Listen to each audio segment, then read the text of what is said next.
And we welcome you to Newton Rebels Baseball. This is Frank Martinez. I'll be your play-by-play announcer for tonight's ball game. I'm joined along by Mark Carvella, our general manager for the Newton Rebels. Well, Mark, our game was scheduled for 7 p.m., and yesterday they decided they're going to play a doubleheader, so we're going to start here at 5 o'clock. And this will be game number 4 and game number 5 all in one day. So that means we'll have a day off tomorrow. Yeah, and there's been a lot of changes going on, and we'll talk about that, especially next week and everything with the schedule. But today, on a windy, very windy Adams Field here at West Durban, we're going to see exactly what the Rebels can do today. And we saw yesterday, it wasn't as windy, and they still had 5 home runs. What's going to happen today, Frank? It's going to be it's blowing out of the south, which means it's going directly towards the left field, and it is at 24 miles an hour right now and gusting. So if they get the ball up in the air, my guess is we'll have some home runs here tonight. And I think the outfielders be playing right against the fence. I mean, it's going to be a crazy day. I coached here as a head coach. I also coach here as an assistant coach. And we had days like this where the ball just flew out. You just get it up in the air and it will just float out of there. So hopefully we'll see what the pitchers can do, and definitely need to keep the ball down. Yeah. And speaking of pitchers, we're going to have a new pitcher for us here tonight. Right. Going to be starting for us. So we're going to go ahead and go through the starting lineups because it looks like we're about ready to get started. Unfortunately, I did not get the Sluggers lineup for just a couple minutes ago, so I was not able to put them on the screen. But we will put the Rebels up there on the screen as we cut you out to the field. And here is the starting lineups for today's game. First of all, for the Newton Rebels, leading off and playing second base will be number 11, Jaden Hanna. Batting second, the left fielder number 20 will be Aiden Corrigan. Batting third and playing right field will be number 8, Thomas Campion. Batting fourth and playing third base, number 23, Nolan Riley. Batting fifth and playing first base, number 22, Connor Allen. Batting sixth and catching will be number 16, Anthony Zellner. Batting seventh and playing shortstop will be number 1, Andrew Brutman. Batting eighth and DHing will be number 51, Bryce Nittler. Batting ninth and playing center field will be number 7, Justin Barnes. And pitching here this evening for the Newton Rebels in game number 1 will be number 33, Josh Flack. Now let's go ahead and go to the starting lineups for the the home team, the 316 Sluggers. Once again, I just now got their starting lineup, so I was not able to put it up on the screen. But this is the way it goes for the Sluggers. Leading off and playing catcher, number 2, Connor Flagg. Batting second and playing third base will be number 13, A.J. Mendolia.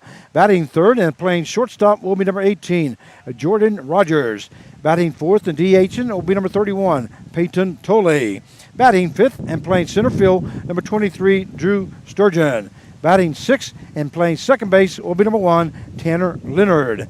Batting seventh and playing first base will be number 20, Austin Workins. Batting eighth and playing left field will be number 4, Jeremiah Seeker. Batting ninth and playing right field will be number 29, Blake Mitchell. And pitching for the Sluggers will be number 12, Grant Atler. Atler on the mound for the Sluggers. The Atlers from Derby, Kansas, 6'3", 195, righty. Like I said, both pitchers are going to have to keep that ball down, and we know the Rebels can hit, and we know the Sluggers can hit. So I'm looking for a couple probably high-scoring games here, Frank. And now yesterday, if you think about it, when Garrett Van Deventer came in after we got on Williams pretty good, the Rays pitcher, and he shut us down the last 4 innings, even with the wind blowing out and everything. He did a great job keeping the ball down, mixing it up. So you're looking for a similar kind of performance like that from the pitching staffs. Our sponsors, we'd like to thank our sponsors this evening. For any double plays will be sponsored by the team of Pate and Paul, attorneys at law. Any doubles this evening by the Rebels will be sponsored by Cobra Enterprise, Store and Stuff, and Realty Connections. Any plays at the plate will be sponsored by Colonel Tim Marler family in honor of the Kansas National Guard. Your home team, always ready, always there. Any pitching changes this evening will be sponsored by Race Roofing. They have you covered. Home runs this evening will be sponsored by the John Odeman family, proud friends of the Newton Rebels. Also, any great plays or players of the game will be sponsored by the Carl Hodges and family. The Rebels tradition continues since the year 2000.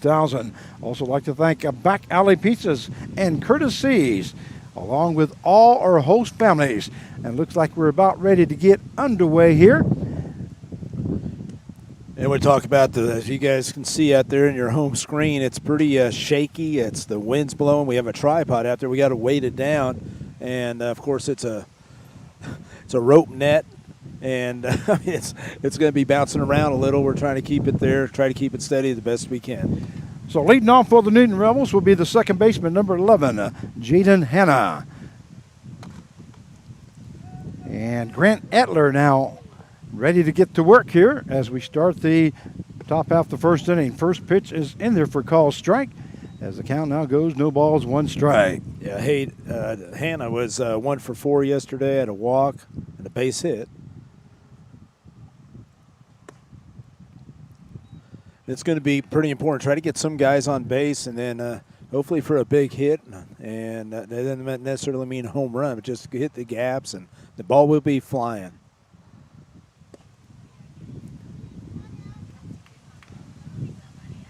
As the count goes 2 balls and 1 strike now. Trying to get the balls and strikes up there.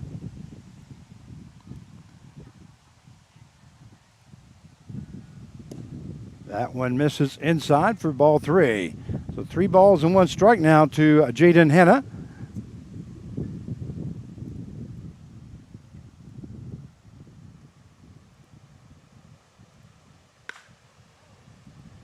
And that one hit deep there by Hanna. Whoa. Yeah. And that is a fair ball. And Hanna stops at first base for some reason as the ball hits the I think it hit the tree. It hit the tree. You think it hit the tree, came down? Yeah, tree, Should and have that's been a in home play. run? So that's just in play? Yeah. Yeah, that's Okay. it's always been that way. Even like I said, when I coached here, if you hit the tree, you see a tree down the right field line. And Brett Clark is going out to talk to the umpire, saying that it did hit the tree and it came in back in play. So Hanna will be on at first base. No, it's always Correction, third base. Yeah, they've always played that. And when I was here, Frank as a head coach and an assistant, if it hits that tree, it's part of it. You'd see it and then come straight down just like that. And yeah. You got to play it. They are going to ask the home plate umpire. I'm trying to get the. Well, it's Jake, Coach Jake Jones talking right now. And I mean, unless they got some home field. But I mean, what do you do? I mean, it's in play. The tree is out there in play, and it came in down in play.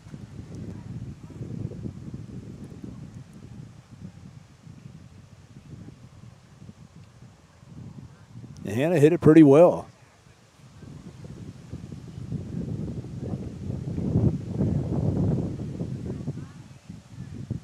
I think they're going to go with it, Frank. So, yep. I mean, that was a rule unless they've changed it since I've been here. So. There we go. We took that off finally. Okay, now batting will be the left fielder number 20, Aiden Corrigan. So it is a triple now for Jaden Hanna. As the Newton Rebels have recorded 1 hit now.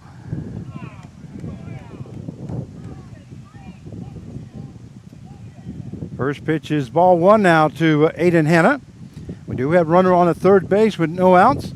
If you're just now joining us, we welcome you to Newton Rebels baseball. That pitch there by Adler misses high as the count now goes 2-0. You can probably hear the wind out there. Yeah, because and I was thinking about it. If we regular day, we could move that camera and show the tree out there, but we can't do it now. A swing and a miss there by Corrigan as the count will now go to 2 balls and 1 strike. And all Corrigan has to do, the middle infield's back. I mean, if you just hit a ground ball, you're going to score a run. The first base is even back, so. That one lifted into left center field, and the center fielder backing up, makes the catch, and tagging from third base will be Jaden Hanna, as the score now goes to 1-0 in favor of the Newton Rebels. You know, Frank, he didn't even take a full swing on that, and that went all the way to the warning track. So we have one down now here in the top half of the first inning, and that will bring up the right fielder number 8, Thomas Capion. And Coach Clark keeps experimenting with the lineup. You know, and Capion, he's been hitting the ball well. There it goes. There's Thomas Capion's going deep. That's against the wall. That's going to be in for extra bases for Thomas Capion, as he will be standing at second base, and that is the second hit of the ball game for the Newton Rebels. So 2 extra base hits here this evening. That double is sponsored by Cobra Enterprise Store and Stuff and Realty Connections. Yeah, I didn't get a chance to even talk about how Capion did yesterday, but Nolan Riley, he was 0 for 5 yesterday, and he was a little out of sync, I felt, yesterday. That first pitch to him is in there for call strike one, as we do have a runner on at second base with one down. Here in the top half of the first inning, this is going to be a doubleheader. 2 7-inning games, games number 4 and 5 in this series against the 3-1-6 Sluggers. Breaking ball was fouled off there by Nolan Riley, as the count now goes to no balls and 2 strikes. Yeah, I was going to say yesterday it's probably Riley's worst game offensively, you know, going over 5, because he's been so consistent. And here's the pitch by Adler. Fastball, that one lifted into center field. That's going to be right at the center fielder as he makes the catch for out number 2. So we have 2 down now, and that will bring up the first baseman number 22, Connor Allen. Yeah, and he hit that ball right on the groove there. I mean, we hit it right there, just right at the center fielder. Connor Allen was one of 3 back-to-back home runs yesterday. Yeah, that's pretty exciting. First time, we think. I mean, we have to officially give it Carl Hodges. I mean, sure. There goes Capion to third base, as the pitcher never looked him back, so that will be a stolen base now for Capion. So there's a man standing on at third base with 2 down. That's heads up by Capion. Yeah, he wasn't going off the stretch, and breaking ball in there for call strike, as the count now goes to 1 ball and 1 strike. And Rebels, like I said, take advantage of any run that you can get today. Well, definitely with the wind blowing at 24 miles an hour. There's a swing and a miss there by Connor Allen, as the count now goes to 1 ball and 2 strikes. Yeah, he's definitely under the ball right there. So 1-2 now the count to Allen. And here's the pitch by Adler. Fastball, swing and a miss there by Allen, as that hits the outside corner, and that is out number 3. At the top half of the first inning for the Newton Rebels, they score 1 run on 2 hits, no errors, and 1 left on base. At the end of 1 half inning of play, it is the Rebels 1 and the Sluggers coming to bat. And we'll be right back.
And we welcome you back to Newton Rebels baseball as we go to the bottom half of the first inning. The score 1-0 in favor of your Newton Rebels. Due up for the Sluggers will be the catcher number 2, Connor Flagg. He'll be followed by number 13, Mendolia, and then Rogers in the hole. Defensively for the Newton Rebels, at first base, number 22, Allen. Second baseman to be number 11, Hannah.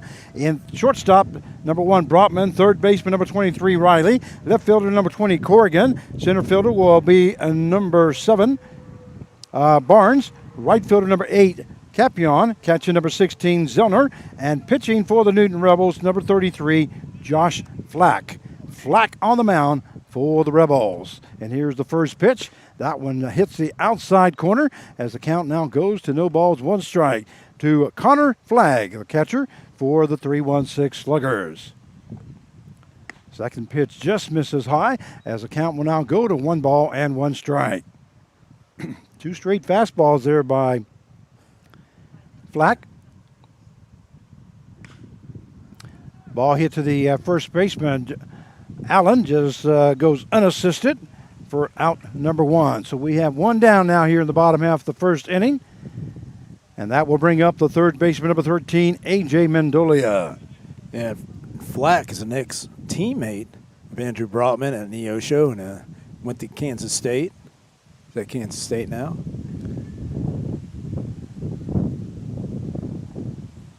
And Flack's ready to go to work here. That misses inside as the count goes to 1 ball and no strikes.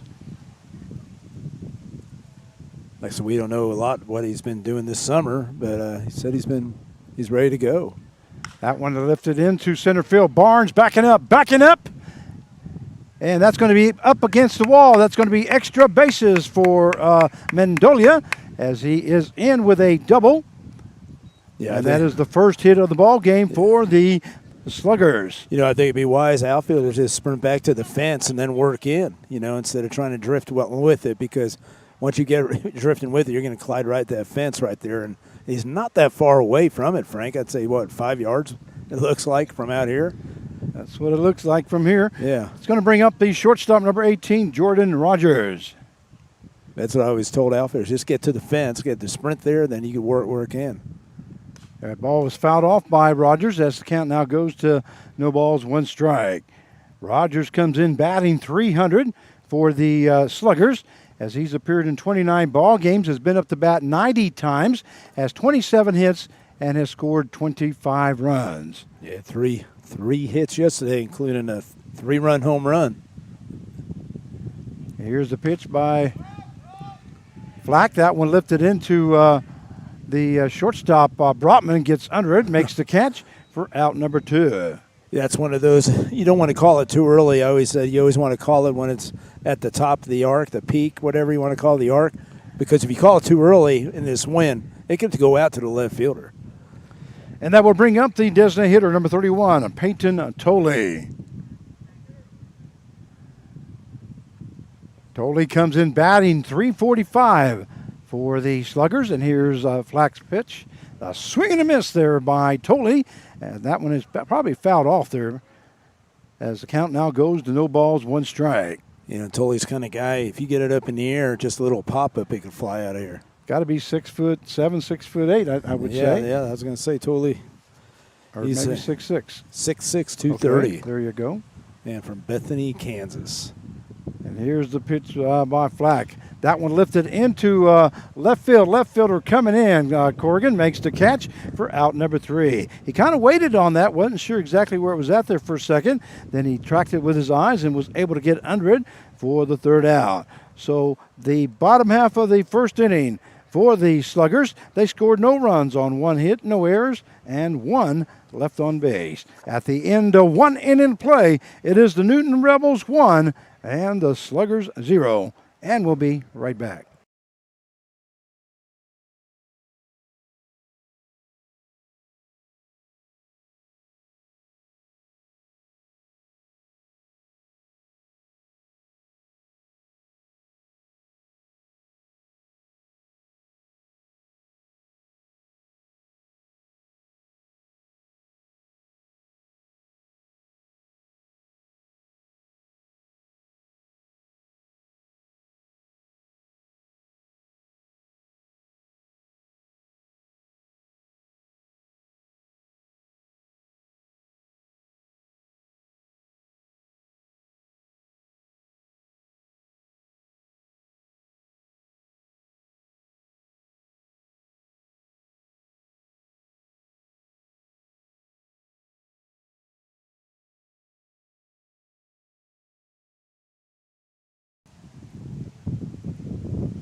And we welcome you back to Newton Rebels baseball as we go to the top half of the second inning.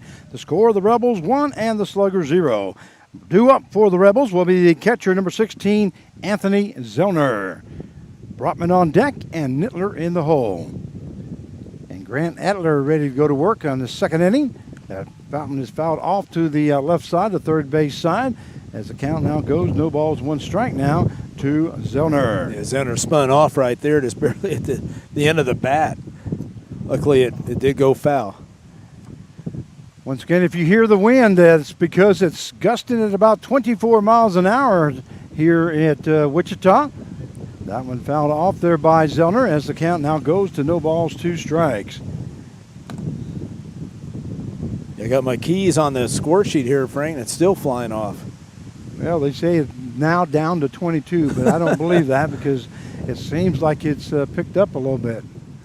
And here's the pitch by Etler. That one misses high as the count will now go to a 1 ball and 2 strikes. I'm just glad the camera there is staying, you know, I know it's a little shaky there for everybody out there, but you got to understand that it's against the backdrop. That one hit by Zellner. That's going to be in for a base hit as that's lifted into center field. So Zellner records his first hit of the game, and that is the 3rd hit of the ball game for the Newton Rebels, and that will put a man on at first base, and that will bring up the shortstop number 1, Andrew Brutman. And we saw what Andrew Brutman could do yesterday, Carv. Oh yeah, 2 for 4 with 2 home runs and 3 RBIs. And there was no doubt about those home runs. No. He just stood there and watched them, and so did the fielders. And here's the pitch by Adler. He knows if he just lifts it. That one lifted a third baseman off the third baseman's glove. That was a hard hit ball. Not going to be in time at first base. So that is a base hit there by Brutman. It definitely got on top. It had a lot of top spin on that. Yeah, sure did. That one was hit hard, and the third baseman was not able to contain it. That was Mendolia. And that will bring up the designated hitter number 51, Bryce Nittler. It's going to be interesting to see what Coach Clark does here. Is he going to go for the big inning? Is he maybe going to bunt? I don't know what situation right here. So Nittler does square around a bunt, and he does attempt it. Looks like he fouled that one off. Yeah, it was a little high pitch right there. Just a little foul. Went straight back. Yeah, definitely need to execute it, whatever, and hopefully we get a couple runs here. So the count is no balls, 1 strike now to Bryce Nittler, who's DHing here this evening for the Newton Rebels. Once again, if you're just now joining us, this is game 1 of a doubleheader here tonight. 2 7-inning games, and Nittler squares around a bunt, and he does foul that one off as the count now goes to no balls and 2 strikes. Let's see if Coach Clark takes it off. He's been known, like we talked about, he'll make those guys bunt with 2 strikes. So no balls, 2 strikes now to Bryce Nittler. We have Zellner on at second base, Brotman on at first. Both of them reaching on hits. As the Rebels have already recorded 4 hits here in the ball game. And last night they ended up with 12. That one in there for call strike 3. And Nittler goes down looking for out number 1. Well, here's one of the hottest hitters right here coming up. I mean, I'd say the last week, he's one of the handful of guys that have been hitting really well. That will bring up the center fielder number 7, Justin Barnes. See, he was 1 for 3 yesterday, but he had a big home run. Barnes comes in batting .333 for the Newton Rebels. And at second base, Zellner took a pretty decent lead there. That pitch misses high as the count will now go to 1 ball, no strike. Yeah, Zellner, he's distracting. You can see him distracting Adler right there.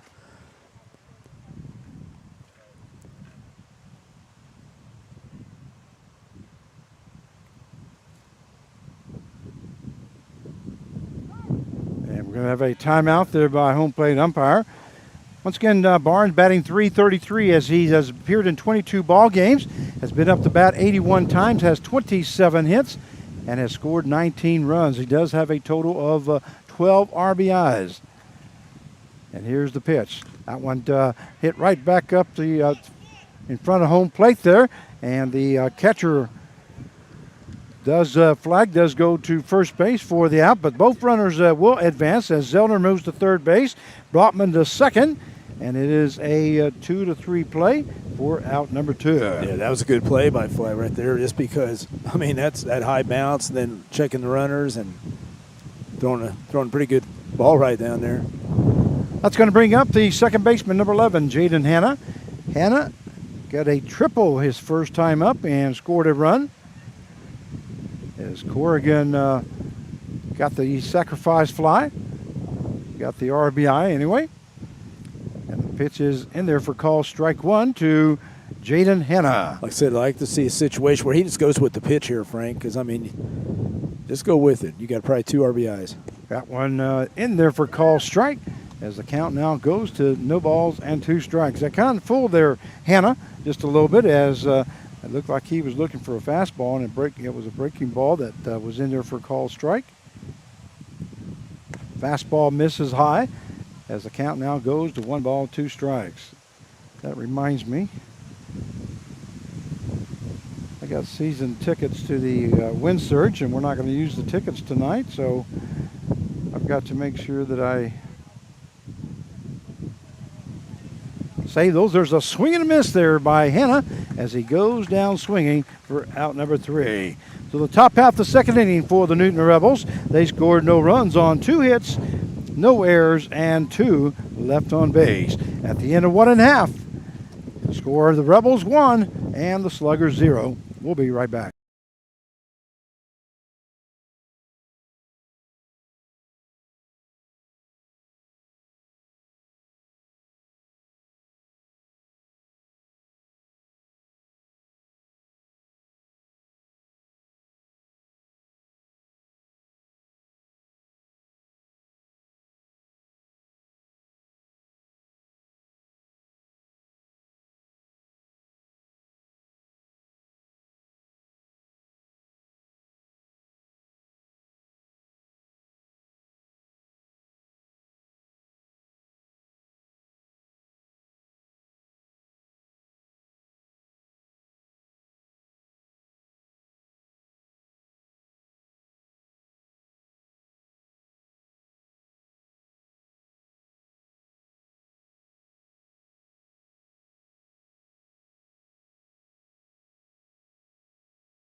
And we welcome you back to Newton Rebels Baseball as we go to the bottom half of the second inning.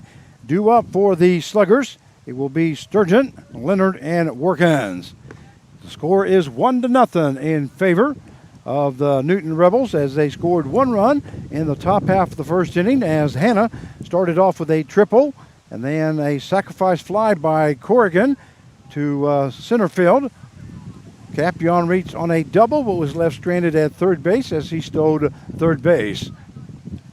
So 1-0 is the score. The Rebels have recorded 4 base hits here in the ball game so far, and the Sluggers have only recorded 1. But due up to center fielder number 23, Drew Sturgeon.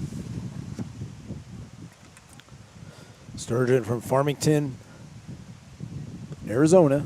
I'm pretty sure that's Farmington, Arizona, but it's 6'1", 195, big lefty. Sturgeon comes in batting .272. That one hit hard there to the Hanna at second base. Makes the play for out number 1. So a 4-3 put out in the books, and that will be out number 1. We'll bring up the second baseman number 1, Tanner Leonard.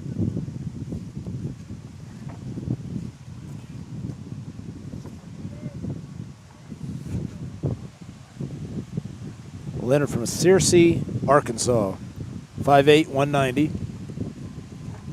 And here's the pitch by Flack. That one in there for call strike.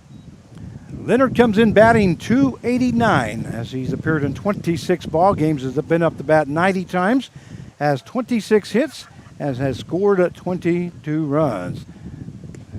That one just misses high as the count will now go to 1 ball and 1 strike. Yeah, in last night's game, he was 1 for 4 with a single. So Tanner Leonard now the second baseman. That one fouled off there by Leonard as the count now goes to 1 ball and 2 strikes. Once again, we hope you enjoy the action here on Newton Rebels baseball channel. Don't forget to tell your family and friends that Newton Rebels are on YouTube, and all you have to do is go to Newton Rebels Baseball, and you'll be able to find the channel where they can tune in. Here's the pitch there by Black. That one misses, and he loses his hat on that one. Yeah. When I gave him the hat, he said, "Well, it's a little big. It might fall off a few times," and I think that's the first time, right? Yep, that is number 1. Okay. So the count will now even up at 2 balls and 2 strikes. That one fouled off once again there by Leonard. And I told him, I said, "Well, just don't worry about it when you're throwing. I Yeah. want you thinking about your hat." Well, he was correct. It has flown off. Well, especially with this wind. Oh, gee, yeah. A swing and a miss there by Leonard as he goes down for out number 2. And that is the first strikeout recorded by Josh Black here in the ball game. We do have 2 down now here in the bottom half of the second inning. That will bring up the first baseman, number 20, Austin Workins. And I was going to say, Flack, we've seen 3 good pitches from him. I mean, he's been throwing his fastball, he's always off speed, and then that changeup right there. Well, that definitely was a good pitch because that one did fool Leonard as he was well ahead of that pitch.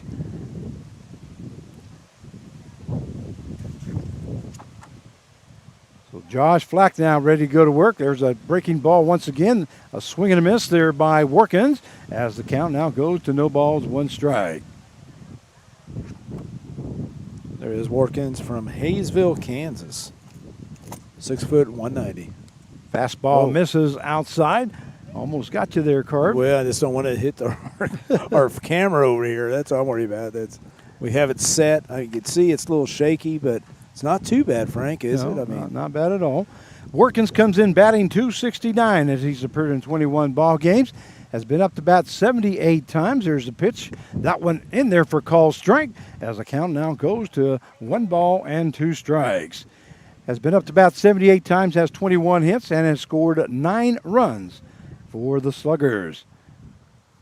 That fastball misses high, and that will even up the count now at 2 balls and 2 strikes. And when you have a control like that, you could see that they were setting up right there. You had Zellner and him setting up something high. Then we'll see what they're going to throw right here.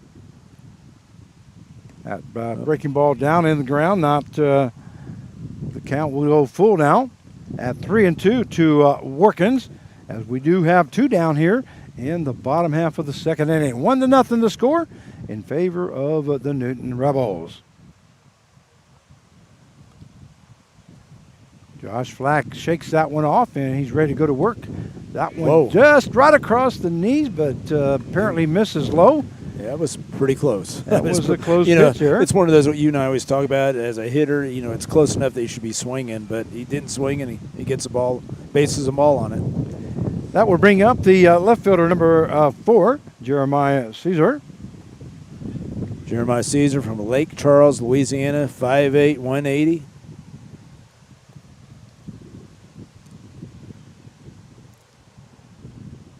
Caesar batting .204. That one is lifted foul. As the count goes, no balls, 1 strike. We do have a runner on at first base now with 2 down here in the bottom half of the second inning. 1-0 the score in favor of the Newton Rebels. We hope you're enjoying the action here today. Here's the pitch by Flack. That one also fouled off by Caesar. As the count goes to no balls, 2 strikes. It definitely can't be fun pitching a day like this, Frank. You know, now if the wind was going in, it's fun.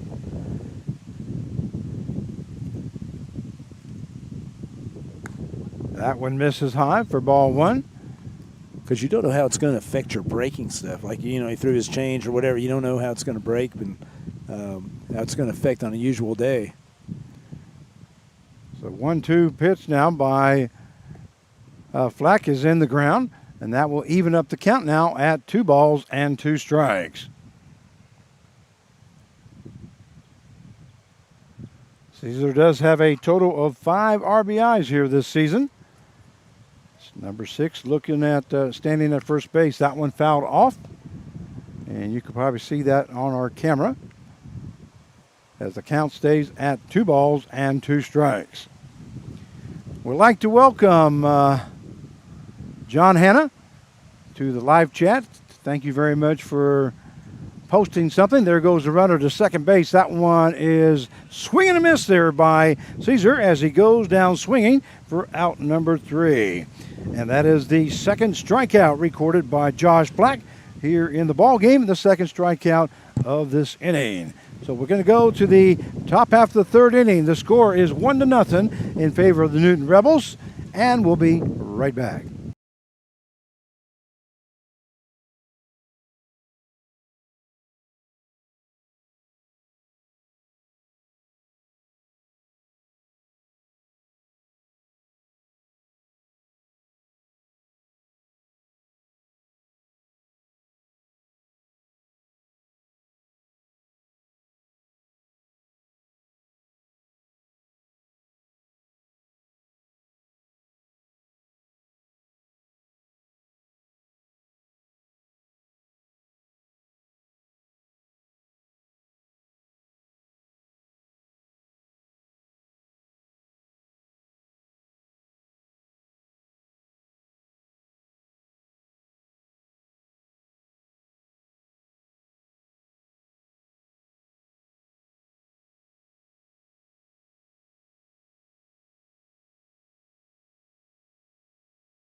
And we welcome you back to Newton Rebels Baseball. This is Frank Martinez, your play-by-play announcer for tonight's ball game. And I'm joined along by General Manager Mark Cavalla here this evening. And this is game number 1 of a doubleheader as the Newton Rebels take on the 316 Sluggers. Frank, what do you think about doing a doubleheader, by the way? Well, this is going to be our first one of the year, I believe. Yeah, that's I was wondering. The only thing I don't like about it is the heat, but that's okay. That's right. We're going to go back out to the field here, and leading off here for the Newton Rebels will be the left fielder number 20, Aiden Corrigan. That first pitch is in there for call strike 1 as the count now goes to no balls and 1 strike. Eddie Corrigan yesterday, 3 hits. A swing and a miss there by Corrigan as the count now goes to no balls, 2 strikes. That's one of his better games yesterday, 3 for 4. Yeah, Corrigan was in the running for the player of the game yesterday. Just for all you Corrigan fans, that one misses high as the count goes to 1 ball and 2 strikes. And matter of fact, I need to get a hold of everybody because we do need to start the voting for the Carl Hodges MVP. That's coming up here shortly. That one is lifted foul, heads up. Whoa. Good. I know these people here would protect us, and I could see that. Well, I saw that and go up, but I never saw it come down, but I did hear it. As the count stays at 1 ball, 2 strikes. And here's the pitch by Adler. That one fouled off by Corrigan. That one came in on the handles of Corrigan. Well, we've seen a lot of foul balls already. By the way, we do need to let you know that we do have some changes coming up for the Newton Rebels. Besides this doubleheader here today, we will have no game on Thursday. Right. So we get a day Correct. off on Thursday. So instead of playing 18 holes, we'll play 36 holes of there golf. There you go. And so no game on Thursday, but we will have a game on Friday. And that game looks like it's going to be at home. That one lifted to the first base side. Great job there by the first baseman as he Great play. made the play at first base. And that was Workins. And covering was Adler at first base, the pitcher. So it is a 3-1 play for out number 1. Yeah, I thought it was a base hit. He took a base hit away right there. That great play. Athletic. That will bring up the right fielder number 8, Thomas Capion. By the way, Friday, July the 16th, we will be in Newton, Kansas This is a change from the original schedule, and that game time will be 5 o'clock. Is that a doubleheader, or is that just one game? I think it's double. We're talking about a doubleheader. On Friday? Well, because we're going to be going sevens. So I forgot to say those are 7-inning games is what they want to do. So it is not double. It's 7-inning games.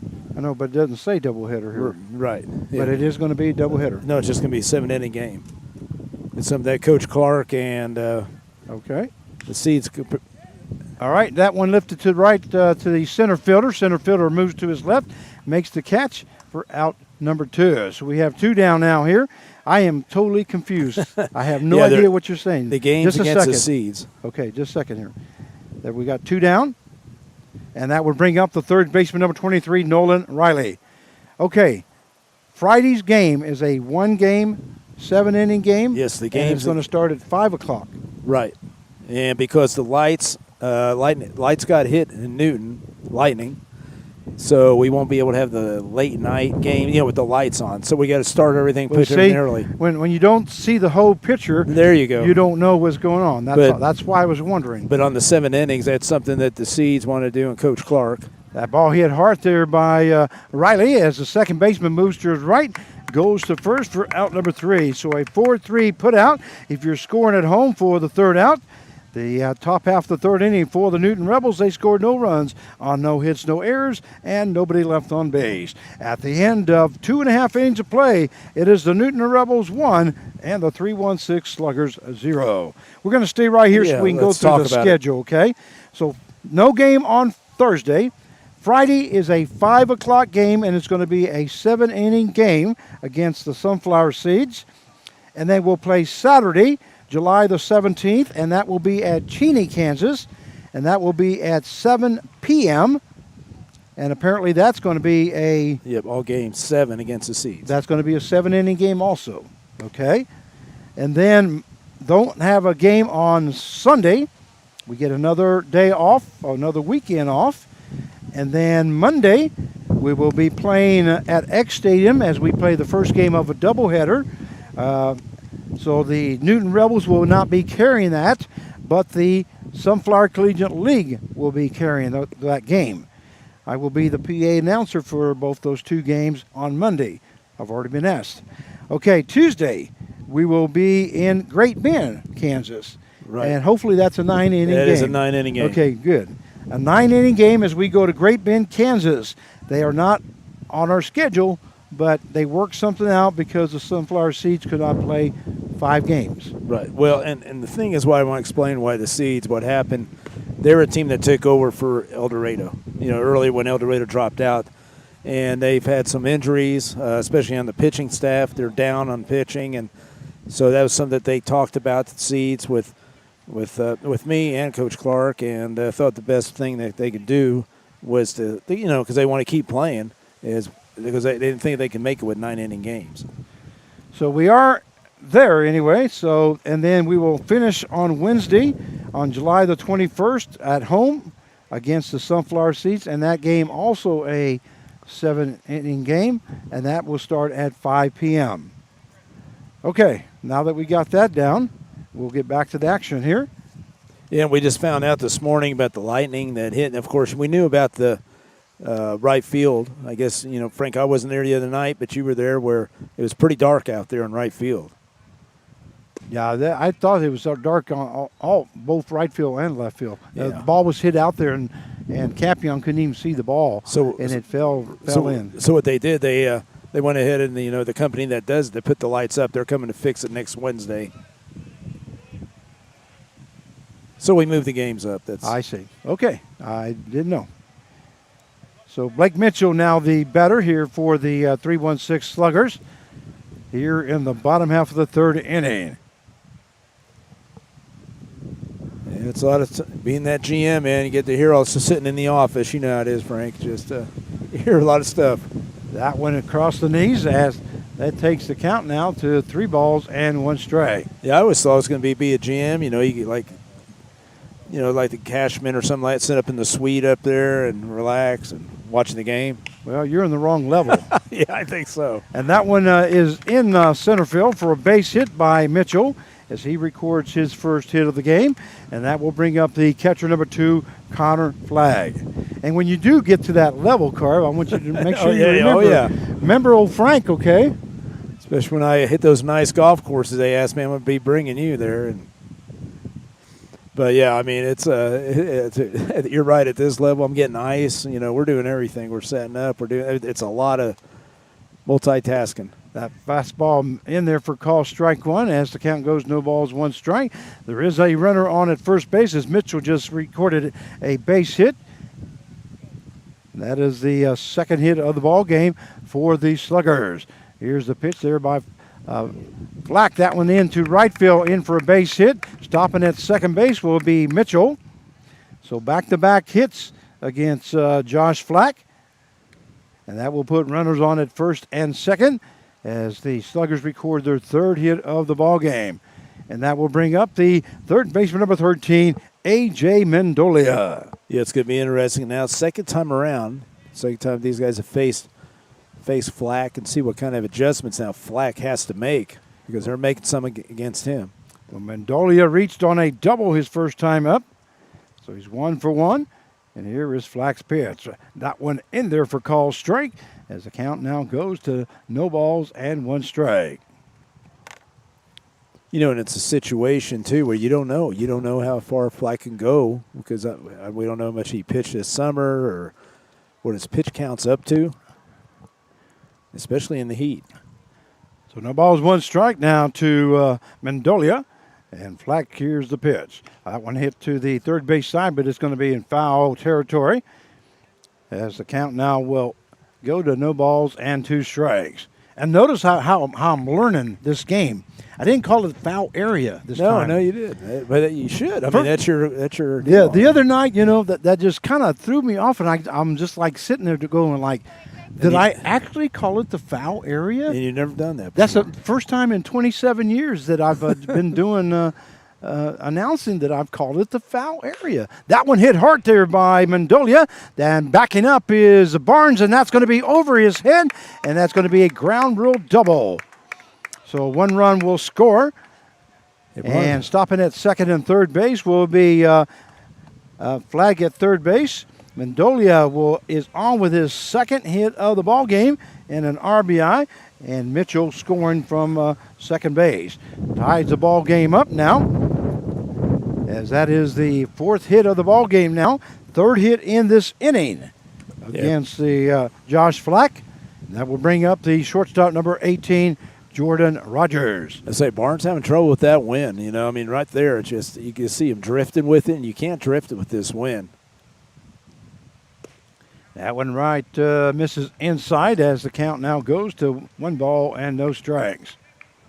That's a tough break. Like I said, if just drop step, get to the fence, especially the balls that are up in the air. They're going to carry here. Yeah. That one misses high, and the count now goes to 2 balls, no strikes now to Jordan Rogers, who flew out to shortstop his first time up here in the first inning as he made the second out. We saw Rogers did yesterday with that 3-run homer, and that was huge because that with 2 outs. Breaking ball misses inside as the count now goes to 3 balls and no strikes. Well, there is a base open left at first base. There is no out, though, here in the bottom half of the 3rd inning as the score is now tied up at 1 apiece.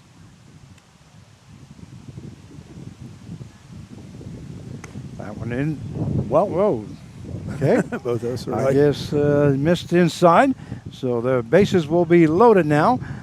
And that will bring up designated hitter number 31, Peyton Tolle. Yeah, he's just the kind of guy you don't want to see up the plate, base loaded, no outs. Big kid, 6'6", and Tolle comes in batting. .345 for the Sluggers, as he's appeared in 30 ball games, has been up to bat 113 times, has 39 hits, and has scored 19 runs. And he also has a total of 26 RBIs here this season. Yeah, they're going to talk about. I mean, right now it's it's Flack's first game, so they're going to talk about some of the things, the coverage and stuff like that. But what'd you think about Tolle in that All-Star game, the home runs? Oh, that was a lot of fun to call. Pretty impressive. He's a big, strong guy, like we were talking about earlier.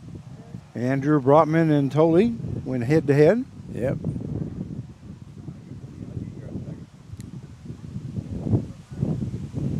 So we're ready to go here. And here's the pitch to Tolle. A swing and a miss there by Tolle as the count now goes to no balls, one strike. Good pitch there by Josh Flack as he moved that one away from Tolle and hit the outside corner, but Flack could not, Tolle could not reach that one.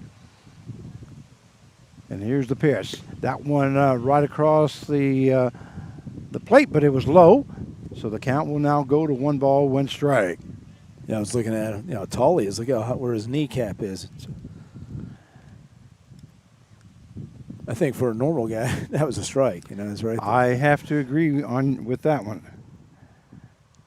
So the count, 1 ball, 1 strike now to Tolle, and here's the pitch. That one lifted to the second baseman. He's only going to have 1 play, and that's at first base, so another run will score. Scoring from third base is Flagg. Mandolia moves to third base, and Rogers moves to second base, and that is a 4-3 putout for out number 1. But he did his job, Frank. I mean, put the ball down and play, and you get the runner in from third. That's all you're trying to do. You're just trying to get the run in, not try to, always try to hit home runs, and and we've seen a lot of guys try to do that. That will bring up the center fielder, number 23, Drew Sturgeon. Sturgeon is 0 for 1 here tonight as he grounded out to the second baseman. That one in there for call strike as the count goes no balls, 1 strike. Grounded out to the second baseman his first time up as he made the first out in the bottom half of the second inning. Sturgeon comes in batting. 272.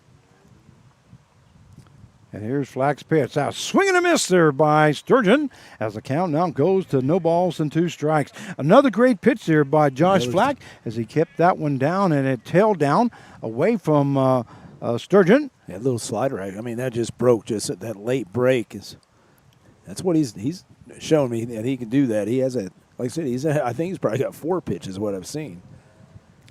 And here is Flack's pitch. That one hits the inside handles, and Andrew Brotman gets under it, makes the catch for out number 2.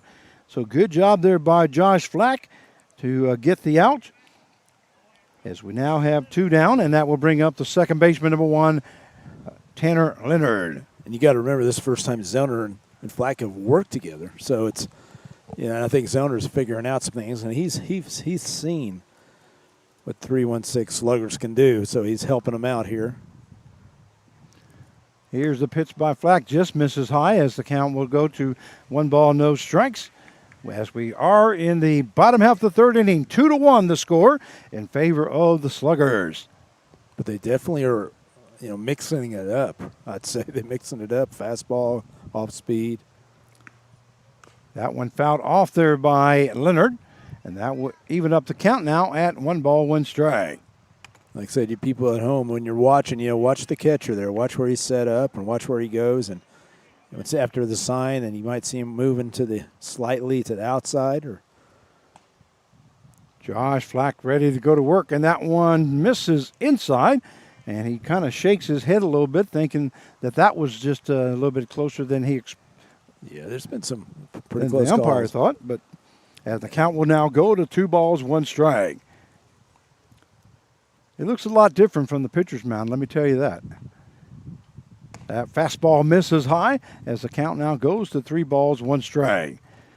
So Tanner Leonard up there with a 3-1 count as we do have 2 down.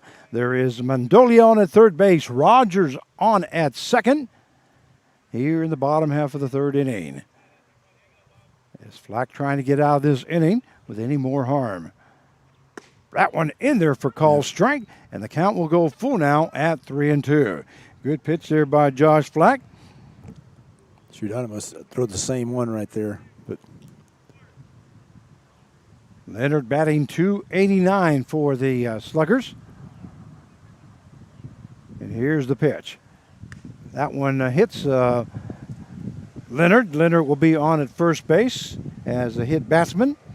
And that will bring up the first baseman, number 20, Austin Workins. So the bases will be loaded now with 2 down.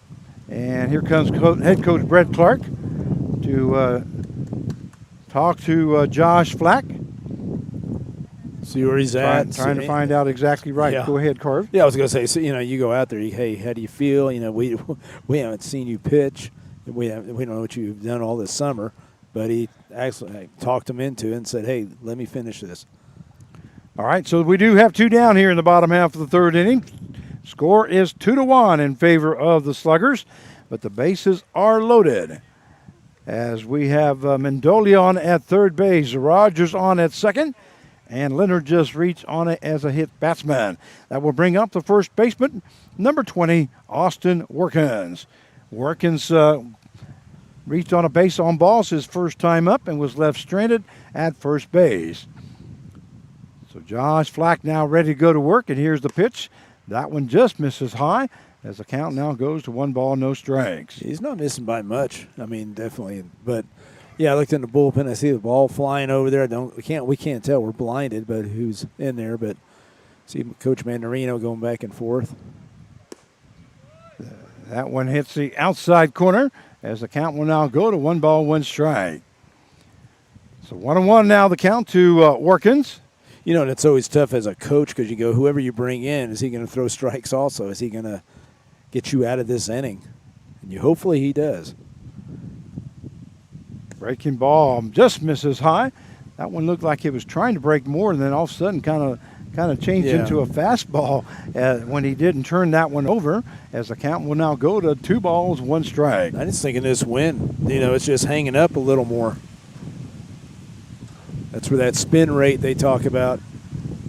There's a swing and a miss there by Workins, and that will even up the count now at 2 balls and 2 strikes. Feel that wind blowing. Well, I was going to say that wind has really picked up now. You can see it in the screen here.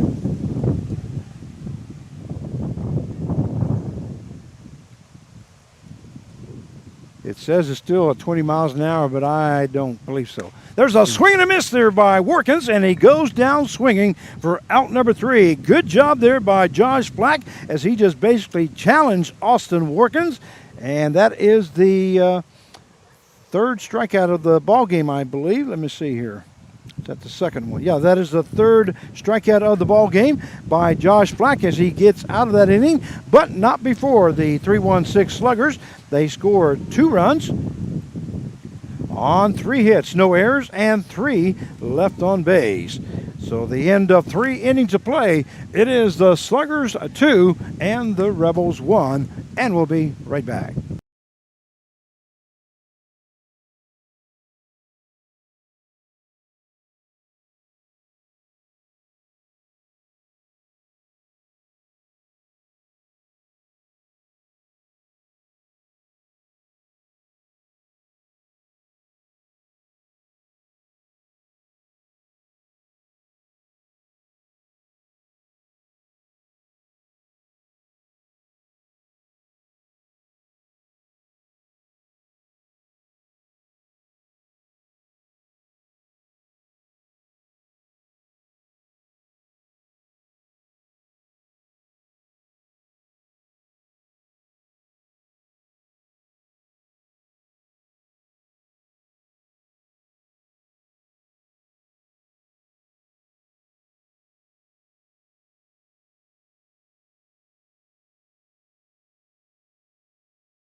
And we welcome you back to Newton Rebels Baseball as we go to the top half of the 4th inning.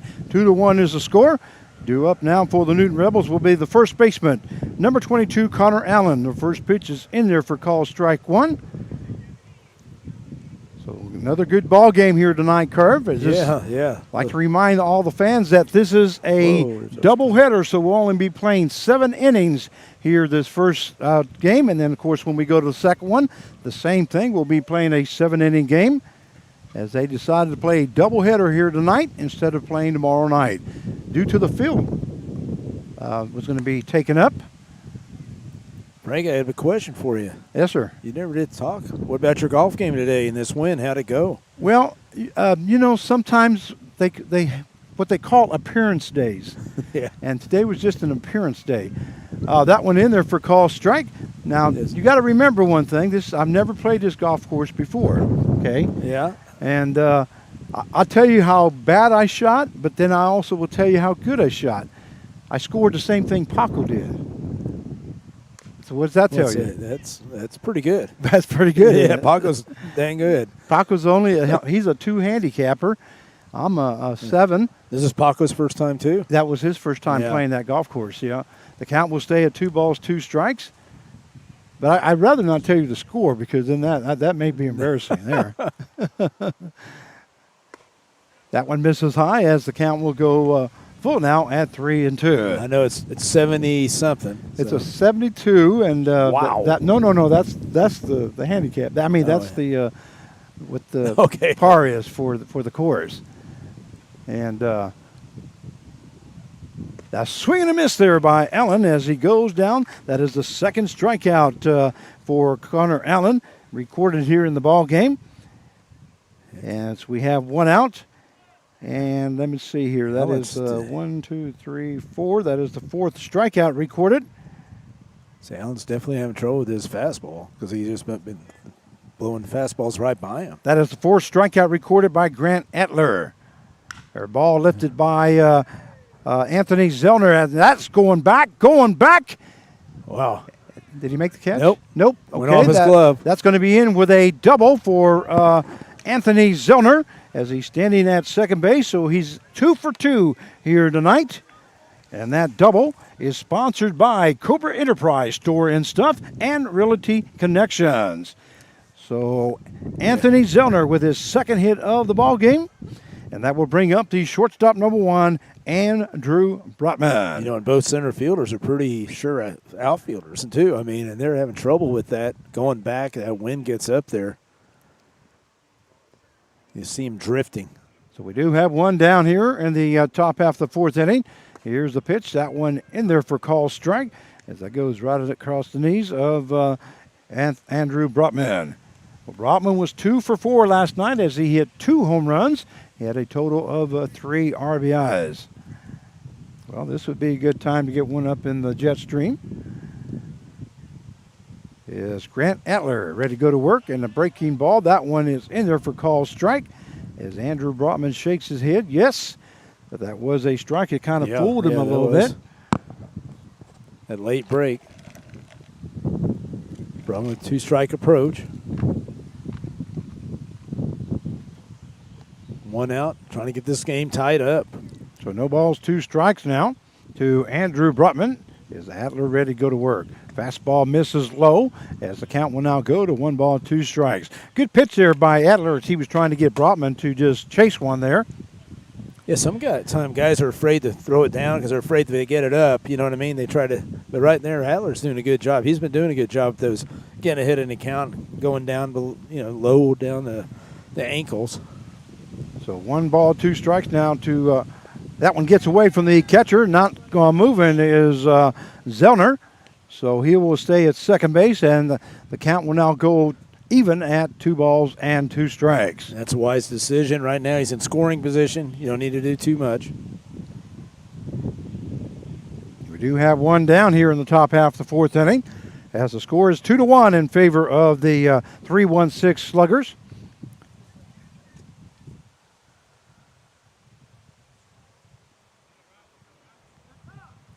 And we're going to have a timeout on the field.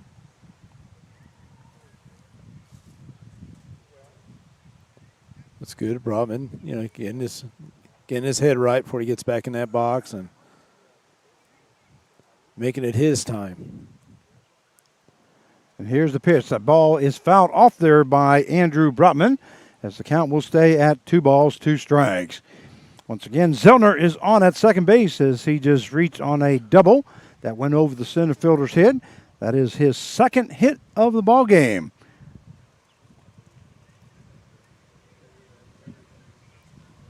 2-1 the score in favor of the Sluggers.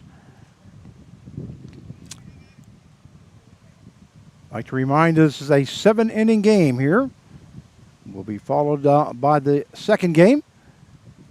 Swing and a miss there by Brutman as he goes down swinging for out number 2. And that is strikeout number 5 for Grant Etler here this evening. So we have 2 down, and that will bring up the designated hitter number 51, Bryce Nittler. Nittler went down looking his first time up. Well, it's when he was trying to bunt, doing the bunt attempts, and he missed it, right? I guess the third strike foul. Or did he foul it off on that bunt? No, he just let the third strike go by. So the count is first pitch here to Nittler. Let's get a good pitch. Get his pitch. Breaking ball in there for call strike as the count now goes to no balls and 1 strike. But Bryce Nittler, DH here this evening for the Newton Rebels. And Adler's just doing a good job mixing up that first pitch. Fastball, changeup. He's been throwing that slider. Just mixing it up. So no balls, 1 strike now to Nittler, and here's the pitch. Fastball, that one lifted to the third baseman. Third baseman Mandolia goes to first for out number 3. And that is a 5-3 put out for the third out. If you're scoring at home, the top half of the 4th inning for the Newton Rebels, they scored no runs on 1 hit, no errors, and 1 left on base. At the end of 3.5, it is the Sluggers 2 and the Rebels 1. New pitcher. We'll be right back.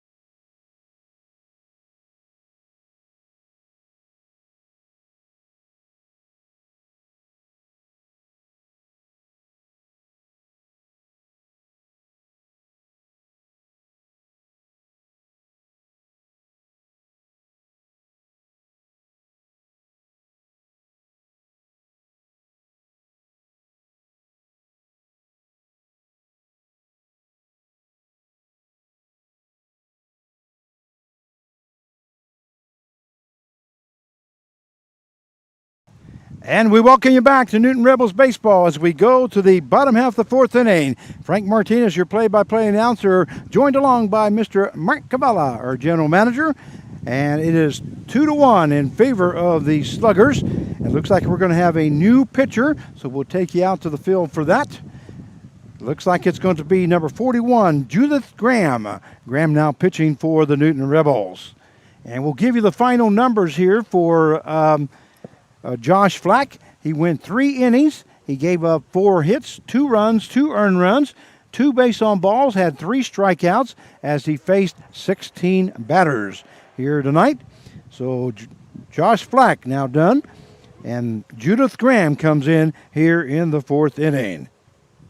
Yeah, and I was impressed with Graham yesterday. They had, I believe 1, 2, 3 inning, and I was impressed because the first batter he faced, which is, I believe, was top of the lineup, and I guess I got it right here, and it was just 1, 2, 3. And then he, I think it meant Mendolia, he had 4 pitches, and then he got a fly out from Jordan Rogers. So the 1, 2, 3 hitters on 316 Sluggers, he didn't have any trouble with yesterday. Hopefully that continues. So we go to the bottom half of the 4th inning. Our first batter will be the left fielder, number 4, Jeremiah Seeker. Swing and a miss there by Seeker as the count now goes to no balls, 1 strike. Good pitch there by Judith Graham as he basically just took something off that pitch. And Seeker could not meet it. And here's the pitch. Breaking ball, swing and a miss there by Seeker. I mean, Graham's figuring it out, man. I mean, like I said, he struggled earlier, and right now I was talking to Coach Clark about it today. And I apologize. It's not Seeker. It is Caesar. My bad. I knew that. That one misses for ball 1 as the count will now go to 1 ball, 2 strikes. But Coach Clark and I were talking about Graham today. I just said, man, he looks dominant when when he has everything going. That count now even up at 2 balls, 2 strikes to Jeremiah Caesar. And the count, and Graham, I should say, will be coming in with that 2-2 pitch. Here's the pitch. That one hit to the first base side is going to be foul.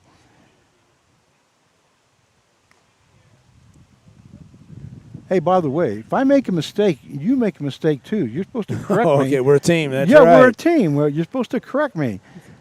I knew it was Caesar, and I don't know how come I said that. That one hits Caesar, as he will be going to first base as the hit batsman. Yeah, I was about to say too. I said I think one thing Graham needs to work on is secondary pitches too, and which is right there. That was one of them. Like I said, he's just going to get better. He's a freshman. I mean, I'm very impressed with this guy. That will bring up the right fielder, number 29, Blake Mitchell. Mitchell hit a base hit his first time up and ended up scoring a run. As Mendolia hit a double.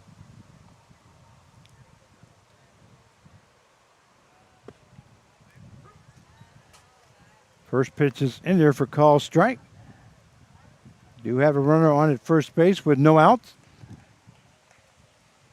Blake Mitchell.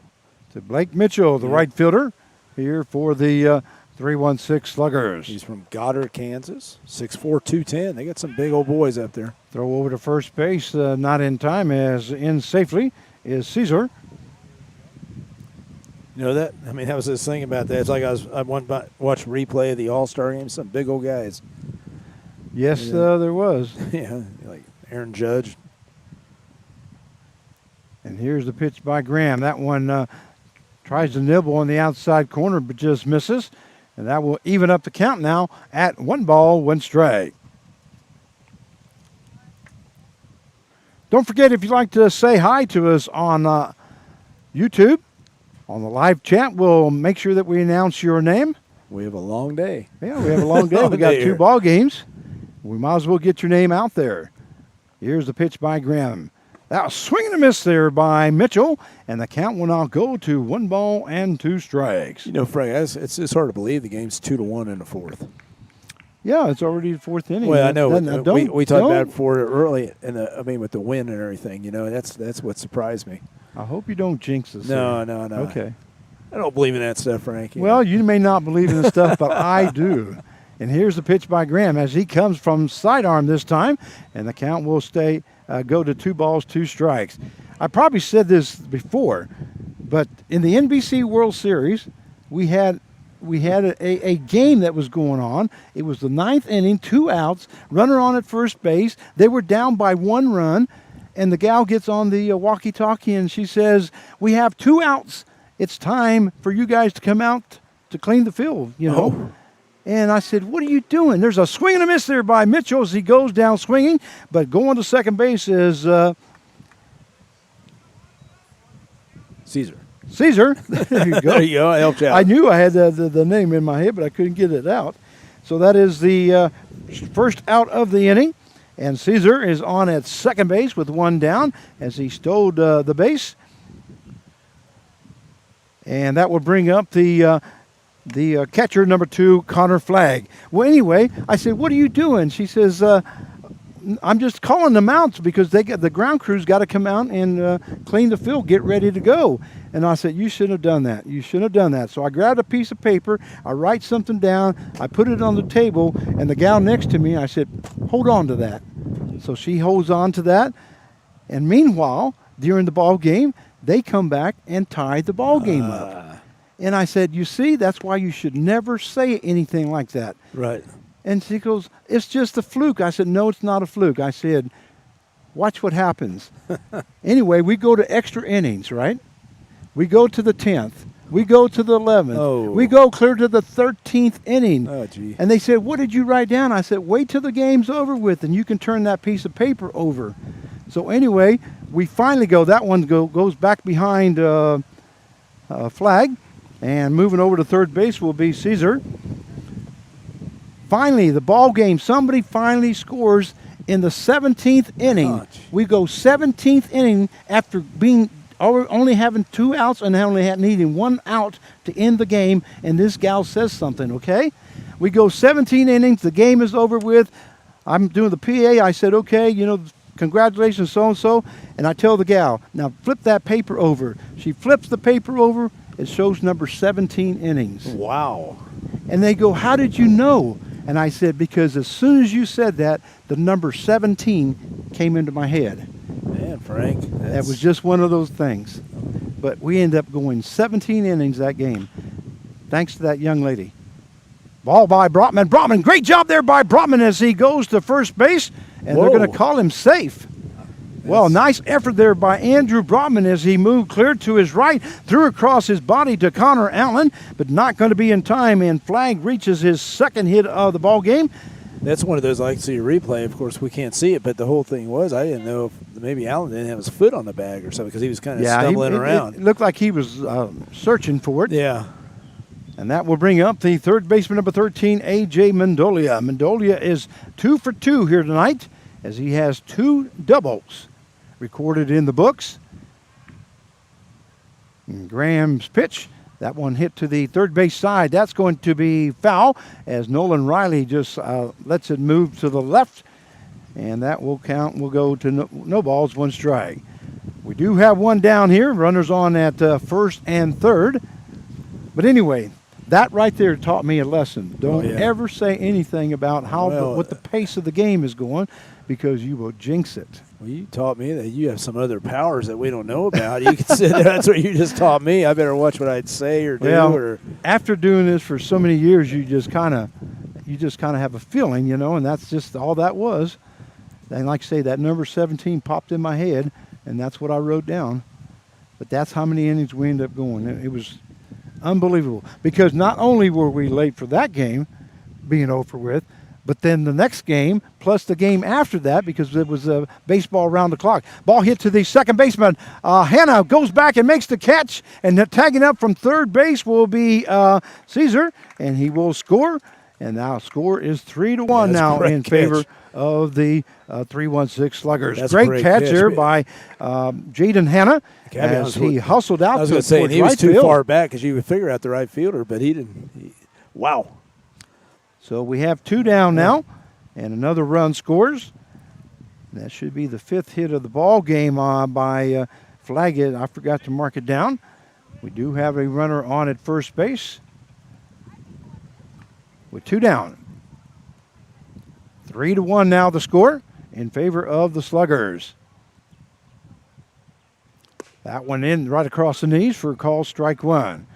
And if I've told that story before, I apologize, but that's just what it reminded me of. I just don't remember the 17. That's pretty, I mean, that's, wow. That was in the NBC World Series. You know what? I can't remember. I can't remember what year it was. But I wish I knew. Well, it's like a blur, I bet, all the ones you've been through. That one misses outside as the count will now go to 1 ball, 1 strike.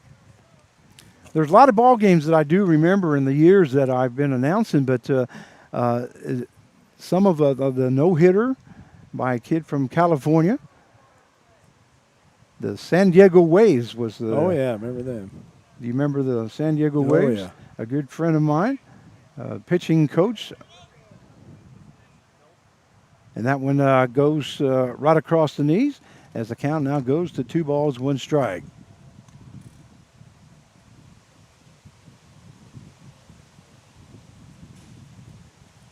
So 2 balls, 1 strike now to Jordan Rogers.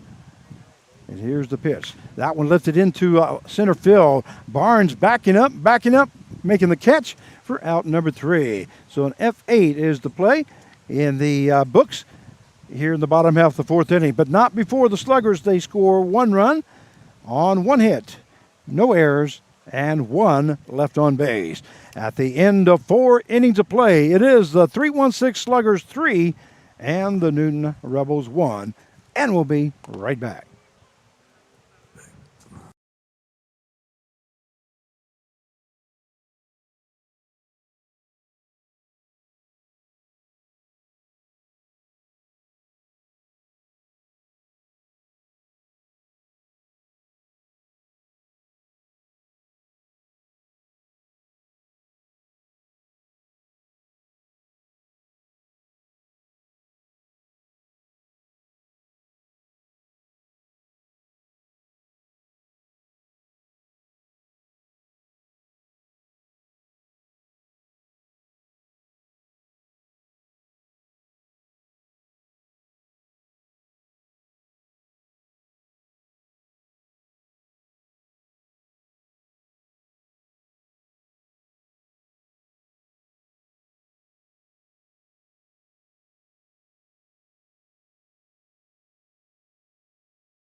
And we welcome you back to Newton Rebels baseball as we go to the top half of the fifth inning. The score is 3-1 in favor of the 3-1-6 Sluggers. Well, the Newton Rebels scored first as they scored 1 run in the top half of the first inning, and that stayed like that until the third inning when the Sluggers scored 2 runs in the bottom half of the third inning to take a 2-1 lead. And then they scored 1 run in the bottom half of the fourth inning to take the 3-1 lead. So far, for the Newton Rebels, they've scored 1 run on 5 hits, no errors. And for the 3-1-6 Sluggers, they have scored 3 runs on 5 hits and no errors. So due up here in the top half of the fifth inning for the Rebels will be the center fielder number 7, Justin Barnes, and he fouls that one off. And so far for the Sluggers, let's go ahead and give you the numbers for Adler. He has pitched 4 innings, has given up 4 hits, 1 run, 1 earned run, has struck out 5 as he has faced 17 batters. That breaking ball in there for call strike as the count now goes to no balls and 2 strikes. He's definitely has his pitches working right now. I mean, he's 3 pitches working, and he's just keeping them off balance. And like I said, even the first pitch, you don't know what he's going to throw. Well, you know, the Rebels in the second inning had 2 runners on bases. They started off with 2 base hits, one by Zellner, one by Brotman, and they were both left stranded at second and third base. And so he did a good job as he had 2 strikeouts in that inning to end that inning. And here's the pitch by Adler. That one misses high as the count will now go to 1 ball and 2 strikes. And if a game like this, Frank, 2-run lead, the wind blowing out, anything can happen. You know, I mean, any big inning or whatever, you can score 5 runs easy or something, you know, if you get the ball going and get some guys on base. But we'll see what happens. A miss there by Barnes, and he'll go down swinging for out number 1. And that is the 6th strikeout recorded by Grant Adler here in the ballgame. We do have one down now, and that will bring up the second baseman, number 11, Jaden Hanna. You know, this is the 3rd time around that the Rebels have seen Adler right now. So let's see what kind of adjustments they've made, because Adler's definitely, like I said, when a guy like that, when he has his 3 pitches, it's hard to make. It's hard to figure him out on the mound. So let's see. I like that. I mean, if he could have executed that, because that third baseman's playing way back. And there's 1 ball, no strikes. As that one missed. And that's what you and I always talk. Something little spark. That's what this team needs right now. The third baseman continue to play back. And here's the pitch. That one misses outside as the count goes to 2 balls and no strikes. We'd like to say hi to Randy Mendolia. She says, "Go AJ." She is a Slugger fan. We thank you for joining us here this evening. We hope you enjoyed the broadcast. Also like to say hi to Christy Brotman. That one misses high as the count goes to 3 balls, no strikes. Don't forget, you can get your name announced if all you got to do is post something on live stream or live chat, and we'll make sure that we announce your name here on the Newton Rebels channel. 3 balls, no strikes, and here's the pitch. That one misses high for ball 4, and going to first base will be Jaden Hanna. And Jaden Hanna does not walk to first base. He hustles down like any good ball player should. That will bring up the left fielder, number 20, Aiden Corrigan. I will take 20 of those guys. Yeah, that's the way you're supposed to be. We learned that from Pete Rose days and all that, but that's what we want. We want our guys hustling all the time and out hustling the other team. That's something that you can choose to do. That's an attitude that you choose. Exactly right. You hit the nail on the head when you said attitude. You got to have that mental attitude and that want-to. That one in there for call strike. If I ever saw any of my kids walking, we all ran after the game to teach everybody a lesson. We don't walk to the base. We hustle.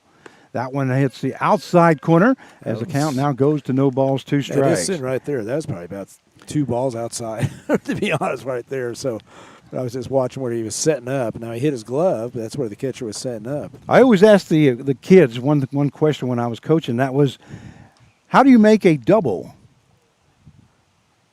They say, well, you go to second base. And I go, yeah, but how do you make a double? And they go, well, you go to second base. I said, a double was made from home to first base. Yep. That's how a double was made. How fast you run to first base depends whether you're going to be able to go to second or not. So That's what we used to teach. Yeah, I used to love hustle doubles. Yep.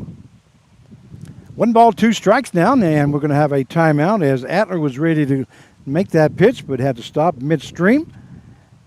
As Aiden Corrigan is the batter. Hannah is on at first base as he has reached on a walk. We do have one down here in the top half of the 5th inning. Once again, this is a 7-inning game here today as we have 2 games. Fouled off there by Corrigan. Yeah. I called that one, by the way. I was going to say, our camera's still there. Camera's still there, yep. Every time it hits that net, Frank, I keep thinking it's going to go, but it's hanging in there. So the count stays at 1 ball, 2 strikes now to to Aiden Corrigan. Here in the top half of the 5th. Get 2 or 3 hits in a row. Here's the pitch. That one hit into the gap between first and second. And stopping at second base will be Hannah. But that is a base hit by Aiden Corrigan. That is his first hit of the ball game. And that is the 6th hit of the ball game for the Newton Rebels. That will bring up the right fielder, number 8, Thomas Campion. And coming out is Mr. Jones, coming out to talk to the pitcher, Grant Atler, as we are in the 5th inning. And let me see if I can give you the count so far for Mr. Atler. So far, he has thrown 71 pitches, 49 strikes, and 22 balls. And so we'll see exactly what's going to happen here. Hannah, once again, will be on at second base. Corrigan on at first, as he just reached on a base hit.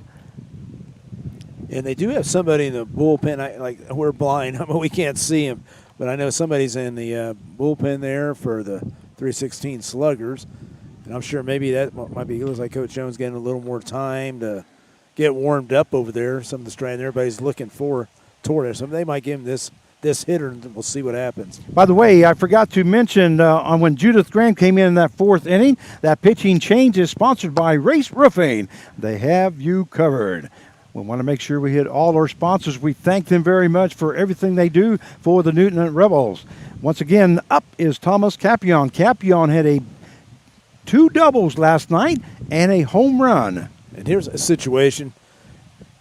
Don't get too how he gets pretty aggressive. Be very patient. Yeah, patient. That first pitch breaks in there for call strike 1. As the count now goes to no balls, 1 strike. We do have runners on at first and second with 1 down here in the top half of the 5th inning. And somebody else posted something. Randy Madolian said the Madolians appreciate the podcast. Well, we thank you very much, Randy. We hope you are enjoying it. A swing and a miss there by Campion as the count now goes to no balls and 2 strikes. We do this for the parents and for anybody following our kids here, whether it's the Newton Rebels or whether it's the 316 Sluggers. I know if I was a parent and I couldn't make it there, I would want to watch my son play. So this is why we do it. So no balls, 2 strikes. That swing and a miss there by Campion Slider. As he goes down swinging for out number 2. Great pitch there by Grant Atler as he gets the second strikeout of the inning. And that is the 7th strikeout recorded by Grant Atler here in the ball game. That will bring up the third baseman, number 23, Nolan Riley. This is the guy that you want. I think one of the guys that you definitely want up. Like you said, a candidate for the Carl Hodges MVP award, and he's an all-star. That one misses outside for ball 1. Seems like he's throwing mostly sliders. Trying to keep the Rebels off balance here. As you noticed, the fastballs last night, what did they do with them? They put them over the fence. Yeah. So they're trying to get. That one misses high as the count now goes to 2 balls and no strikes. So Nolan Riley is up here for the Newton Rebels. We have Hannah on at second base, Corrigan on at first with 2 down. And you look on deck, Connor Allen, he's had some trouble with his fastball. That's what he mostly threw Connor Allen fastballs. That one misses low for ball 3 as the count now goes to 3 balls, no strikes.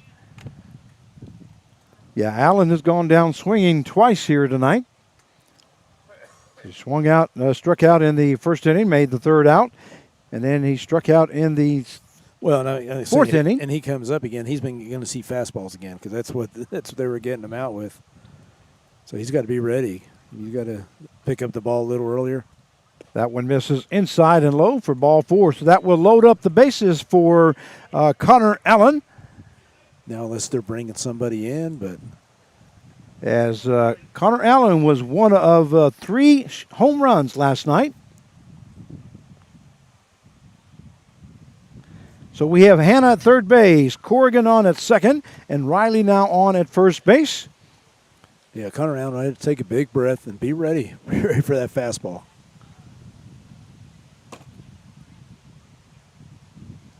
And here's the pitch by Adler. That one misses low for ball 1.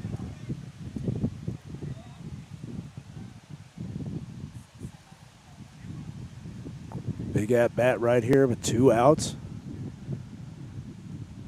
Connor Allen, I mean, strong guy. He's trying to call timeout. They call And time. there's a timeout there. And I forgot to say what Christy Brotman said. I do apologize about that, Christy. She goes, thank you both for streaming the games. We appreciate it, especially since they can't be there in person. That ball hit to the third baseman. He touches third base for the force out. And the top half of the 5th inning for the Newton Rebels, they score. No runs on 1 hit, no errors, and 3 left on base. At the end of 4.5 innings of play, it is the 316 Sluggers 3 and the Newton Rebels 1. And we'll be right back.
And we welcome you back to Newton Rebels Baseball. Frank Martinez, your play-by-play announcer, joined along by Mark Cavalla, our general manager for the Newton Rebels. We just want you to see us and say hi to us, want to wave at everybody. And we want to say hi to Christy Brotman, who says Brody has his uncle Chris watching, and his grandpa and Bree, his cousin, who adores him, are watching from Great Bend, Kansas. Mom is in Coffeyville, and little brother is in Fort Smith, Arkansas. Says, go Brody. So thank you very much for that shout out, and we're going to take you back to the field. Due up in the bottom half of the 5th inning is the designated hitter, number 31, Peyton Tolley. First pitch there by Graham, in there for call strike. As the count now goes to no balls, 1 strike now to Tolley. Tolley playing DH here tonight. I'm sorry, Frank. I was going to tell. Let's say Tolley, even though he's 0 for 2, he's got one of the RBIs, the ground out. That breaking ball just misses inside, as the count will now go to 1 ball, 1 strike. And all Tolley could do was duck on that one. Yeah. And it's funny because Judith, he thought he had enough of the break to get that, catch some of the strike zone. He's like, just laughed. Just kind of gave a little laugh. Like I said, he keeps working on his pitches. I mean, he's got a good fastball. Like I said, it's just electric. Fastball is the way I describe it. But his off-speed pitches, he gets that going. That one was fouled off there by Tolley, as the count now goes to 1 ball, 2 strikes here in the bottom half of the 5th inning. Once again, this is only a 7-inning game here tonight. A swing and a miss there by Tolley, and he goes down swinging for out number 1. Great pitch there by Judith Graham, and that is the 2nd strikeout recorded by Judith Graham here in the ball game. So we do have 1 down, and that will bring up the center fielder, number 23, Drew Sturgeon. Frank, one thing I do want to bring up, especially GM and all that, is that I'm proud of these guys like Judith. I mean, some of the guys, Spencer Maley, some of the guys that have been relief. Yeah, and they've definitely improved. And There's a breaking ball in there for call strike one. Well, our pitching has definitely improved Yeah. since the first half of right, the, and these guys especially stuck the it first out. 2 weeks. Yeah, these guys stuck it out. They come out here. They're getting their innings. That one misses outside as the count will now go to 1 ball, 1 strike. There was many ball games in the first two, Oh, 3 yeah. weeks, and that just would drive anybody to have gray hairs. Yeah, And that's where I got mine. when I started the season, Carv, I didn't have any gray No, hairs. yeah. Now I do. But the reason is because the pitching just. Well- I mean, when you walk 8 guys Yeah, in, yeah. in, Well, but the in whole 2 thing innings is- or 9 guys in 2 innings, you just can't do that. And I'll be calling their coaches after the season, and I'm telling them, I say, hey, I'm proud of your young man, and your guy. I'm glad you sent him here, and he improved. We weren't happy maybe at the first, but as he got better, he worked hard. The guy worked hard, and Judith's definitely one of the guys that we really like. And man, like I said, he has that electric fastball, and he'll challenge anybody. The count is 3 balls, 1 strike now to Sturgeon. As we have one down here in the bottom half of the 5th inning. That one hits the outside corner as the count will go full now at 3-2. And it looks like he can place him really well. Yeah, no, he's a lot. Yeah, I mean, we saw some games earlier where he like I said, it wasn't like they were hitting him all over the place. That one is fouled off there by Sturgeon. But if you watch, Frank, I mean, this is how the ball gets on real quick, on the hitters real quick. And we saw it yesterday when he struck out the first 2 hitters in this lineup, which are pretty good, and Flagg and Mendolia. And then, got a nice little fly ball from Jordan Rogers, who's one of the hot hitters. That one Look at swing and a miss there by Sturgeon as he goes down swinging for out number 2. A great pitch there by Judith Graham as he took something off of that one. And that is the 3rd strikeout recorded by Judith Graham, 2nd strikeout of this inning. And that will bring up the second baseman, number 1, Tanner Leonard. And what I'm getting at is I've been involved with summer ball as well as college ball since 98. And I see guys that actually work at it in the summer. They take it serious. Some guys, there's a few, that say, it's just summer ball. It's like a vacation, or something like that. No, this is where you get better. That one misses outside, and that will even up the count at 1 ball, 1 strike. And it's cool to have a host family and all this and that. But, you come out here and you're trying to get better. You're trying to get back. When you get back in the fall, I want to hear those coaches say, man, this guy's really improved. That one check swing there, but misses low for ball 2.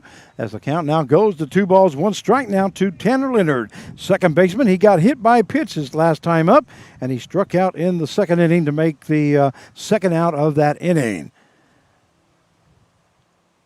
So 2-1 pitch there by Graham. Ball hit into center field. Barnes coming in, making the catch for out number 3. So an F8 in the books if you're scoring at home in the bottom half of the 5th inning. The Sluggers, they scored no runs on no hits, no errors, and nobody left on base. At the end of 5 innings of play, it is the 3-1-6 Sluggers 3 and the Newton Rebels 1, and we'll be right back.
There we go, 17. And we welcome you back to Newton Rebels baseball as we go to the top half of the sixth inning. Now pitching coming in to pitch for the 316 Sluggers will be number 17, Connor Woods. You want to tell us a little bit about Woods there, Carv? Yeah, Connor Woods is from Winfield, Kansas, and you know, I've known about him. I've watched him pitch back in high school for the Vikings. 6'1", 195. His first batter he'll be facing will be the catcher, number 16, Anthony Zellner. That one is fouled off as the count now goes to no balls, 1 strike. So Connor Woods now pitching. And let me see if I can get you the final numbers here for Adler.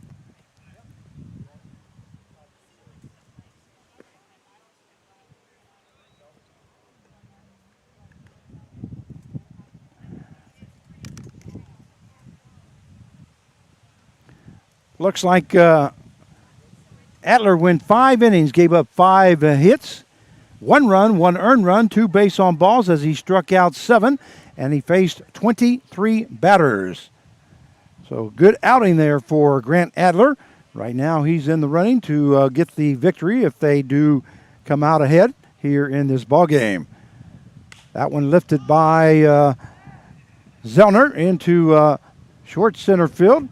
And the center fielder will make the catch for out number 1. Yeah, I was going to say anything. It's a high fly ball within the park. It's going to, yeah, I think somebody's going to probably catch it because it sure seems to hang up out there.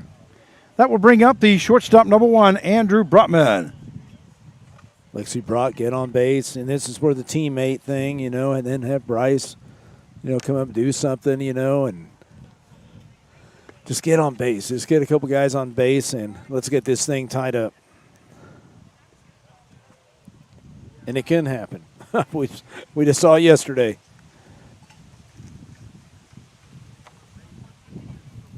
Count is 1 ball, no strikes now to Brotman. Here's the pitch. That one lifted into go. right field. That's going to be in for a base hit by Brotman as Brotman records his 2nd hit of the ball game. And that one in floater into right field. So there will be a runner on at first base with 1 down here in the top half of the 6th inning. That will bring up the designated hitter number 51, Bryce Nittler. And we do have a pinch hitter now. Is Trey Wingett, number 14. Is that correct? Yep. Okay. Wingett. Pinch hitting will be number 14, Trey Wingett now. Trey, I know he's been under the weather, hadn't been feeling good or everything, and talked to him. We both talked to him yesterday, and he had that big home run. You know, game 2? Yep. So he is coming in to pinch hit now for Nittler. First pitch misses low for ball 1. So the count is 1 ball, no strike now to Trey Wingett, who is pinch hitting here in the top half of the 6th inning. 3-1 is the score in favor of the Sluggers, but we do have a runner on at first base with 1 down. That one misses outside as the count will now go to 2 balls and 1 strike. And I know. I don't believe that wind has stopped very much, has it? No, but I was going to say that's what I was going to bring up. Woods, when he was throwing his warm-up throws I can tell him he was having a little trouble with the location. And I think a lot of it the wind. That one misses for ball 3. So 3 balls, no strikes now to Trey Wingett, who is pinch hitting here for the Newton Rebels. It's still showing that's about 21 miles an hour out of the south, but boy, it just seems like it's really surging there. A lot of gust. And here's the pitch. That one. Ooh, I don't know, 3-0, but.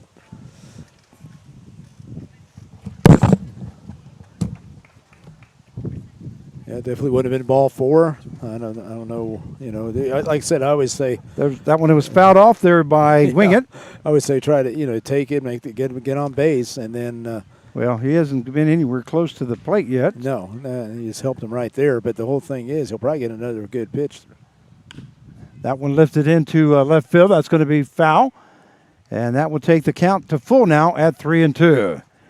Well, we definitely looked at ball 4 there. Yeah, he needs to get on base. Well, you need base runners, that's for sure. Like you're in the top half of the 6th inning. Yeah, and you got Barnes, who's been one of the hot hitters in the 9-hole. Then you get the top of the lineup. So, I mean, this could be a big inning. So here, full count now. Swing and a miss there by Wingett as he goes down swinging for out number 2. And that will bring up the center fielder number 7, Justin Barnes. Well, it's up to Barnes to pick him up right here. Like I said, it's just a team game, Frank. It's That's what I was talking about the other day. on a 3-0 count, and when the new pitcher coming in, you've got to make him throw you a strike. Don't swing at ball 4. Here's the pitch now by Woods. That one is lifted to the right-hand side. First baseman now going to camp under it. Makes the catch for out number 3. So that is the third out of the inning. Here in the top half of the 6th inning for the Newton Rebels, they scored no runs on 1 hit, no errors, and 1 left on base. At the end of 5.5 innings of play, it is the Sluggers 3 and the Rebels 1. And we'll be right back.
And we welcome you back to Newton Rebels Baseball as we go to the bottom half of the 6th inning.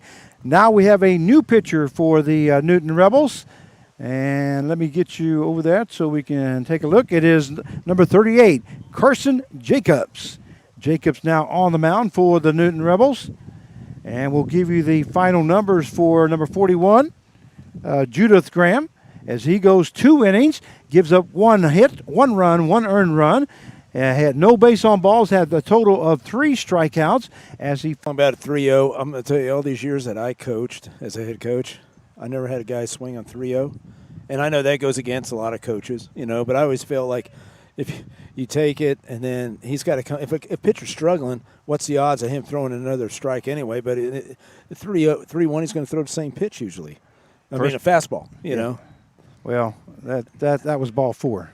Yeah, but I'm saying that it's just that 3-0, I've always given a take sign. I always give him a take sign because, let them know. That one misses low for ball 2. And I had some pretty doggone good hitters in, my career and everything as a coach. But it's just that I feel like, and if they argue with me, I was right there. Well, 3-1 is going to be right there too. They don't want to walk in. Yep. That one hits the outside corner as the count will now go to 2 balls, 1 strike. And Austin Warkins is the batter here in the bottom half of the 6th inning. 3-1 is the score. That one misses inside and low for ball 3. 31 now the count. I remember kidding around with one of my players. Like, well, if I had Barry Bonds, maybe I'd let him go 3-0 or something like that. But, there's not too many guys like that.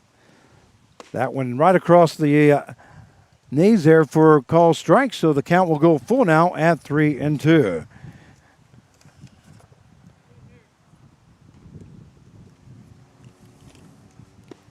A swing and a miss there by Workins as he goes down swinging for out number 1.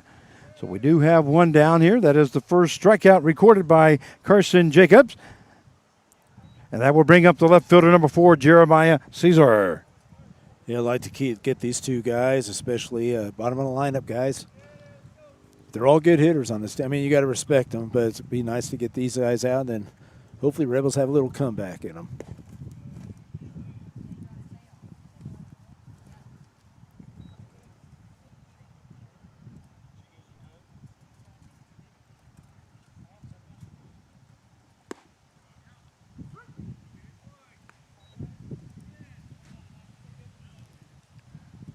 Out it goes, no balls, 2 strikes now.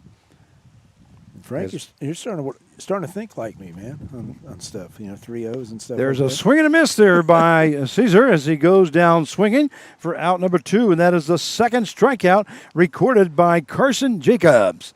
And that will bring up the right fielder, number 29, Blake Mitchell. Mitchell.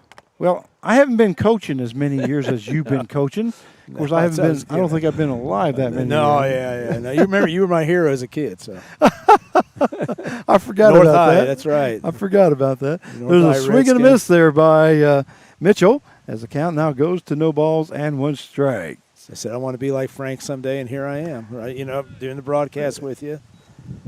Yeah, for those of you that don't know, I've had Mark Cavala doing the play-by-play and the color commentator on the World Series the last 2 years, or last year, I should say.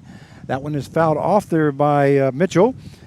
I've been calling it for the last couple years, but last year you joined me on the broadcast, and I got some real nice compliments about how the job that we did together, how fun. we blended in. It was a blast. I enjoy working with you. This is. That one is fouled off there by Mitchell. And those of you that don't know, but I've been a PA announcer for 27 years, and then only about 3 to 4 years as a play-by-play announcer. I haven't been doing that much of it, and just. Well, I remember when you approached me about it and said, "Hey, you mind if I do it?" I said, "Let's do it." And I know you do a great job, and I'm sure the people out there they enjoy you out there, and like I said, and I tell you, Frank, this is kind of I enjoy this part of it. I enjoy being a GM. There's a breaking ball. That one lifted to the right-hand side, and it's going to be out of play as the count stays at 1 ball, 2 strikes.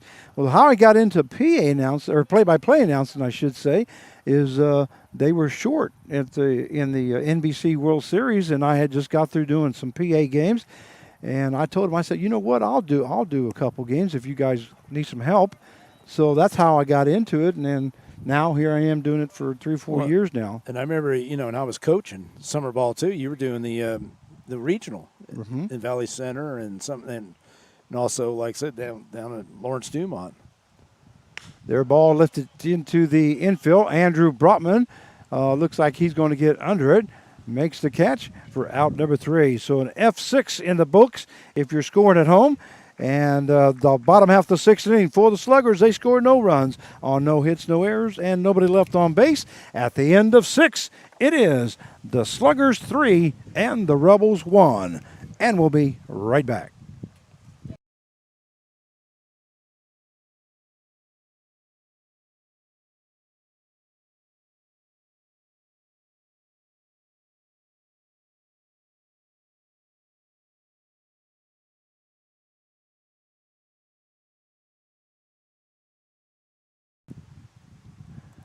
And we welcome you back half the 7th inning. All this going on here, the broadcast would not be possible without our sponsors. By the way, I'm Frank Martinez. This is Mark Cavala, our general manager for the Newton Rebels. So we want to make sure that we thank our sponsors. Any double plays are sponsored by the team of Pate and Paul, attorneys at law. Doubles this evening will be sponsored by Cobra Enterprise, Store and Stuff, and Realty Connections. Plays at the plate are sponsored by Colonel Tim Marler family in honor of the Kansas National Guard. Your home team, always ready, always there. Pitching changes this evening will be sponsored by Ray Roofings. They have you covered. Home runs this evening will be sponsored by John Odeman family, proud friends of the Newton Rebels. Any great plays or players of the game will be sponsored by the Carl Hodges and family. The Rebels tradition continues since the year 2000. Once again, we'd like to thank Back Alley Pizzas, Curtis C's, and all our host families. Once again, these broadcasts would not be possible without those sponsors. Make sure that you thank them, and especially thank our host families. And I like to say, anybody who wants to be a sponsor, especially next year, get a hold of us, and we'll definitely talk to you guys and a host family. As soon as the season's over, we're going to be looking forward to next year. And let me give you a little tip here. If you want your money's worth, go for the strikeouts. We have a guy that's leading the league in strikeouts, has 54 strikeouts. You're going to get your money's worth. So do the strikeouts. It'll be a good price on it, but it won't be too bad. There you go. All right, we're going to cut back as we go to the top half of the 7th inning. For the Newton Rebels, it will be the leadoff hitter, the second baseman, number 11, Jaden Hanna. And is this the same pitcher, Woods? Different pitcher. Let's see the signal for a new pitcher. Number 17? No? Okay, thank you. And that one is fouled off, and we got a new pitcher now for the Newton Rebels. I'm sorry, for the 316 Sluggers. And we'll take a look and see who that is as the count goes to 1 ball, 1 strike now to Hannah. That one, a breaking ball, just misses as the count now goes to 2 balls. Number 31 looks like. Number 31 now coming in. Peyton Tolley. That's Peyton. Okay. Peyton Tolley, the designated hitter. He also pitches. Oh, there goes oh, our and there went our camera. Yeah, there goes that's what I was worried about, Frank. You're going to have to go back down. Yeah. There you go. Thank you very much, sir. That's kind of good. You're going to have to go to the right a little bit. There you go. So the count goes to 2 balls, 2 strikes, and Tolley now on the mound. That one misses low for ball 3, so the count will go full now at 3-2. That's going to be about as good as you get. Thank you very much, sir. I appreciate it. And let's give you the final numbers there for Connor Woods. Here's Tolley's pitch. That one is lifted into the third baseman. Third baseman Mendolia gets under it, makes the catch for out number 1. So an F5 in the books for the first out as we are in the top half of the 7th inning. Correction, top half. Let me go back to top. 1 out. And that will bring up the left fielder, number 20, Aiden Corrigan. Corrigan is 1 for 3 here tonight as he recorded a base hit his last time up. And here's the pitch by Tolley. A swing and a miss there by Corrigan as the count now goes to no balls and 1 strike. That's a Corrigan with that curve, just like a righty going to the right side, right field. He just take that to the left side, stay with it. Fastball misses low for ball 1, and that will even up the count now at 1 ball, 1 strike. By the way, don't forget, this is only a 7-inning game, and the second game will be coming up here shortly. We're not going to cut away. That one lifted to the first baseman. That's going to be played by the first baseman unassisted for out number 2. He's been pretty smooth over there. So we have 2 down now here in the top half of the 7th inning, and that will bring up the right fielder, number 8, Thomas Capion. Definitely had some opportunities. I know we've left, how many guys on base did we say? 8 guys, I believe. 8 runners on base, but it was just getting the timely hits. And in the ground as the ball count goes to 1 ball, no strikes now to Thomas Capion, right fielder for the Newton Rebels here this evening. Game 1. I always felt, Frank, we're the type of team. If we stay close, we're used to come from ball hit hard there by Capion to shortstop and goes to first base for out number 3. So a 6-3 put out in the books, and that is the ball game with the final score, the 316 Sluggers 3 and the Newton Rebels 1. Well, I don't know about you, Mark, but I didn't think that we would have a 3-1 ball game. And I was going to say, I wish I could go back and delete the first part of this because that's what I predicted, a high-scoring game. Yes, you did. And, I mean, it's and that's how much, baseball's crazy sometimes because you look, the wind blowing out and guys, want to lift the ball. But you got to hand it to the pitchers in this game, both sides. So that is the ball game. We're going to just go ahead and keep it here. And what we're going to do is, matter of fact, let's cut over to us. We're going to go through the games for next week. We'd like to remind you we have a second game coming up. It's a 7-inning game, but we will not be playing tomorrow evening. This second game will make up for that game tomorrow evening. But we will play on Friday, July the 16th, and we're going to play in Newton, Kansas, as we'll play the Sunflower Seeds, and it will be a 7-inning game, and that game will start at 5 p.m. One game, a 7-inning game on July the 16th. Then we play Saturday, July the 17th, and that will be in Cheney, Kansas. Right. And that game time will be 7 p.m. And that game also against the Sunflower Seeds, and that game also will be a 7-inning game. Once again, Saturday, 7-inning game at 7 p.m.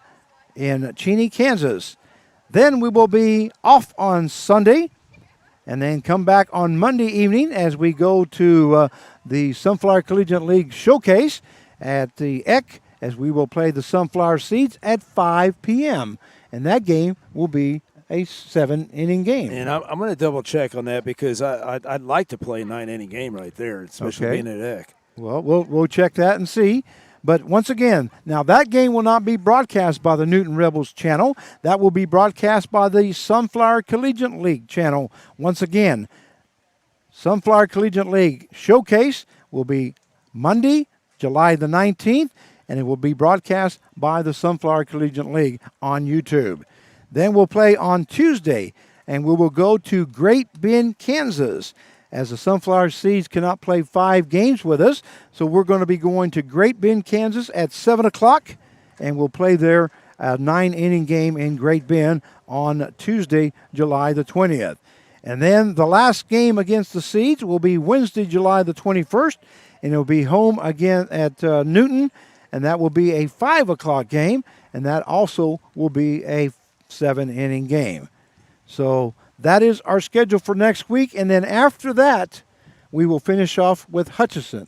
Right. Yeah, and the Hutchinson series, which they're in first place right now, so it's a great way to finish up the season. And like I said, I know we're not going to win the league, but guess what? We have something. We do have something that maybe we can determine who does win the league. So hopefully that's going to be important to these players, to the coaches, and we finish the league strong. So that's where we stand at. Once again, we're not going to break away. We're just going to keep it right here. So you guys stay here with us. Just keep checking your screen, and we'll let you know when we get back to the second game. It should be in about 20 minutes or so. Usually about 20. Yeah, about 20 minutes once the umpires change clothes and change gear, and then hopefully we get the starting lineups by that time. So we'll be right back. You've been watching Newton Rebels baseball, and we're going to go ahead and do the video clip here for you just because some of you have never seen it, and here is the video clip that we put together.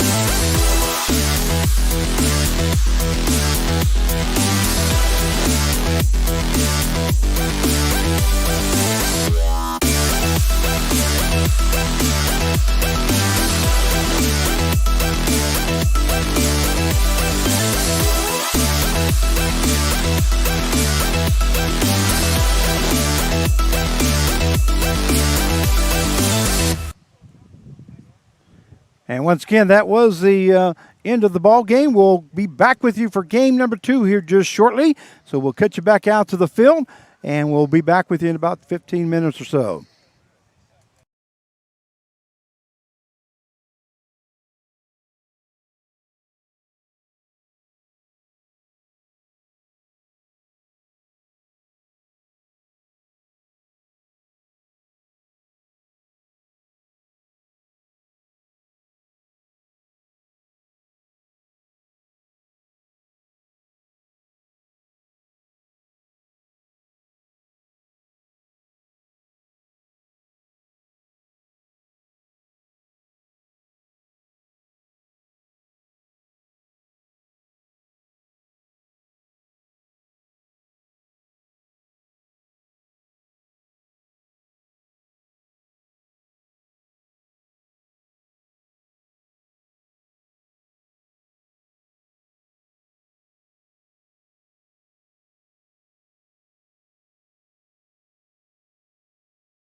And we welcome you back to Newton Rebels Baseball as we go to game number 2 here this evening between the Newton Rebels and the 316 Sluggers.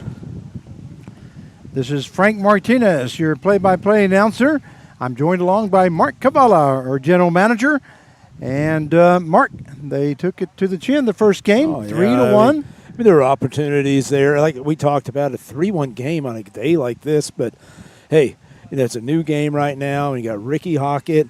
He'll be ready to come out. And guess what? He pitched in his field before. So anyway, we'll see what Ricky can do. And but, yeah, we need to come back and win this 5th game. Yeah, we definitely do. The Sluggers are now taking the field.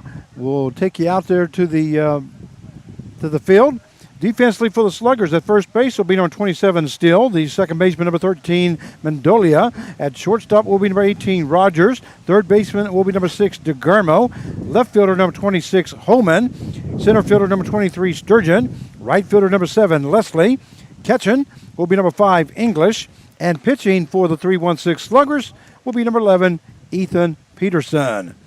Peterson on the mound here for the Sluggers. Yeah, Peterson from Omaha, Nebraska, 5'10", 180 pounds, right-handed hitter. And we have faced Peterson already in this series. Not sure exactly what game it was. It's kind of a blur in it, yeah. Yeah, it's been a while back.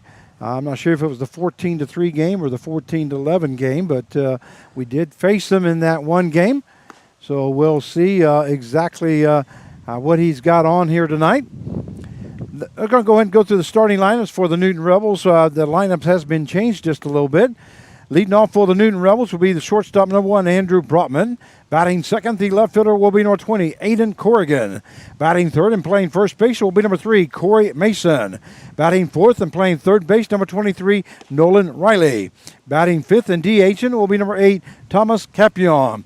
Batting sixth and catching will be number 22, Connor Allen. Batting seventh and playing center field will be number 14, Trey Wingett. Batting eighth and playing second base will be number 6, Camden Jurgensen. Batting ninth and playing right field will be number 0, Eli Hickman. And pitching for the Newton Rebels will be number 10, Ricky Hockett.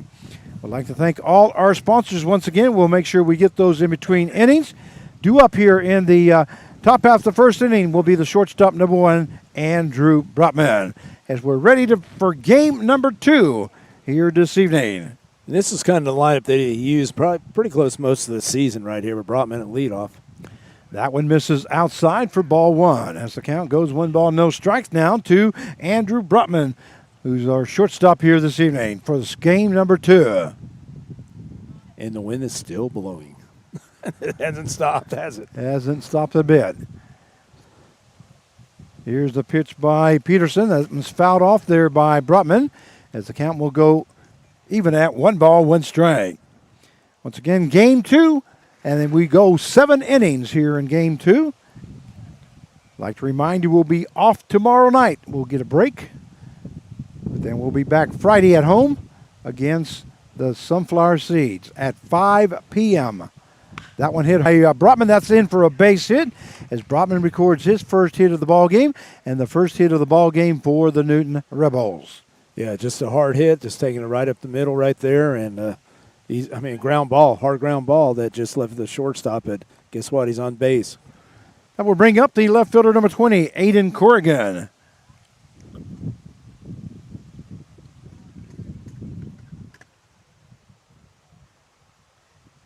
So Corrigan is up here in that one tried to lay down a bunt, and that was in there for call strike 1. You know, guys, sometimes it's trying to do like a drag sack instead of just square around, just get the bunt down. That was a good one to bunt. You could. That was right across the plate, exactly. There's a bunt. There's a perfect bunt right in front of home plate. Catcher will go to first base, and it's going to be in time. Whoa. So we have a sacrifice. Did he call him out? It's like he dropped it or what? Let's see. What do they call him? They called him out, I believe. Yep, they did call him out. It is a sacrifice. When he came up with the ball's on the ground. 2-3. And that moves Brotman over to second base, and that will bring up the first baseman, number 3, Corey Mason. You know, Mason, one of the leading hitters in the league, just been battling injuries the last week. That one fouled off there by Mason. as the count goes to no balls, 1 strike. We do have 1 down as the runner is now on at second base here in the top half of the first inning.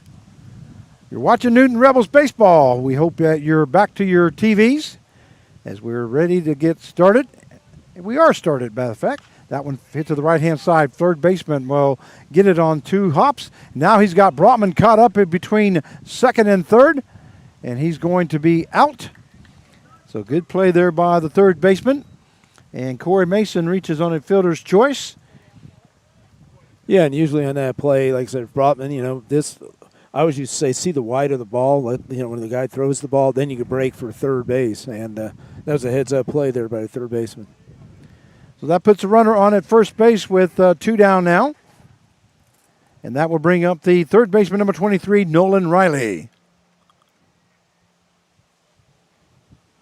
Fastball in there for call strike as the count goes, no balls and 1 strike. Riley playing third base here the second game, as he did the first game. That one lifted to the right-hand side. Looks like the right fielder may get under it. He does, makes the catch for out number 3. So an F9 in the book for the third out here in the top half of the first inning. For the Newton Rebels, they scored no runs on 1 hit, no errors, and 1 left on base. At the end of 1 half inning play, it's the Rebels 0 and the Sluggers coming to bat. We'd like to thank all our sponsors once again. Any double plays here tonight by the Rebels will be sponsored by the team of Pate and Paul, attorneys at law. Any doubles will be sponsored by Cobra Enterprise, Store and Stuff, and Realty Connections. Plays at the plate will be sponsored by the Colonel Tim Mahler family in honor of the Kansas National Guard. Your home team, always ready, always there. Any pitching changes will be sponsored by the Rave Roofing. They have you covered. Home runs will be sponsored by the John Odeman family, proud friends of the Newton Rebels. Great players of the game will be sponsored by Carl Hodges and family. The Rebels tradition continues since the year 2000. Also like to thank Back Alley Pizza and Curtis C's. And we can't go without thanking our host families. Thank you, host families, for all you do for us this year. Yeah, Frank, I'm pretty surprised, too, because you had somebody say something and who is a fellow North High Redskins, Brent Holman. Coach Holman? Yeah, he said, I can't believe you didn't say anything. Well, I have not been near the computer here. I've been gone for 20 minutes on a break. I am with my Arc City people, so I've heard. Well, Brett Holman, we welcome you to the broadcast. Says right into your living room. There must have been a foul ball that came right back to the camera there. We're sorry about that, but we welcome Brett Holman to the broadcast. Hope you're enjoying it. You're a North High Redskin, and I'm trying to remember what year you graduated, but I'm a 73 graduate from North High. Brett says, looking good. Carve? Yeah, known that guy for a long time, and it's been a few years since he was the Redskin there running around, pitching, winning games in the City League. I remember that. The first pitch there by Ricky Hockett is across the knees for call strike 1. Up for the Sluggers, designated hitter number 2, Connor Flagg. So we are underway here in the bottom half of the first inning. That one is fouled off there by Flagg, as the count will now go to no balls and 2 strikes. I'm looking at the camera there. Might have to make a little adjustment here. Yeah, I kind of slipped down just a little bit. That one misses low, as that takes the count now to 1 ball and 2 strikes. By the way, Brent Carve is now a cameraman as he adjusts our camera, tries to get it back online. It's too low. Too low. That one misses low for ball 2. So the count will now go 2 balls, 2 strikes. There you go. I think that's a little bit better. Okay. Yep. You want me to lift it up a little more? Or? If you want to. You're the cameraman. I'm not going to disrupt you. Nope. Now you got the netting. We don't want that. Way to go, Carve. That one hit into center field. That's in there for a base hit as Connor Flagg records the first hit of the ball game and the first hit of the ball game for the Sluggers. That will put a runner on at first base with no outs, and that will bring up the right fielder number 7, Tanner Leslie. This one thing we talked about, Ricky Hockett, he has a tendency sometimes to get the ball up, and I know he's been working on it. He's had a few days since he's pitched his last game. which was, I guess that was against the Kansas Cannons. See what kind of adjustments he makes. So Ricky Hawkins pitched that one in there for a call strike. As the count now goes, no balls, one strike. With a runner on at first base and no out here in the bottom half of the first inning. Game 2 of a 7-inning game, that is, or a doubleheader here this evening. Ricky Hockett, Friends University. Breaking ball, that one lifted right above our heads here, but Connor Allen will make the play for out number 1. And if you remember that game, that first inning against the Kansas Cannons, Ricky was having trouble with all 3 of his pitches basically, and he's pretty frustrated. I know he was very frustrated. He went 1 inning, but hopefully right there it looks like a good breaking ball. That brings up the second baseman, number 13, A.J. Mendolia. Well,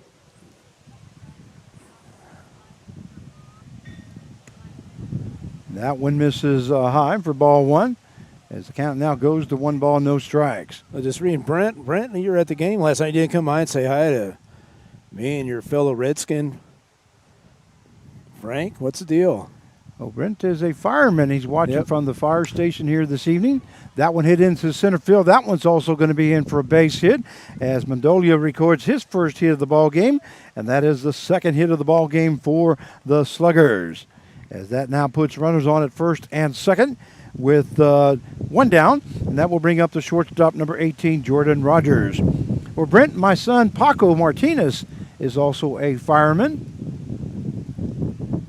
I was going to say 85, and that is the year he graduated. We all looked up to you, Frank. That's a That one hit to the third base side. That's going to be foul. As the count now goes, no balls, 1 strike now to Jordan Rogers. Yeah, I was going to say 85 because I was thinking that was the year. I should have said it because now you can't believe me. His brothers. I mean, that's what we were talking about the other day about North High Redskins. Man, they've had some great athletes. Boy, haven't they? Gee, boy, it started back with many years ago. But Don Calhoun. Oh yeah, remember him, football player, K-State. That's swing and a miss there by Rogers as the count now goes to no balls, 2 strikes. Barry Sanders, Lynette Woodard. I mean, you can just go on and on. Holman brothers. I mean, yeah, the Holman. Yeah, a lot of great athletes out of North High School. And I don't know about you, Brent, but once a Redskin, always a Redskin. Oh yeah. There's a breaking ball lifted into left field. That's going to be in for a base hit. And Corrigan bobbles the ball as the runner runs around third base. And going to second base now for the he's going to be safe at second is Rogers. Rogers showing some good hustle. As soon as he came out of that box, I was watching him. He was running hard. That is the third hit of the ball game. 1 run has scored as now there is runners on at second and third. And Rogers records an RBI. Standing at third base will be Mendolia. Rogers at second. That will bring up the third baseman, number 6, Trey DeGarmo. 1-0 to score here in the bottom half of the first inning for the Sluggers. Yeah, DeGarmo from Wichita, Kansas, 6 foot, 200 pounds. That one fouled off there by DeGarmo. The count goes to no balls, 1 strike. Boy, I've seen a lot of foul balls today.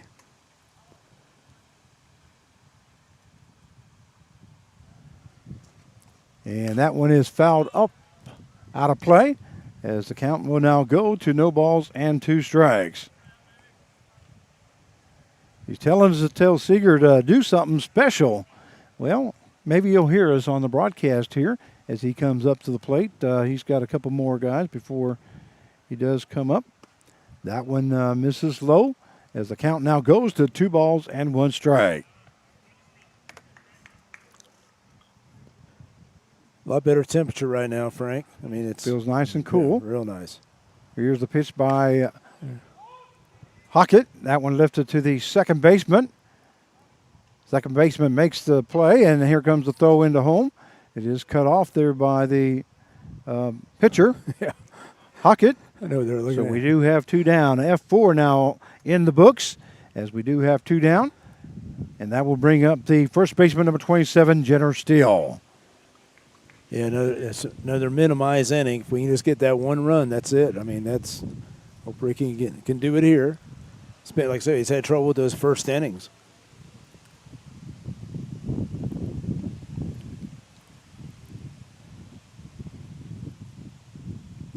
So here's the pitch by Hockett. That one a swing and a miss there by Steele as the count now goes to no balls, 1 strike.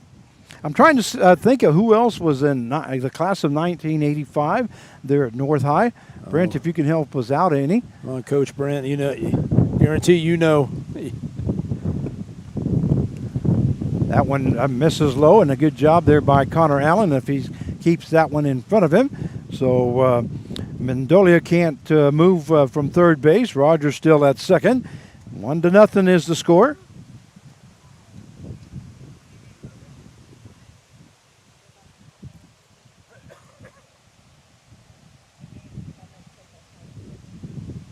And here's a pitch by Hockett. That one misses low for ball 2.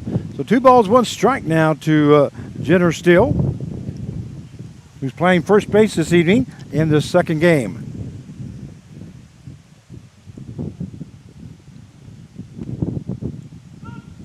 Nice strike right there, low fastball. Here for call strike as the count will even up at 2-2. Well, Connie Miller, we are at Adams Field. It faces the northeast part of the complex. Here's the pitch by Hockett. That one hit to the third baseman. That's going to be fair ball as that one's down the line. That is the 4th hit of the ball game. Another run will score. 2 more runs score. As a matter of fact, 3-0 is the score. And Jenner Steele is in with a double and 2 RBIs.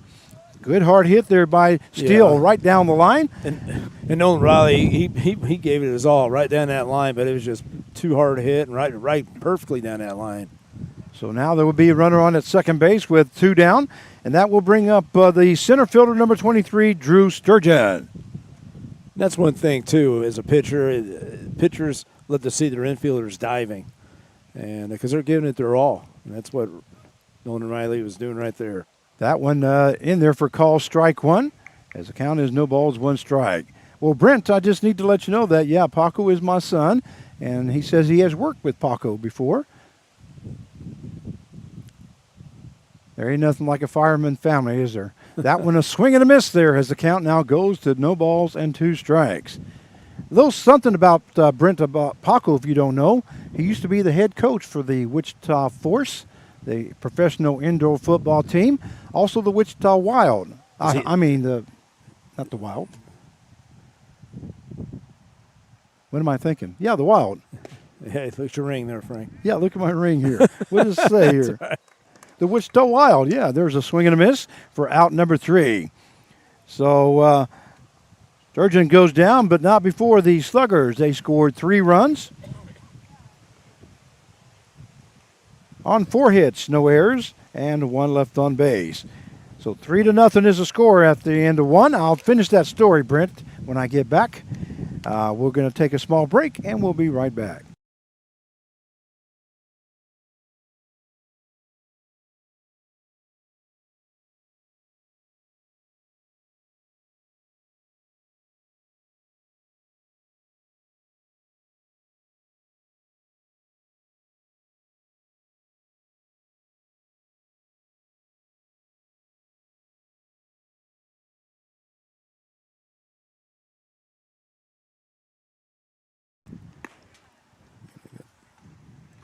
And we welcome you back to Newton Rebels Baseball. This is Frank Martinez, your play-by-play announcer, joined along by Mark Cavalla, our general manager.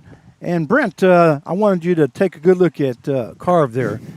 I want to know, how much has he aged in the time that you've known him? A lot, especially this summer. I definitely have. So. Yeah, exactly right. Well, Brent, he is saying that Barry Sanders was one of was a class of '86, and Byron was in '85 with him, and also Stanford and Grimes were in '84. So, boy, he had some good athletes at that time. Yeah, I've heard of that Stanford guy. I have heard of him. Stanford, yeah. I've heard of him somewhere, but I don't know exactly where. But, yeah, you're right, I have heard of him. So we go to the Top of the second inning, 3-0 is the score. And we're going to take you back out to the field. And due up for the Newton Rebels will be the designated hitter number 8, Thomas Capion. Anyway, Brent, one thing I was telling you about before we went on the break there, my son Paco has been the head football coach for the Wichita Wild and the Wichita Force, and he has won 3 championships out of 5 years with both the Wild and the Wichita Force as a head coach, and as 2 years as the head coach and 1 year as the offensive coordinator. Does he miss it? I tell you what, I miss it more than he does, I believe. Now, I know he loves his job as a fireman, but I got a chance to travel with him all the time, and help him out with practices. And I went to Bismarck, North Dakota, and stayed up there with him 1 year when he was up there coaching that team. Oh, yeah, I remember that. He went up there just to become the offensive coordinator, and then 2 or 3 games into the season, they fired the head coach and asked Paco to become the head coach. That ball lifted into right field.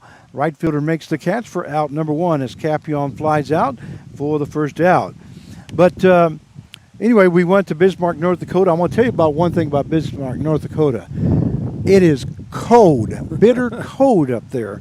I've never been so cold in my life. You step out the door and the wind just goes right through you. Oh, yeah. Doesn't matter what you have on. It's hard to believe people live there. That's how I always felt, That's.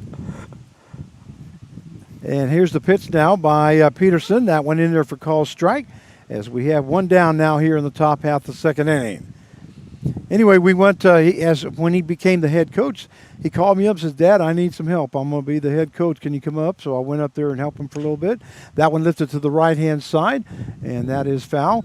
So that's how I got the chance to do some radio, was I became their play-by-play announcer here for the Wichita Force, and got a chance to call for 2 years, one as the color commentator and one as the play-by-play guy for the next year.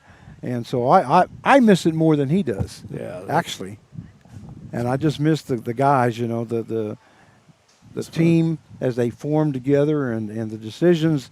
I don't miss that BS, what they call the BS part of it, where you got to put up with the owners and the fans. They don't understand the general manager. Yeah, the fans don't understand why players don't play or why they're in certain positions. If they could only see what goes on back behind the curtain, per se. Yeah. No, it's the effort given by certain players or whatever the situation is.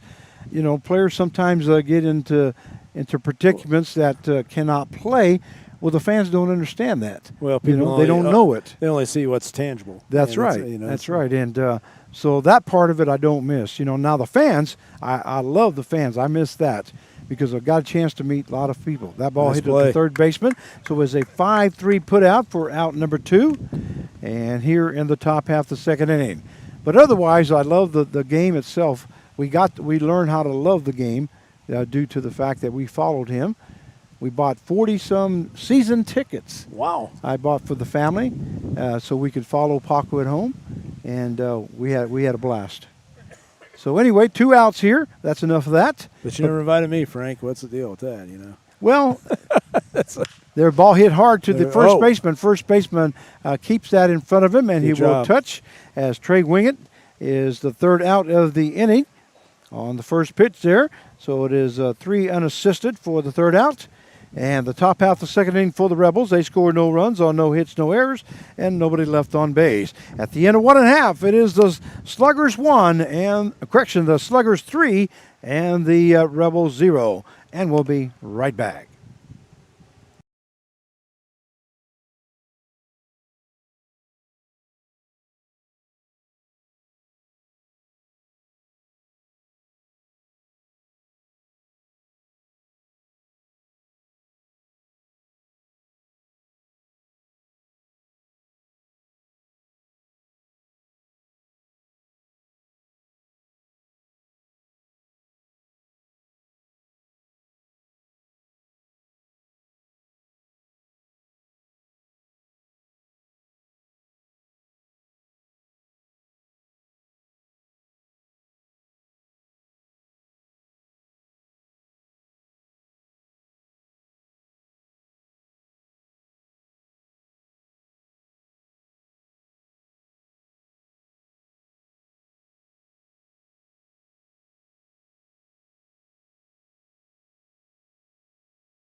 All right, we welcome you back to Newton Rebels baseball as we go to the bottom half of the second inning. 3-0 is the score in favor of the 3-1-6 Sluggers.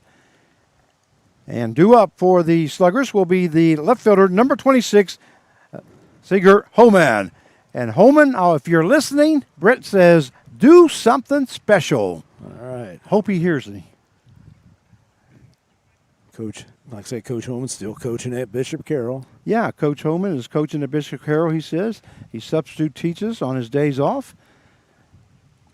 Well, I thought Paco would get into the high school level, but he decided against it once he became a fireman. Count is 1 ball, no strike. That one misses just low as the count now goes to 2 balls and no strikes. That comment right above there. What's that? Oh, you about you? Yeah, you got Yeah. just a little bit more Just a gray in little your more. beard. That one fouled off there by Holman as the count will go to 2 balls and 1 strike.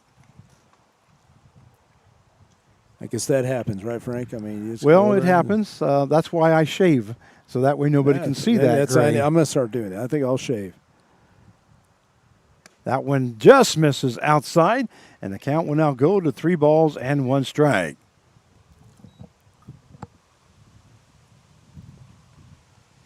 So 3-1 now the count to Holman. There's the ball, misses high. So Holman will be on at first base with a walk, and that will bring up the catcher number 5, T.J. English.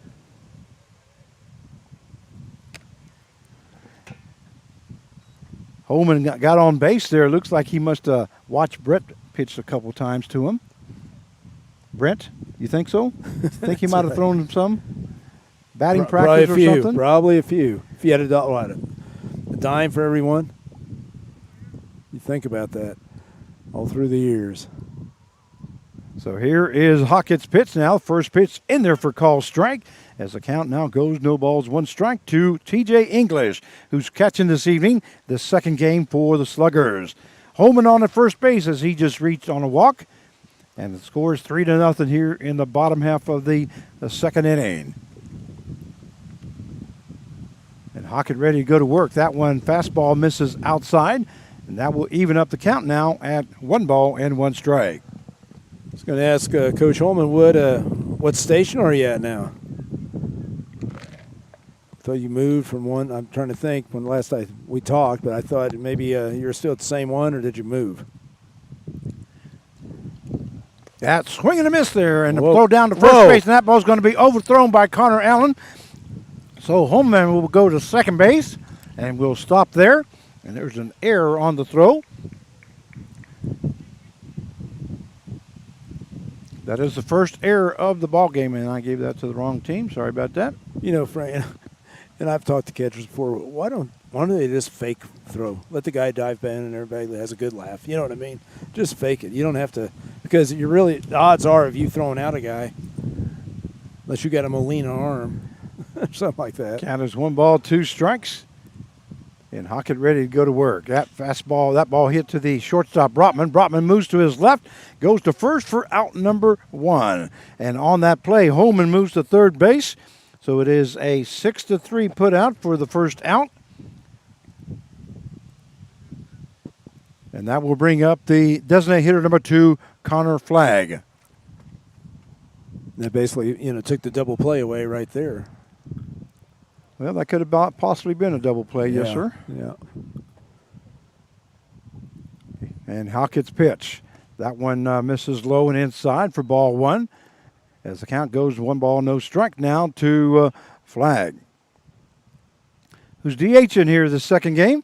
He caught the first game. That one misses high as the count will now go to 2 balls and no strikes. That's the thing about Ricky, Hockett, just keep making some adjustments. There you go. There you go.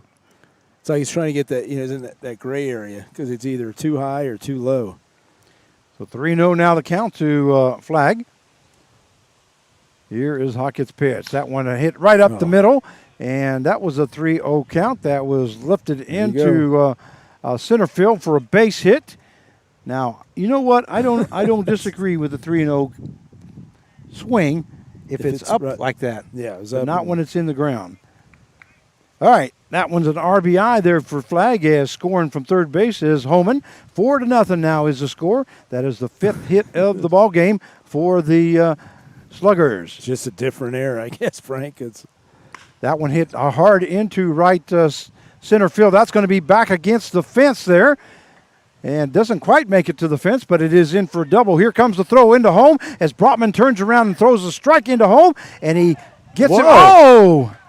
Oh, he drops the ball there, but looks like he was out at home plate. That was, like I said, we'll have to look at the camera on that one. I know the ball beat it. You beat him there. Yeah, beat him there, and it looked like Connor Allen made a nice tag there on that left foot. The right foot still had not touched home plate there. He just said, I think he just missed him on the tag. But I'm like, well, he didn't make him. He didn't. I thought he made the tag, but well, and that's, and I went through this with umpires years ago, and so I'm sitting there going, okay, so I guess you're going to make me tell my guys to put a hard tag on guys. You know what I mean? And that's when it gets crazy. No, don't do that, Carp. Well, especially when the ball beat him. So I don't know. So that brings up the second baseman, number 13, A.J. Mendolia, with one down here in the bottom half of the third inning. 5-0 is the score. Ricky Hockett's pitch is blocked by Connor Allen. Nice job there by Allen to stay in front of that one. So the count will now go to 1 ball, no strikes. So that was a nice throw ball there by Brotman into home plate. Yeah, no, it's a great throw. And different view here. That one hit hard down the line. That's going to be foul, as the count will even up at 1 ball, 1 strike. It's funny how 2 people can see it so different. Yeah. Or 3 people see it so different. I will be looking at the instant replay tonight. So. We'll slow it down, huh? Slow it down. Count is 1-1. There goes the breaking ball. Misses low for ball 2, as the count now goes to 2 balls, 1 strike. Wonder how much that would cost, Frank, to get an instant replay. so we can start doing that.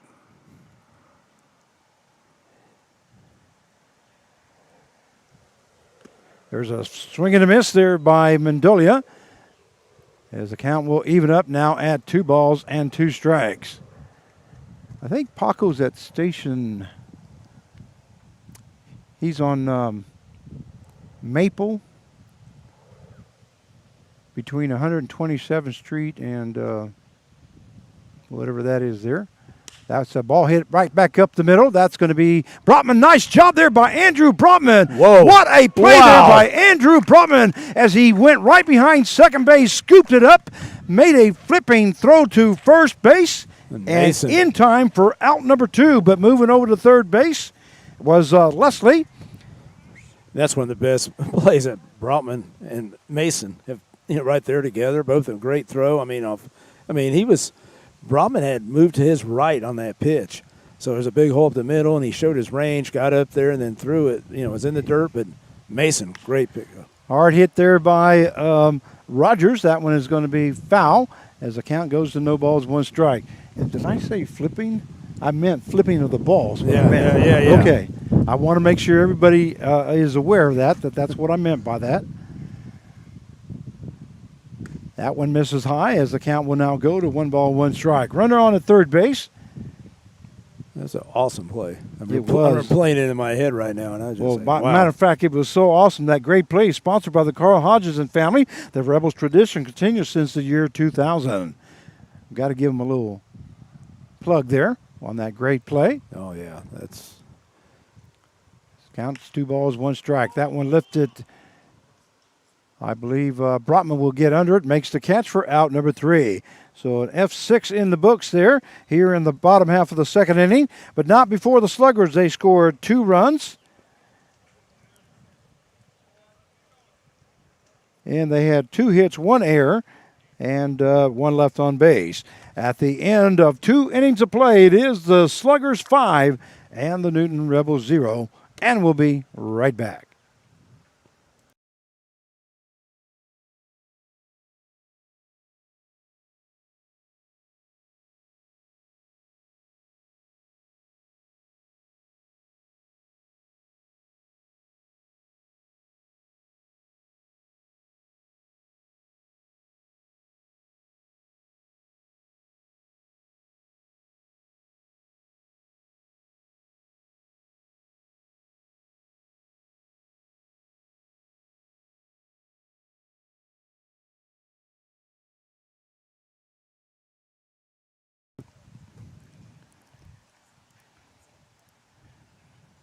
And we welcome you back to Newton Rebels Baseball as we go to the top half of the third inning.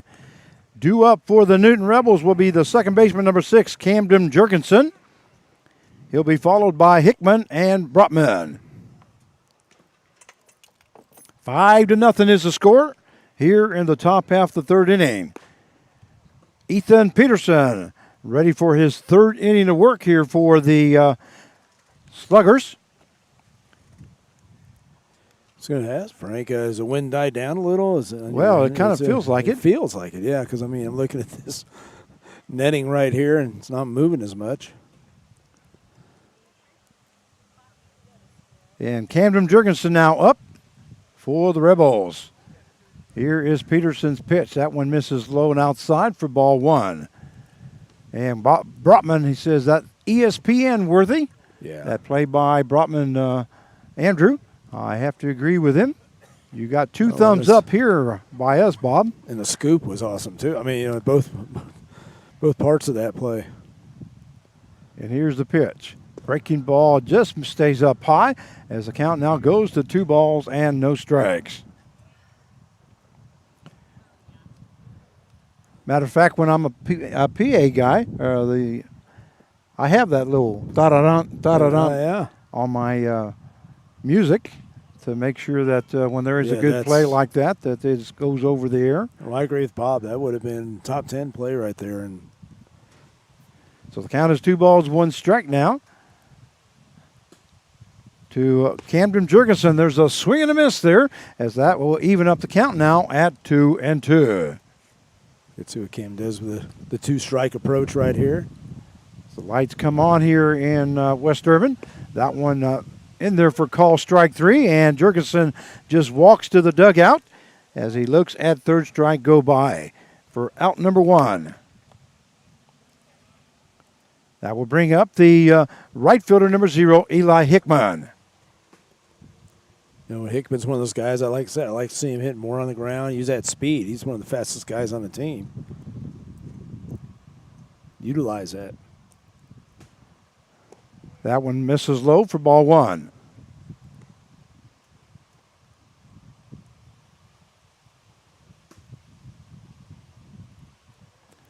So 1 ball, no strikes now to Eli Hickman, who's playing right field this evening in the second game. That one lifted hard into left field. Left fielder backing up.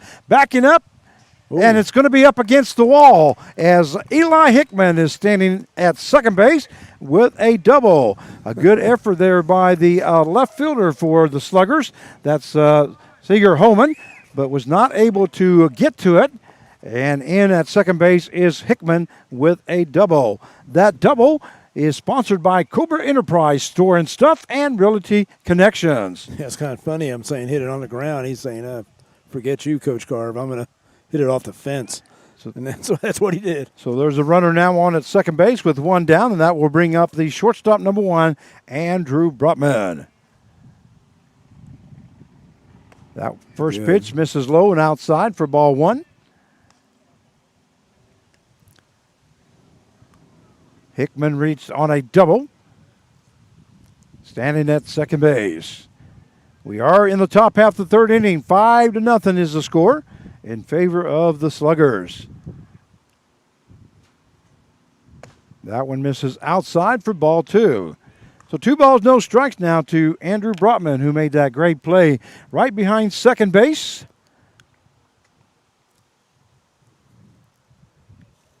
Yeah, let's get a good pitch right in here, Andrew. I mean, don't swing at a pitcher's pitch.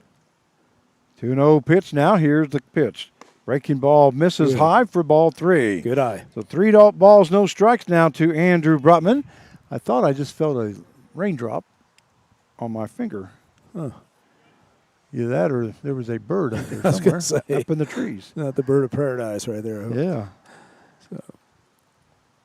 So 3 balls, no strikes now to Andrew Brotman. And here's the pitch. That one right down the middle as the count now goes to 3-1.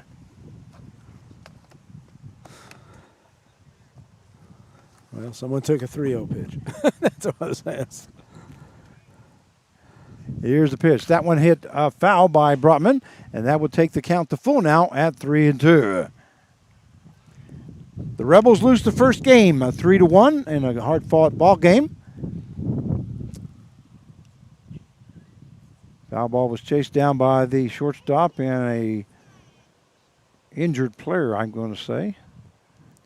Yeah, we need one of those innings, just like when our, I hate to say this, Frank, when the internet went out and we had the 5 and 7 runs. That was crazy. I remember that one. It was more than crazy because I was pulling my hair out. Breaking ball, swing and a miss there by Brotman. Great pitch there by Ethan Peterson as he got that one up. And Brotman swung at it, was not able to get contact, so we have 2 outs now.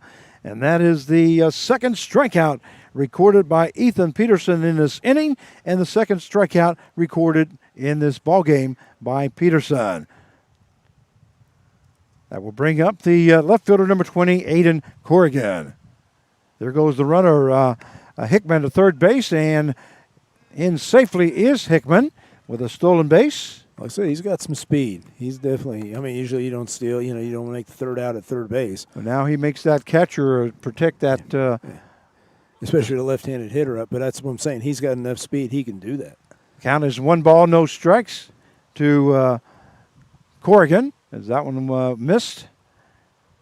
And here's the pitch. That ball, just a check swing there by Corrigan, and third baseman will go to first base for out number 3. That is a 5-3 put out in the books for the third out here in the top half of the third inning. For the Rebels, they scored no runs on 1 hit, no errors, and 1 left on base. At the end of 2.5, Sluggers 5 and the Rebels 0, and we'll be right back.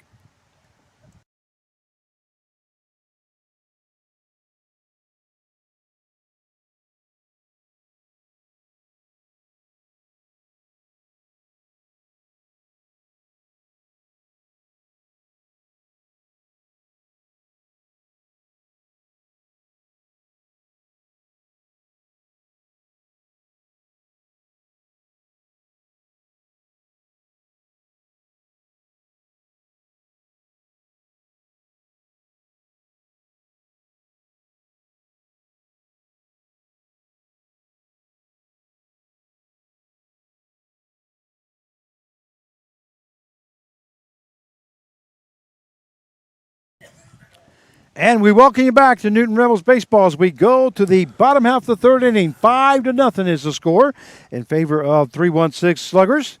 Due up for the Sluggers will be the third baseman, number 6, Trey DeGarmo. Ricky Hockett in on his third inning to work here for the Newton Rebels.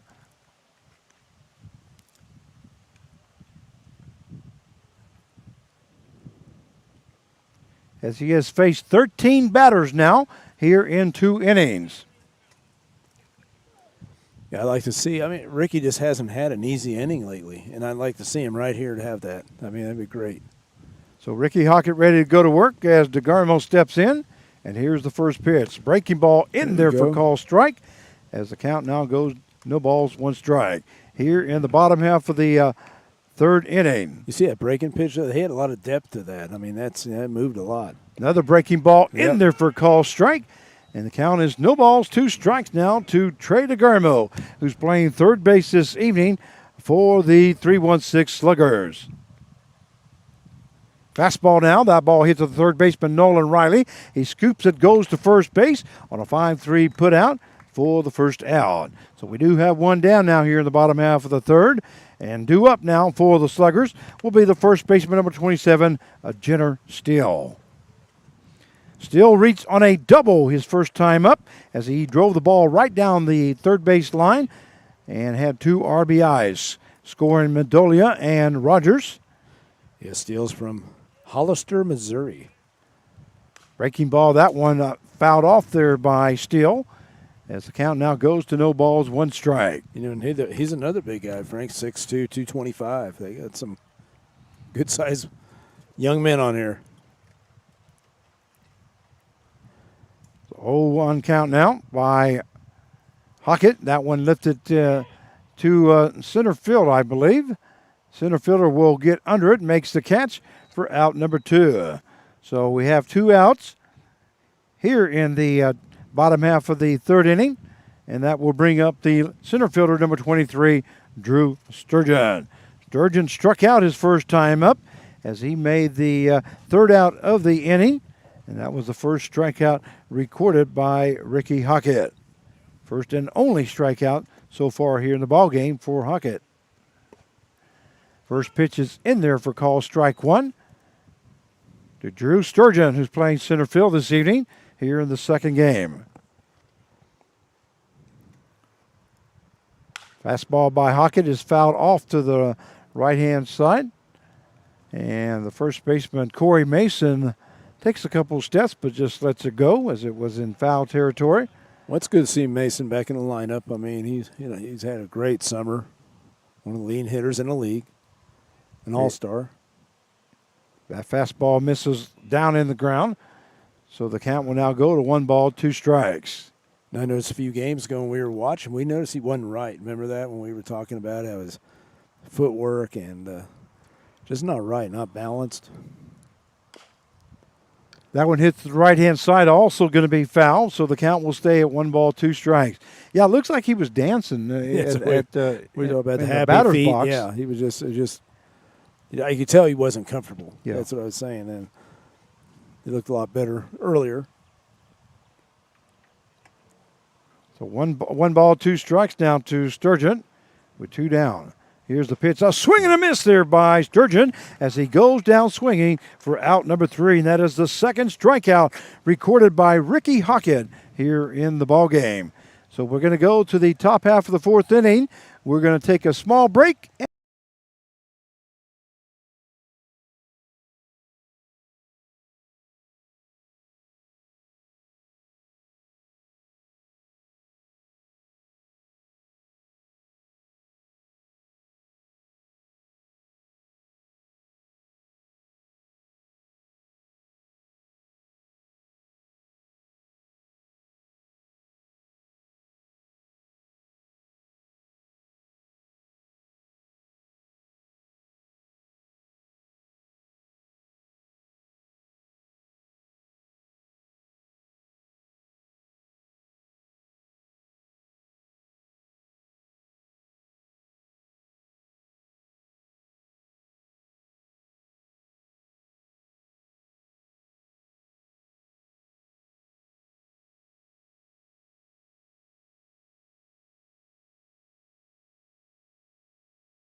And we welcome you back to Newton Rebels baseball as we go to the top half of the 4th inning. The score is 5-0 in favor of the Sluggers. Due up for the Newton Rebels will be the first baseman, number 3, Corey Mason. Yeah, we're just talking about him, and like I said, we're glad to see him back in the lineup. He's been banged up the last week, and definitely it's probably affected his hitting. I mean, he was right up there around 400. I think he's back down to 360, 370 if I remember right. But he's still one of the leading hitters in the league. So Corey Mason now up for the second time. He reached on the fielder's choice his first time up. And here's the pitch by Peterson. That one misses high for ball 1. Need to get something going, just get a couple runs, get back into this game. Once again, we'd like to welcome all of you here that are watching that ball hit to the right field. Right fielder just sticks his glove up and makes the catch for out number 1. That right fielder is Tanner Leslie.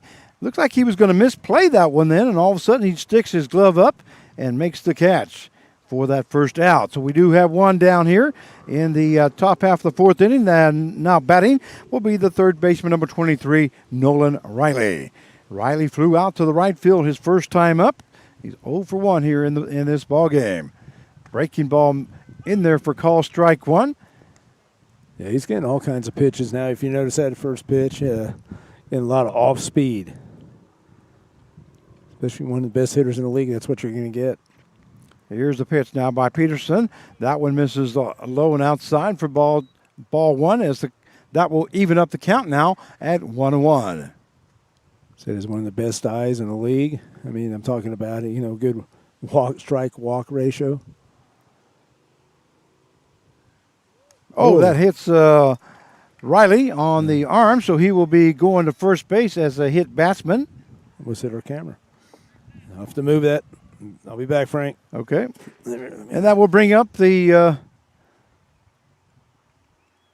designated hitter number 8, Thomas Capion.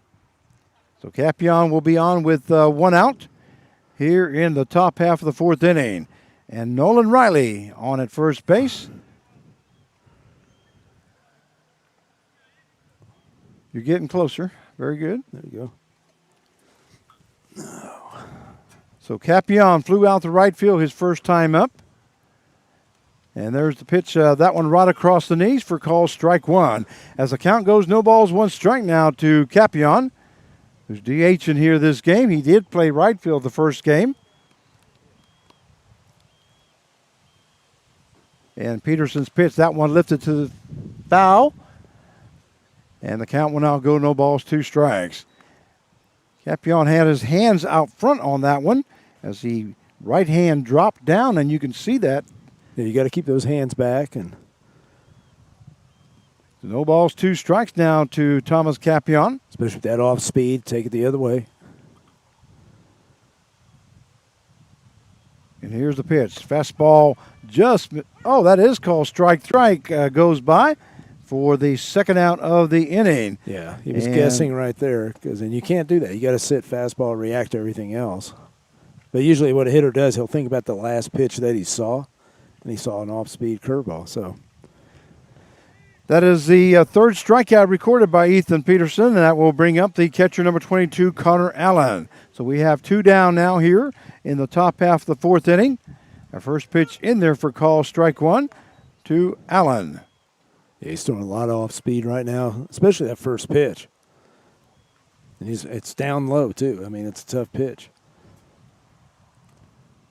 So Ethan Peterson now ready to go to work on a no balls, 1 strike pitch. But you still got to sit there and think, sit on that fastball. That one misses high, and that will even up the count now at 1-1.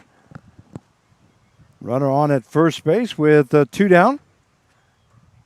Here in the top half of the 4th inning. 5-0 to score in favor of the Sluggers. And here's the pitch. That one misses outside as the count now goes to 2 balls and 1 strike.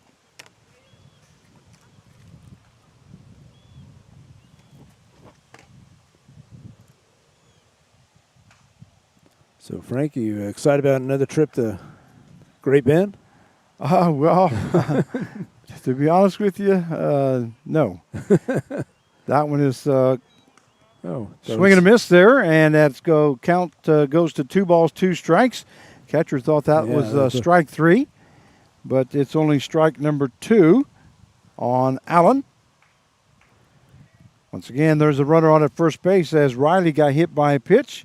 We do have 2 down here in the top half of the 4th inning. And here's the pitch. That one fouled off there by Allen. This count will stay at 2 balls and 2 strikes. To be honest with you, no. I love the facility. Oh, yeah. No, and I love the hospitality there at Roger Great Ward. Bend. Roger Ward, the does head great coach. job. But it's a long trip. Yeah.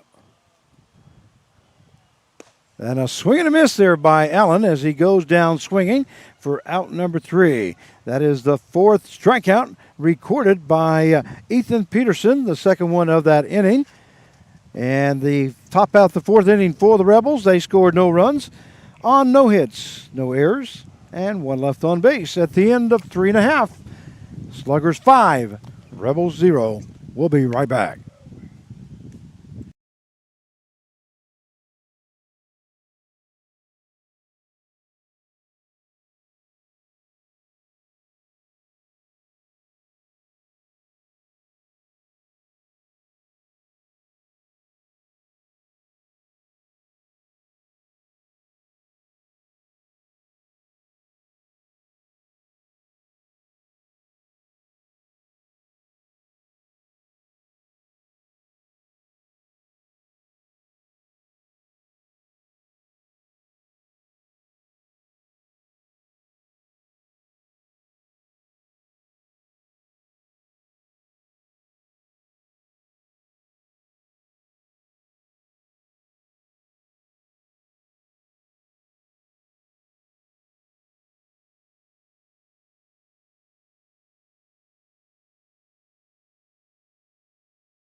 And we welcome you back to Newton Rebels Baseball as we go to the bottom half of the fourth inning. 5-0 is the score in favor of the Sluggers. Due up for the Sluggers, the left fielder, number 23, Singer Homan. And we were talking about Ricky Hawken having an easy inning last inning. He had a 1-2-3 inning, and hopefully he gets another one here. Like I said, he's been struggled lately, probably the last 2 or 3 weeks. He was one of the most consistent pitchers early. Here's Hockett's first pitch in there for call, strike one. As the count now goes, no balls, 1 strike now to Homan. Here is Hockett's pitch. That fastball misses low and out inside, and that will take the count now to 1-1. You know what I was thinking right there? Please don't hit the net. That's please. I don't want to. How many times I've had to reset the camera. Here is Hockett's pitch. That one misses low for ball 2. So 2 balls, 1 strike now to Homan. If people only knew what we had to do to broadcast these games. Yeah. No. How many times we've had to use bungee cords and hold your... That one just misses low for ball 3. So 3 balls, 1 strike now to Homan. But we've come a long way, Frank. I was thinking about a year ago, and now you got the production truck. We figured that out, and we've had some good help with Andrew. And that one hit to the left-hand side there. That's going to be foul. Third baseman Nolan Riley. You always play it. Just go ahead and play it. Yeah, he goes ahead and throws the first base, but it was a foul ball. And that will take the count to full now at 3-2. To Seager Homan, left fielder here this evening for the 3-1-6 Sluggers. 5-0 the score here in the bottom half of the fourth inning. And here is Hockett's pitch. Swing and a miss there by Homan as he goes down swinging for out number 1. That is the first out, and that is the third strikeout recorded by Ricky Hockett. He's doing a good job right now. He's getting in that groove. That will bring up the catcher number 5, T.J. English. But, yeah, I was thinking about how we've improved and what, and, ahead we'll sit there and figure out for next year what else we need. I'd like to get multiple cameras. That one misses high for ball 1.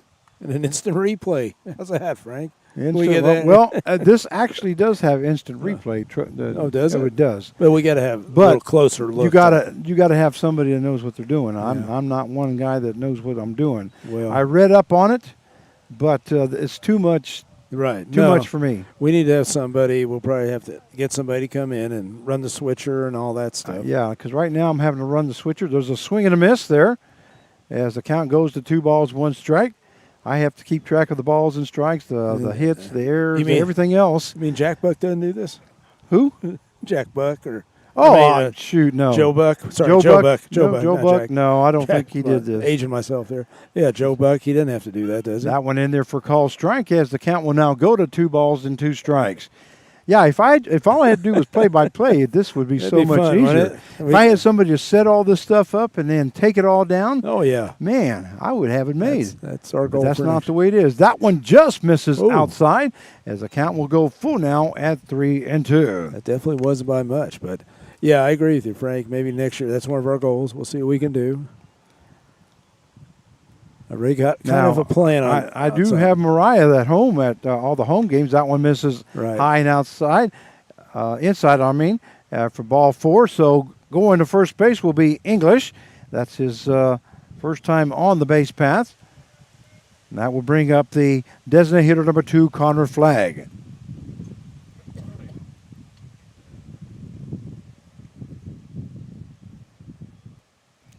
That is only the second walk given up by Ricky Hockett here in the ball game. So Hockett ready to go to work here. That fastball misses low and down in the ground. So the count is 1 ball, no strikes. Yeah, I think we got a lot of good ideas for next year, and I think it's time to implement it. Yeah. That one right across the knees, and that will even up the count now at 1 ball, 1 strike. And make your job easier, Frank. That's one of my goals. That's what I got written down. So 1 ball, 1 strike now to Flagg. Here's the pitch by Hockett. That one hits the outside corner right across the letters as the count now goes to 1 ball, 2 strikes. We have English on at first base as he just reached on a base on balls We do have one down here in the bottom half of the fourth. 5-0 to score. Here's a swing and a miss there by Flagg as he goes down swinging for out number 2. That is the second strikeout of this inning, and that is the fourth strikeout of the ball game for Ricky Hockett. See, that's more Ricky Hockett right there. We saw last year when we saw the first of this year, this summer. And like I said, I don't know what happened, but he's making adjustments right there. And you see that breaking stuff, how low it is right around the knee. And that's what he does best. There's a fastball hit right back up the middle. Second baseman, we already had 2 down, so what did he get the guy at second base? I don't know. Did he touch? Apparently not. He just flipped the ball up.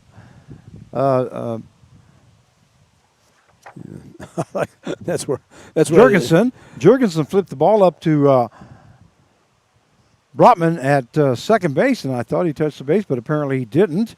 And goes to first base and not in time, so that's a base hit there by Leslie. That was more of a bobble by. Okay, was it? I don't know what happened there. I thought, there's a hard hit ball down the line. That's going to be in for extra bases.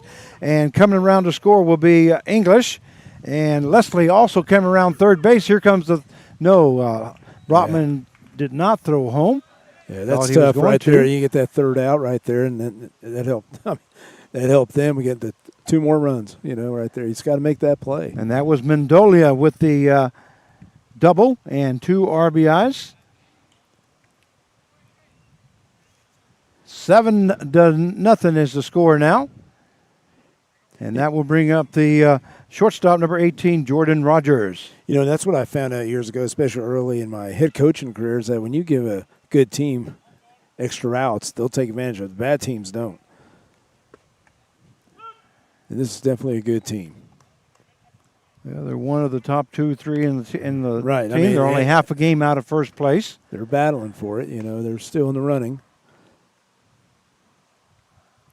We do have 2 down. Here's a swing and a miss there by Rogers as the count now goes to no balls and 2 strikes. 7-0 now the score as the Sluggers have scored 2 runs here in the bottom half of the fourth inning. With 2 outs. And that one down in the ground, so the count will go to 1 ball and 2 strikes. This year's team has done a lot of things, especially the 2 outs, letting some runs score and all that with 2 outs. And just a focus or just making a routine play. That one fouled off, and the bat breaks for Rogers, so he's going to have to go get another bat. You can see that. Usually that's kind of weird, isn't it, how it just chipped, just a little bitty chip. Just a sliver, of the bat. The wood there came off. So the count will stay at 1 ball, 2 strikes now to Jordan Rogers. Cleanup hitter here for the Sluggers. There is a runner on at second base with 2 down. Here at the bottom half of the fourth inning. Ball hit down the third base line is foul. Count stays the same. Let's look at that. Net's moving quite a bit again, Frank. Yeah, the wind, when you said the wind died down. Earlier because you can see the net just moving back and forth. So Ricky Hockett now ready to go to work. That one misses inside, and that will even up the count now at 2 balls and 2 strikes. Plus, I think we're spoiled. We got that nice press box up there. Yeah, we don't feel any wind up there. No, we don't. If you've never been to Newton, Kansas, they put in a new press box a couple years ago. Really handy, and then that ball hit to the third baseman. Nolan Riley backs up a step or 2, and it fires a strike to first base for out number 3. So a 5-3 put out in the books if you're scoring at home. And for the bottom half of the fourth inning, for the Sluggers, they score 2 runs on 2 hits, no errors, and 1 left on base. At the end of 4 innings of play, the Sluggers 7 and the Newton Rebels 0, and we'll be right back.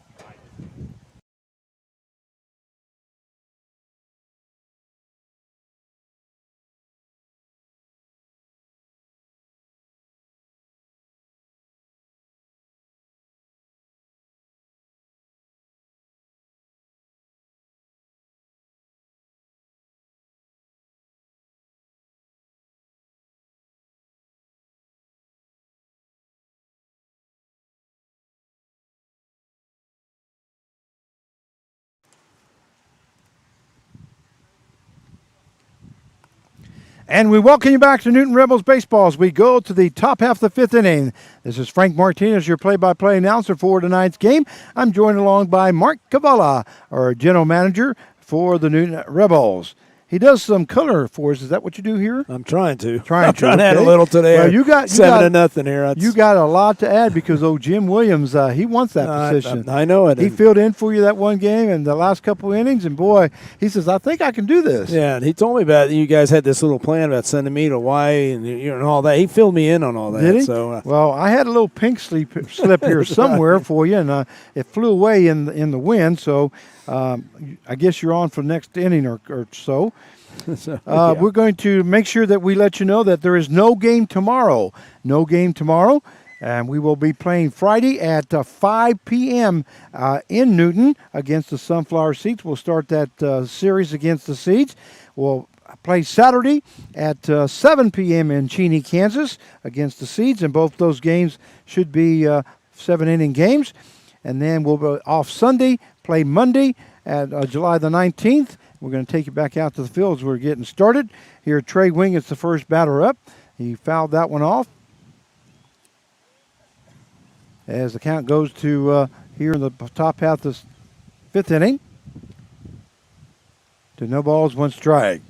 Monday, we'll play at X Stadium at 5 o'clock against the Seeds. And that one may be a 9-inning game. We're not sure yet.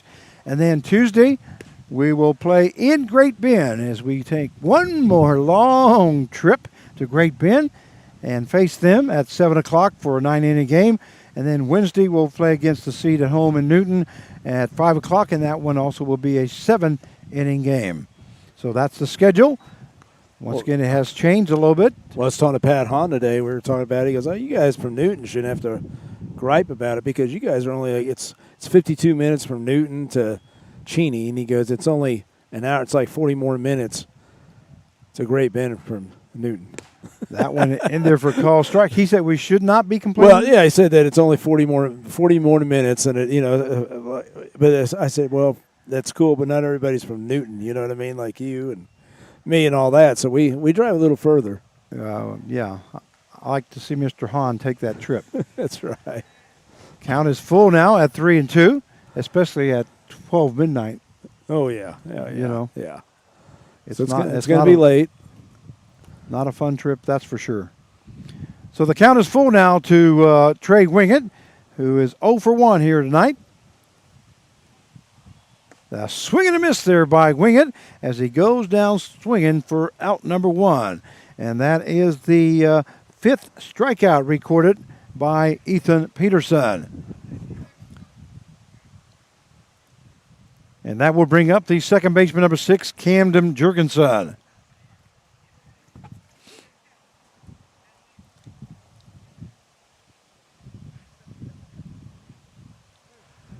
So Jorgensen up here in the top half of the fifth inning as we're down 7-0 here.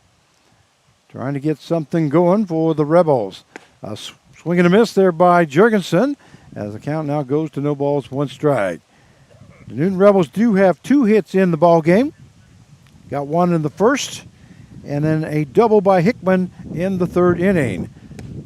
That one right across the knees for call strike as the count now goes to no balls and 2 strikes. Just 2 fastballs right there. He's got to be ready for it. That one up in there for call strike 3, and Jurgensen goes down looking one more time. Yeah, it's three fastballs. You got to be ready. You got to, even if you're not ready, get out of the box. Or that's one thing. Call time. Go talk to the coach or do something. Because it didn't seem like he was comfortable. So we have 2 down now here in the top half the fifth inning. That will bring up the right fielder, number 0, Eli Hickman.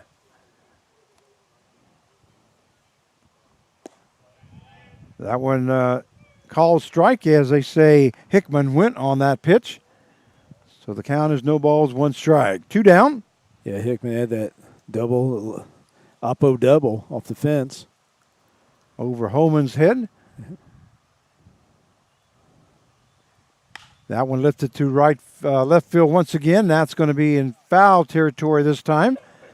as the count is now no balls and 2 strikes. Well, he's going with that pitch because they're pitching away on him, especially the lefties. I've noticed that.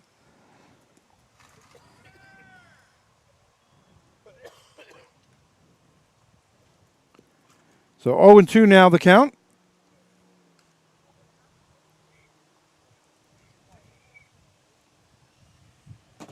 And Peterson ready to go to work on that 0-2 pitch.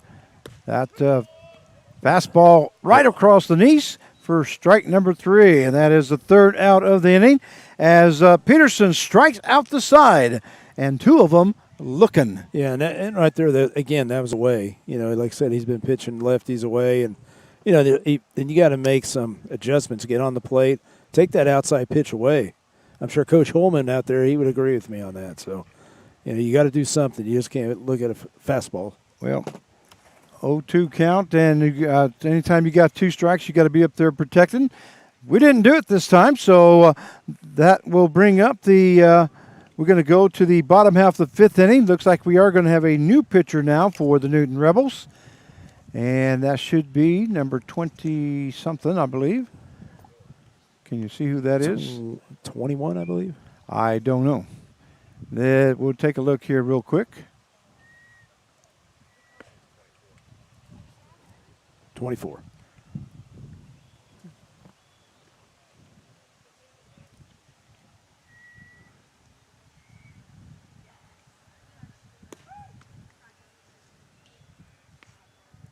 Let me go over here and try to find out.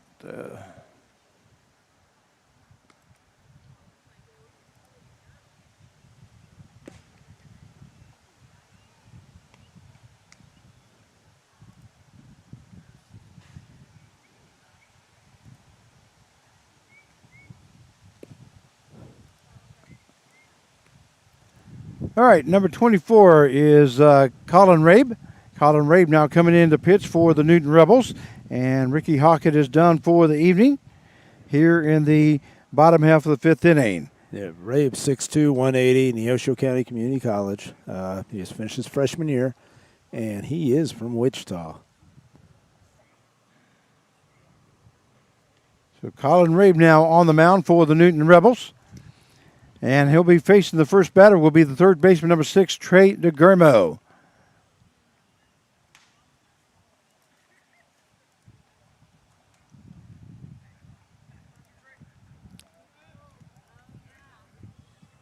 Why does it say 6th inning? It should be 5th. Bottom half of the 5th inning now. 7-0 is the score. And here is Rabe's first pitch. That one misses high for ball 1. And it's people ask sometimes, like, how come some pitchers aren't getting better? Well, a lot of times you got to work in the bullpen. That's what it's just like a batting cage for a hitter. The bullpen, that's what it's for. That one lifts it into left field. That's going to be a base hit there by DeGurmo as he returned to the ball game.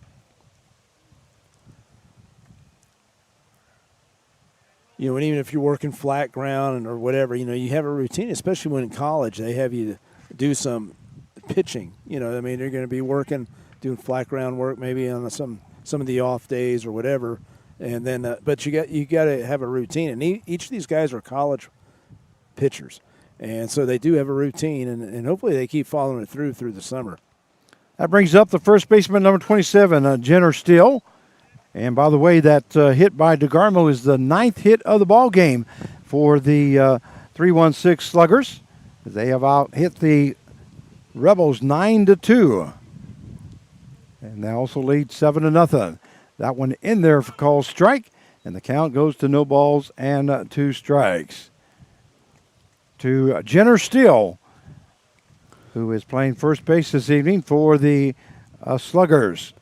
No Rabe now with a head in the count. Now, what are you going to do? That's one thing that going around him. They need to see what they're going to do. You don't want to get too close. There's a throw over to first base by Rabe. In safely is DeGurmo. But you don't want to pitch that's too good, Frank. Right around there, because right now he's going to be in a defensive mode, and I'm talking about Jenner Steele. So he'll be swinging anything close. I had to push that base 3 or 4 times before it finally showed up there on the screen. That went into the ground, and nice job there by Connor Allen to block it. But that was low for ball 1, so the count will now go with 1 ball, 2 strikes now to Steele. Here in the bottom half of the 5th inning, 7-0 is the score in favor of the Sluggers.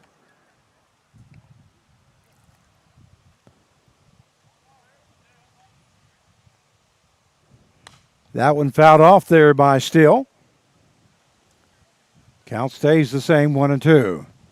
This is the cat and mouse game of a pitcher. You know, you got to figure out what's he looking for. Well, I'm not sure. I don't want to give him what he wants, obviously, but I want him to think that he's going to get it. And it's great when you have a pitcher he could spot up because, you know, and he has 2 or 3 pitchers going. Ball throw over to first base once again. In safely is DeGarmo.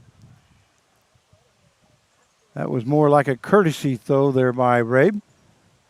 Just letting him know that he knows he's standing there. Well, he's got a pretty decent lead if you look at that, Frank. I mean, that's, you know, he's fighting for every, you can just see him.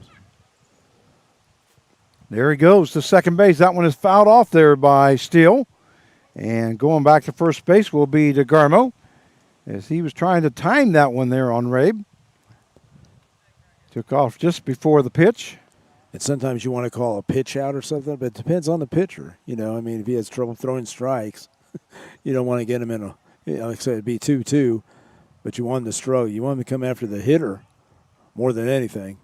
So the count is 1 ball, 2 strikes now to pitch by Ray. Breaking ball, that one, a diving effort there by Nolan Riley, but that is a base hit there for Steele. That is the second hit of the ball game for Jenner Steele.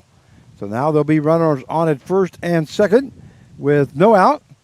And that will bring up the center fielder, number 23, Drew Sturgeon. Yeah, he just hung that curveball right there. That's what you do when you get a, you know, hang-in curve.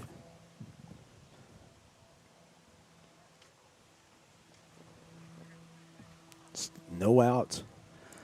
We have no outs here in the bottom half of the 5th. And here is Rabe's pitch. That one misses outside. That's good. I like to see Connor Allen go out there. Go take control. You know, I always say the catchers, I've talked to the catchers and we worked with them and said, you're the quarterback, man. Go out there, take control of this game. So the count is 1 ball, no strikes now to Drew Sturgeon, who's playing center field this evening. We gave up on giving stats because our Wi-Fi went out on the other computer. I know we could use your Wi-Fi, but then that will slow down the broadcast, and we don't want to do that. Hey, it's working, though. Yeah, that's what I'm talking about.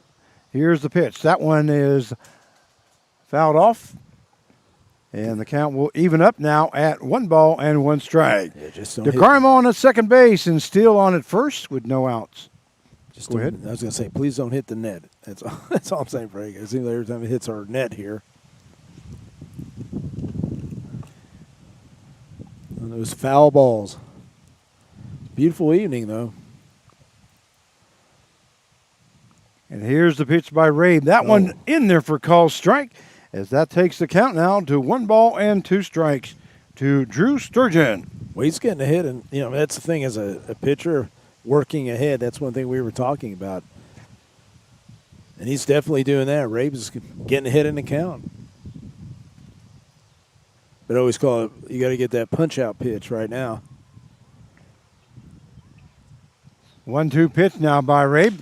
Ball hit to the gap between short and third. And stopping at third base will be DeGarmo, as the bases will now be loaded. DeGarmo will be on at third base, Steele on at second. Sturgeon records his first hit of the ball game. And that will bring up the left fielder, number 26, Seager Homan. And I was going to say, Frank, he's too, you know, he was heading the count both times. And it just, like I said, it's hung. It's too close around the plate right there. And he doesn't have the velocity to just pop it in there or whatever. So I think you got to use more work away, go inside, whatever. You know, you kind of mix it up. And those hitters are just good. They just go the opposite way right there. Well, that is the 11th hit of the ball game for the Sluggers. as they lead 7-0 with no out. Bases are loaded here in the bottom half of the fifth inning.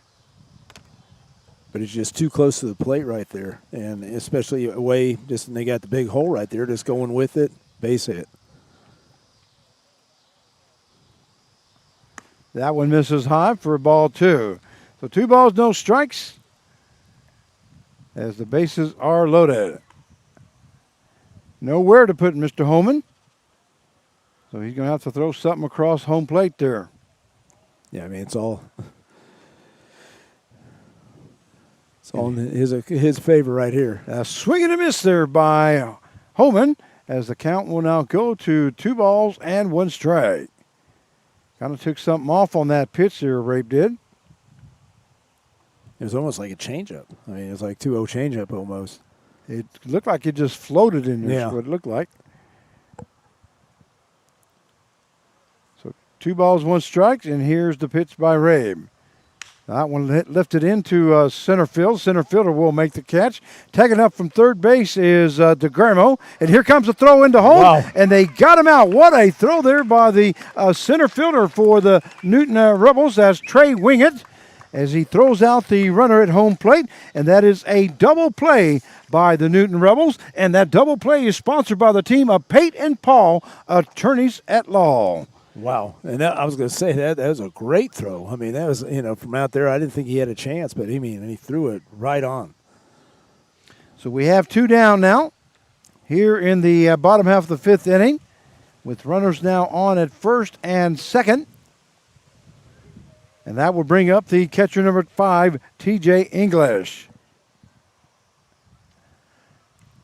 Breaking ball in there for call strike. As the count now goes to no balls, 1 strike. I'll tell you what makes that throw amazing. He's throwing against the wind, too, Frank. Yep, he was. He threw a strike. And good tag there by Connor Allen at home plate. Connor stayed with it. A lot of times those guys will take their eye off of it and try to make that swipe first.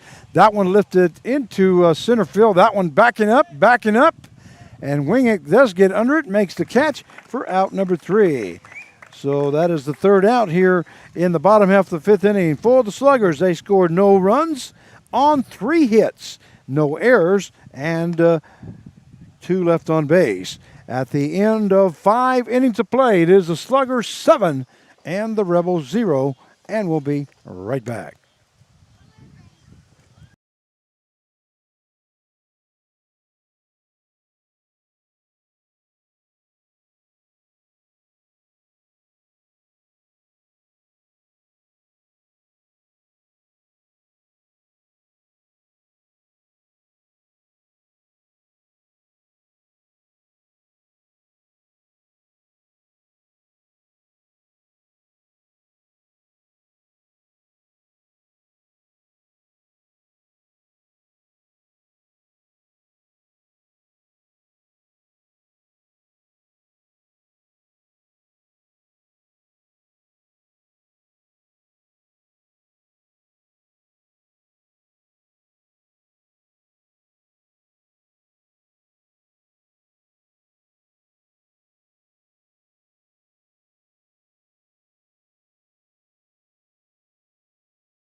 Okay, yep, see what we got.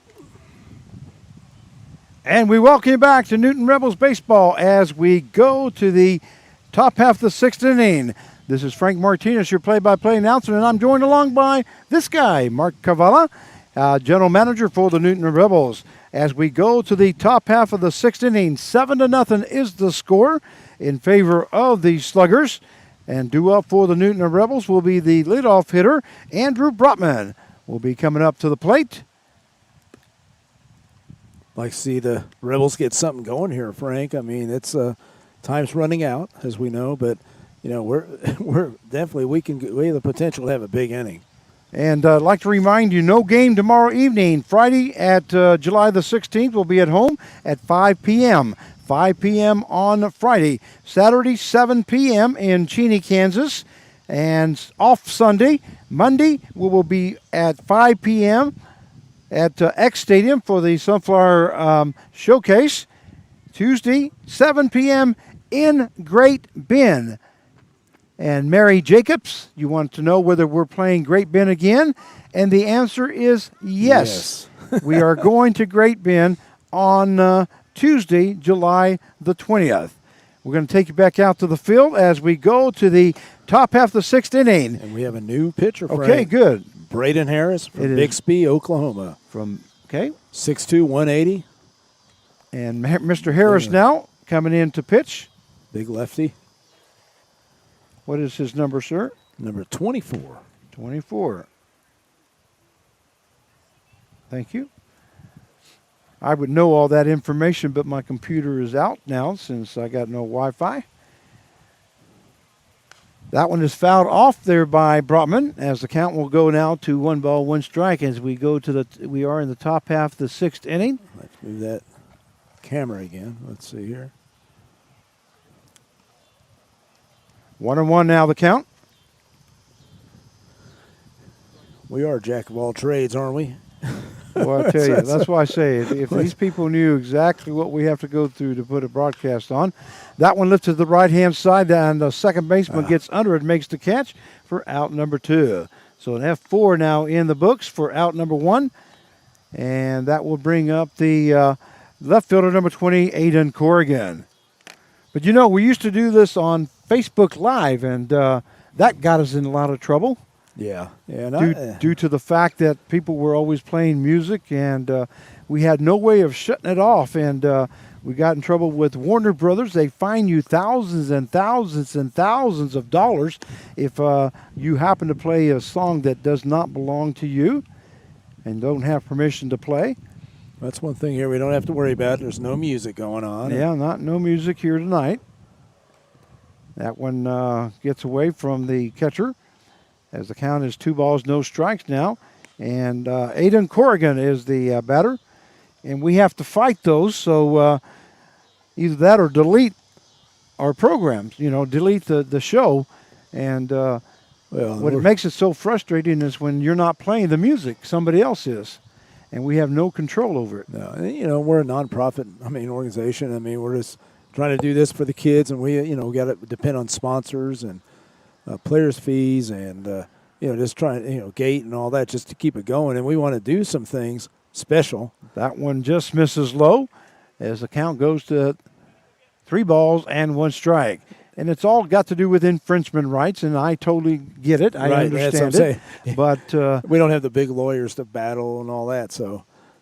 So that's why we did away with Facebook Live and start doing this on YouTube. And we still have that problem, but that's why we got this program, so we can mute. And we're able to do that. And for those of you that don't understand why we mute, but that's the reason, is because of the music going on. Now, we got no music going on tonight, but sometimes we got to take a break. Right. You don't want to hear us talking all the time, and you definitely don't want to see us all the time. So that's why we do that. So Corrigan will be on at first base with a walk here in the top half of the sixth inning, as we do have 1 out. Well, and it's the kind of situation where you just have to hang with us for 2 months, and then the other 10 months you can take a break from us. How's that, Frank? There you go. So Corey Mason now the batter, and here's the pitch. That one misses high as the count now goes to 2 balls and no strikes. Let me catch up here, please. Runner on at first base. Like I said, things will get better. Just got to keep working on it, and it took, I don't know, how many weeks before we finally got this down. And here's the pitch there. That one misses outside, and the count will now go to 3 balls and no strikes. We have John Nay, who says they'll be there for the Tuesday's game. They can't wait. Well, that's good. We want to meet you. Don't forget to come up to the press box if you don't see us down on the concourse level, and come up and say hi. We'd love to meet who you are. Very big supporters of Andrew Brotman. That one is ball 4. So over at first base will be Mason. That makes Corrigan go to second.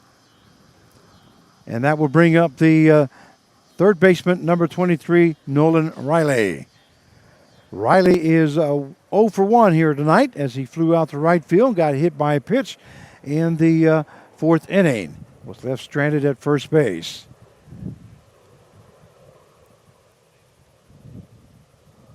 So Harris ready to go, and that one right across the knees for call strike 1. Yeah, like see Nolan Riley. I think he's 0 for 5 yesterday, and let's see the first game here. I'm not sure what he had, but I know he hit the ball hard a couple times, so he's about ready to break out. Breaking ball in there for call strike as the count now goes 0-2. They're throwing to him a lot of off speed. You notice that? I mean, when Riley you're one of the lean hitters just smiles in the league, about that one. and that's how it is. I mean, you're one of the best hitters. You're not going to get your pitch right down the middle or something all the time. So. Fastball misses high for ball 1 as the count now goes to 1 ball, 2 strikes. To Nolan Riley, third baseman here for the Newton Rebels. Here in the top half of the 6th inning. Once again, this is only a 7-inning game here tonight. That one fouled off there by Riley. And that will take the count. The count will stay at 1 ball, 2 strikes. Frank, when I was coaching the Rebels years ago, we played double hitters. And I don't know if you remember that. Yeah, okay. there's a lot of double hitters. Right, that's what we had in our league was double hitters. And, man, we'd start at 6 or 7, and we'd be up there till almost midnight. There goes the runner to the third base, and that is being a little aggressive fouled right there. off by Riley. So going back to second base will be Corrigan Mason back at first. But I just remember we finished up at like 11:30, 12, mosquitoes out there. I'm talking to the team out there, and that's where I kept my speech short, which guys were happy. But the whole thing was about it is, it's just a long day because the guys get there before for BP, for batting practice.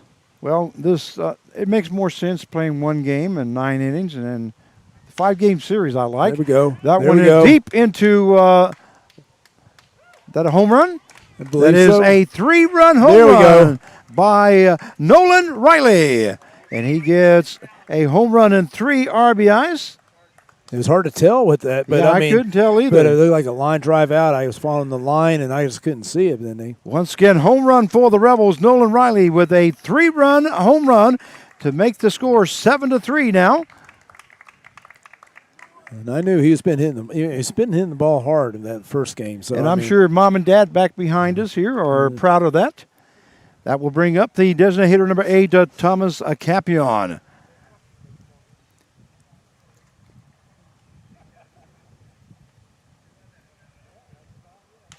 And again, that was a good at bat because he had the 0-2. He started out 0-2 on that. That's Nolan Riley. He can do that. I wasn't sure if that was going over the fence or not. No. That looked more like a line shot than anything. A swing and a miss there by Capion as the count will now go to 1 ball, 1 strike. And that's one thing, Frank. How many home runs we've had tonight? It's we've only had 1 that I know of. I mean, it's crazy. The wind blowing out. That one fouled off there by Capion, and there goes the netting. Camera guy here. Yeah, as the count will now go to 1 ball, 2 strikes.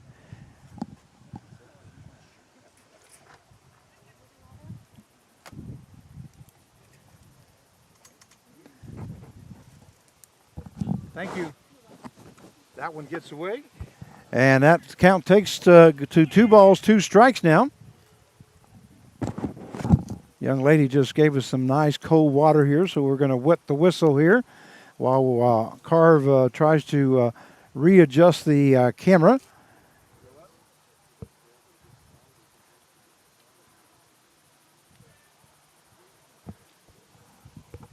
That's about as best as you're going to get it there, Carv. Thank you very much, sir. Count is 2 balls, 2 strikes. That one misses high, and the count will go full now to Thomas Capion. I could put that on my resume there. I mean, cameraman. And like I said back, that's what started out right out of college as a cameraman for KSN. You didn't know that, Frank? Did you? Yeah, I do remember that. Yeah. I remember you telling me that many years ago. That one just misses low for ball 4. So on at first base will be Thomas Capion. That was close. That was real close. That was too close to take, Yeah. but it is a walk. That will bring up the catcher, number 22, Connor Allen. Allen had a home run last night in a back-to-back-to-back home run by Allen, Thomas Capion, and then Andrew Brotman. And from our thinking, that was the first time ever in Rebels history that we've had back-to-back-to-back home runs. Yeah, like I said, we need to talk to Carl Hodges, Chris Pate. I mean, the guys have been through the years, 20 years, 21 years. Let's see if they remember something like that. But I don't recall. I recall calling the game back-to-back-to-back home runs, but it wasn't the Newton Rebels. It was in the NBC World Series, and that's unusual. Yeah. So that's why I remember it. But now the Newton Rebels are in the history book, if that's correct. And I thought we had something like that last year. I don't know. That we checked into it. I think Lincoln Andrews and Enzo maybe back to back, I think. But yeah, that one misses inside.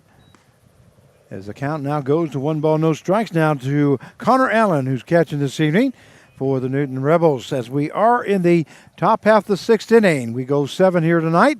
That one misses outside for ball 2. It's like they get somebody warming up.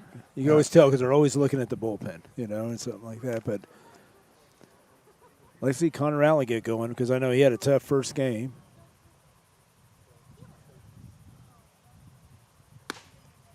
At 3-0.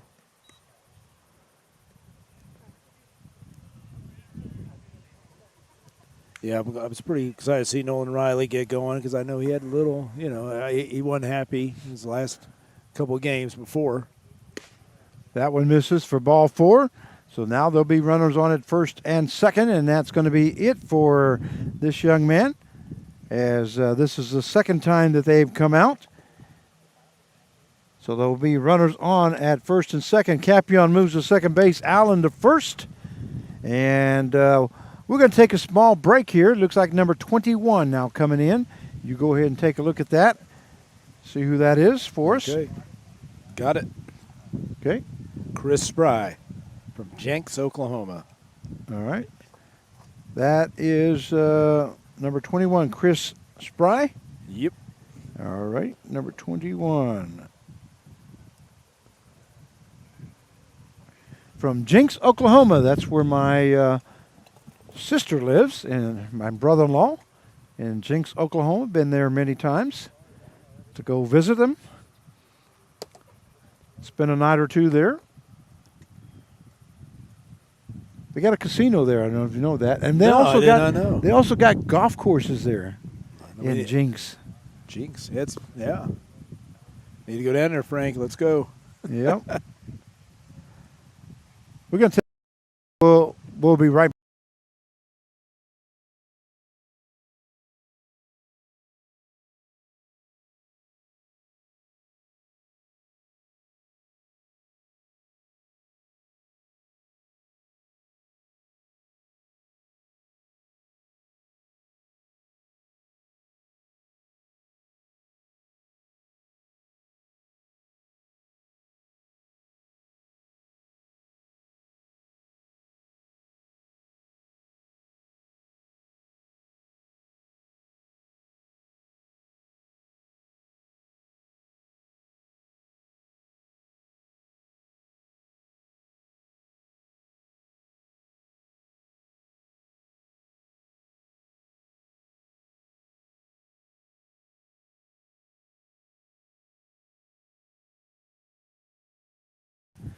Once again, we welcome you back to Newton Rebels Baseball. We are in the top half of the 6th inning. 7-3 now the score, as we had a 3-run home run by Nolan Riley here in the top half of the 6th inning. And we've got a new pitcher, is number 21, Chris Spray. A left-handed thrower here for the Sluggers. And first batter he'll be facing will be the center fielder, number 14, Trey Wingett. We have one out with the runners on at first and second, and we're ready to get back to action here. This is only a 7-inning game, so we'll be done here shortly. For those of you that have appointments to make, you may make it here this evening. Moves to his left, and he bobbles the ball, and he's going to have to eat it and in with a Capion will move to third base. Allen will be at second. That will be an error on that shortstop. It's a tying run up right now. So we do have one error, and that will load the bases here for the Newton Rebels, and that will bring up the a pinch hitter now. It will be number 7, Justin Barnes. Barnes now up for the Newton Rebels with the tying run now here at home plate. Well spoken there, Mr. Carve. Yeah, and I think, the shortstop right there just he's thinking more about the throw, trying to get the force out. Double play. Breaking ball in there for call strike. Instead of just getting the play. You know what I mean? You do that sometimes, you think ahead of yourself. And all they're trying to do is get out. Yep. They do have one out here in the top half of the 6th inning. There's a breaking ball down low for ball 1, so that will even up the count now at 1-1.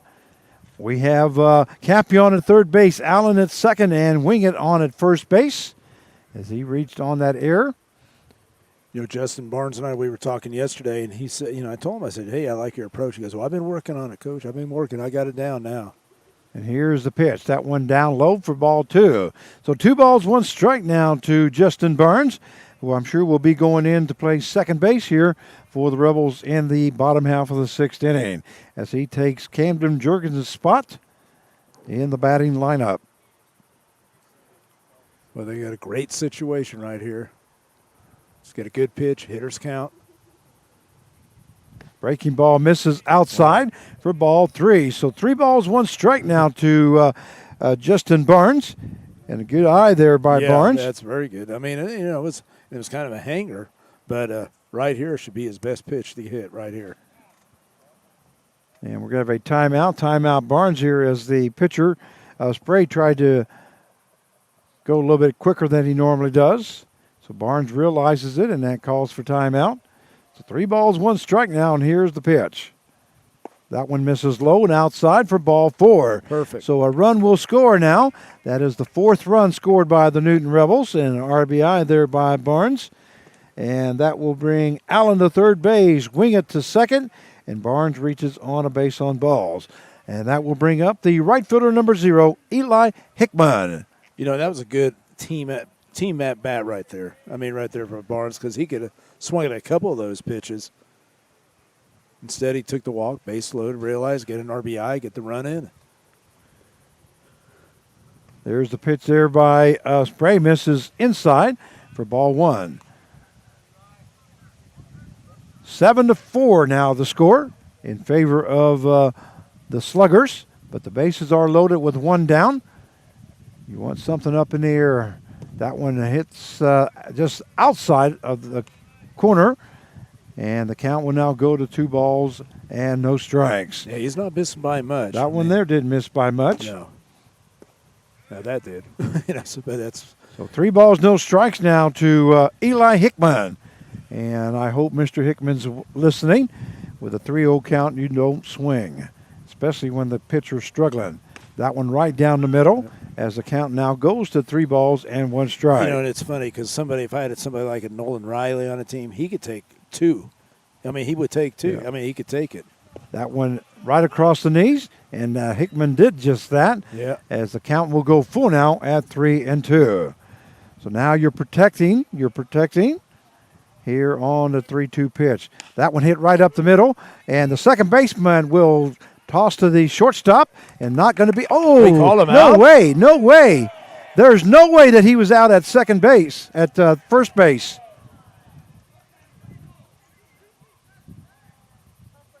Yeah, Coach Clark, Coach Clark is upset, and I don't blame him. Because there was an out at second base, and a run should have scored from third base. But wow. Yeah, that's huge at right first there. base, he was definitely safe at first base.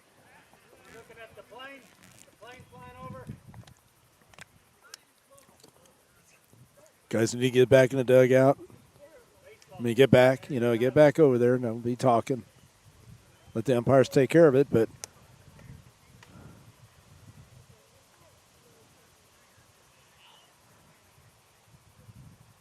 wow. Oh, my goodness. That's no way that was an out. I don't blame Coach Clark for getting upset on that one because that was safe at first base. My goodness. You just took a run away, made it 7-5, and then you're out. That was just a terrible call there by the umpires, both of them. There's no way that you can call that. Wow. Yeah, I mean, you got to realize you got to realize he's a pretty fast guy, Eli Hickman. Yep. And for them to turn it and all that, and say, I was surprised. I was very surprised. There was no way he should have called that one. And then for the home plate umpire to just sit there and just go along with it, I just don't understand it because that wasn't even close. Yeah. Wow. Well, it is what it is, I guess. Yeah, I mean, that's unfortunate because, you don't want to take it away from the players like that. I mean, Spry came back from that 3-0 count and obviously gets a double play. Very unfortunate call by the home plate umpire and the first base umpire because that definitely was safe at first base. They'll go home and watch this on YouTube, and they'll say, those announcers were correct. He was safe at first. Right, that's right. Oh, man. Wow. I have no idea who those umpires are, but I'm sorry, but that was safe at first base. I usually don't argue. I usually don't judge them. I have a lot of umpire friends. Yeah, it was anticipating. He was anticipating. That's exactly but right. You got to look like Hickman's a fast. Probably like I said, he's probably. What'd you say? He's one of the fast guys on the team. And he hit it a ground ball. Well, besides Barnes, yes. Yeah, I'd say right there. Two guys right there, and it's not just because they're the fast guys, but you just look at they had to turn the double play. Yeah, there's no way they were going to turn a double play on that no. one. Not with those two guys. Barnes at well, I'm just saying if it was a 4-3, I guarantee you Hickman makes it even a close play, a 4-3. Yeah. It's a second baseman or a shortstop throwing it, but they were turning the double play. That's going to bring up the designated hitter number 2, Connor Flagg, here in the bottom half of the sixth inning. Now, how come are we doing this here? There we go. Count is 1 ball, no strikes, and it looks like we got a new pitcher now for the Newton Rebels. That would be number 34, Zach Gillick. Good to see him out there, especially in this. I tell you what, I'd like to see him more in there with maybe a 1-run game or something like that. That fastball misses inside for ball 2, so the count will now go to 2 balls, 1 strike. Gillick is the leading strikeout pitcher for the I'm going to look too for the Sunflower Collegiate League. He might be leading ERA now. So. I believe he's got a 54 strikeouts, and that one fouled off there by Flagg. Our camera every time. Let me look.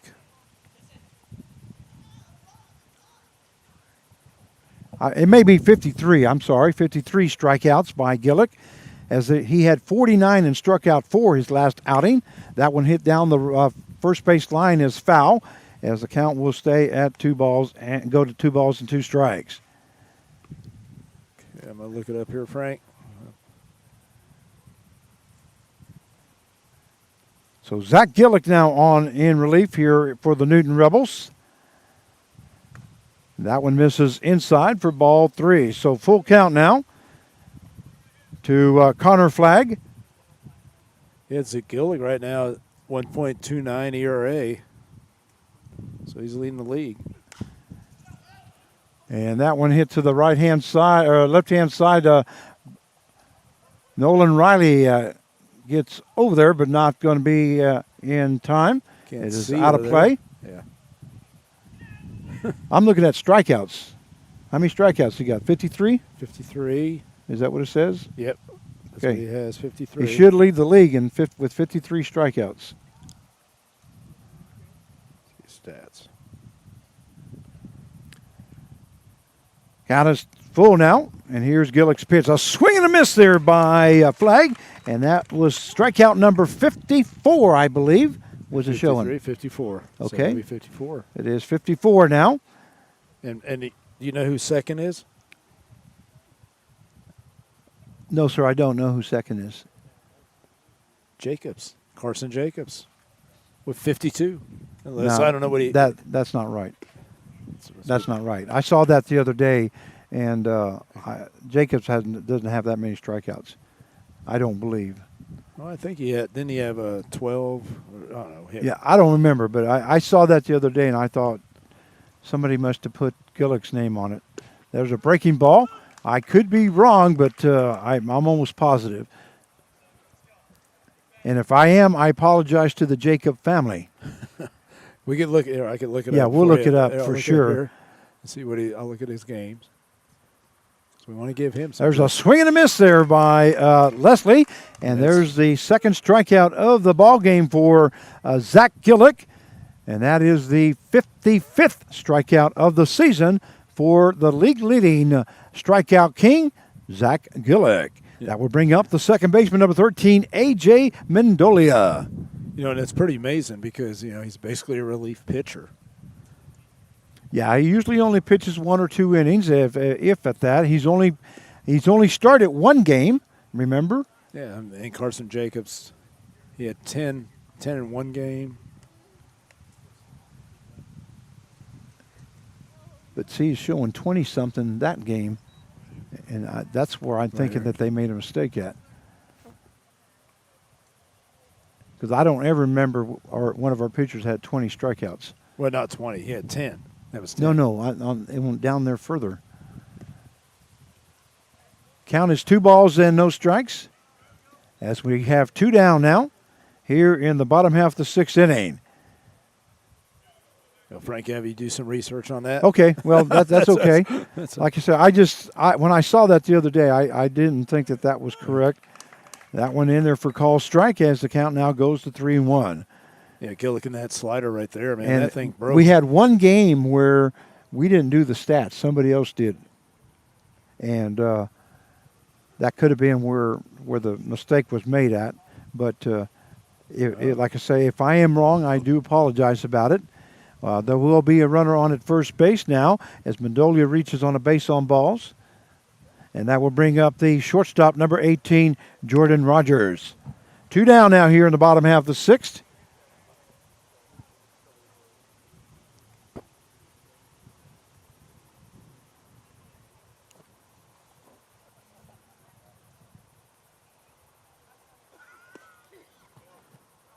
Jordan Rogers is quite a hitter. I mean, been in a 3-hole basically. In a 4-hole this game. Being 1 for 3.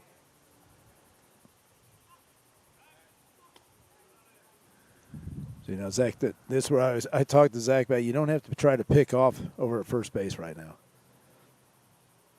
Just step off.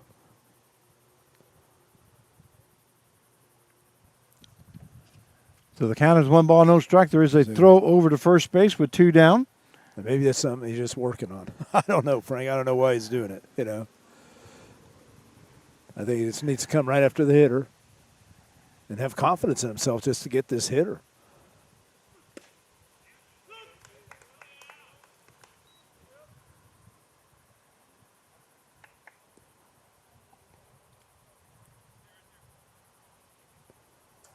Like I said, I'm a big believer. You don't need to make unnecessary throws if you don't have to. It's not like you're trying to pick them off. You're trying to keep them from a double play, and you're not in a double play. Right there, you got him out. Okay. Yep. 2-3, the catcher. Good job by Allen. Is throw him out right there, and they did go. But like I said, just keep them close. I'm sorry, I'm trying to look up this. But you just get him out, so that's good.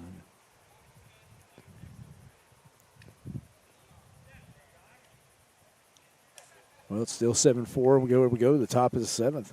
There's Jacobs. He's pitched 26 2/3 innings. He's given up 22 runs, 29 hits. 22 hits, 29 runs, 24 earned runs.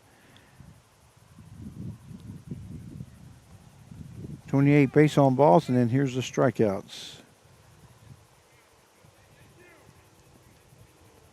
He has 35 strikeouts. 35? Yep. Okay. So I knew that 52 was too much, but he does have a total of 35 strikeouts. So the bottom half of the sixth inning for the Sluggers, they scored no runs, no hits, no errors, and one left on base. At the end nobody left on base as they threw him out. And at the end of 6 innings of play, it is 7-4 is the score, as the Rebels scored 4 runs. And that will bring up for the Rebels here in the top half of the 7th inning. Once again, we go 7 innings here tonight. And Frank, we do have a new pitcher. We're trying to figure it out. Okay.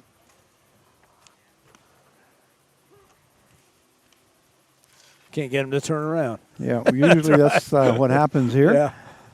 We'll see who the new pitcher is, and it is going to be number 28. 28. Okay, and who is that? 28 is Cade Fenton. He was in the first game for Prairie Grove, Arkansas.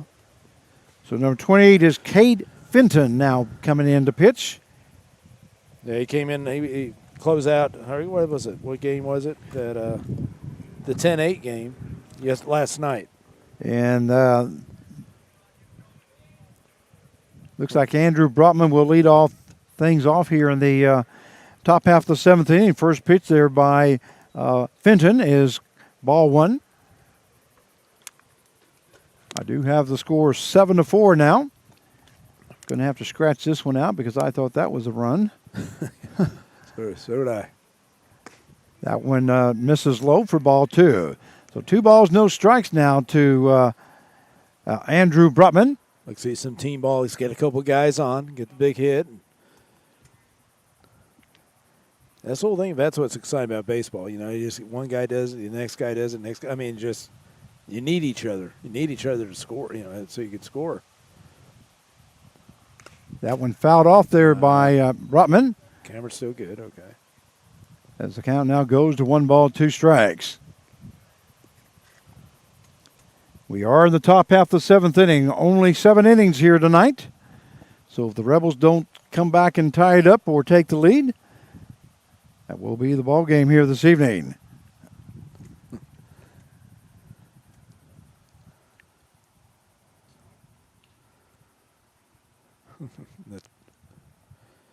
I agree with you, Coach Holman.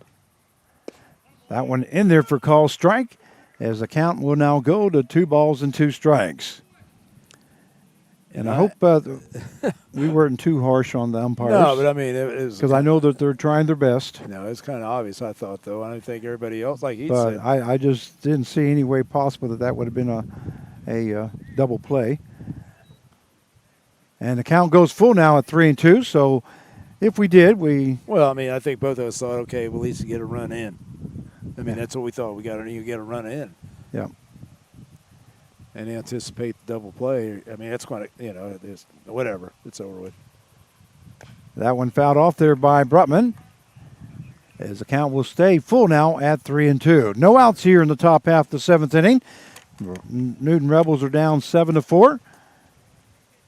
That's what we need, that instant replay, Frank. That's what we'll implement next year into the league. How's that? Well, we'll see. And Fenton ready with the 3-2 pitch. That one down low for ball 4. So Andrew Brutman will be on at first base now with no out. And that will bring up the left fielder number 20, Aiden Corrigan. Great at bat right there. And you realize, Brotman needs to get on base. Corrigan needs to. I mean, you got the meat of the order up. I think you two great here, all-star. Just get on base, man. Let's get a couple guys on and let's give it a ride.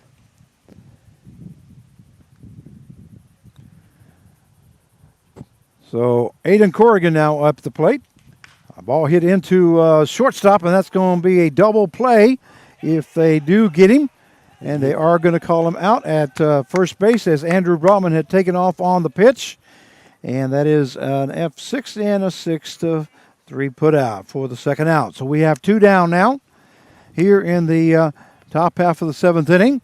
That will bring up the first baseman, number 3, Corey Mason.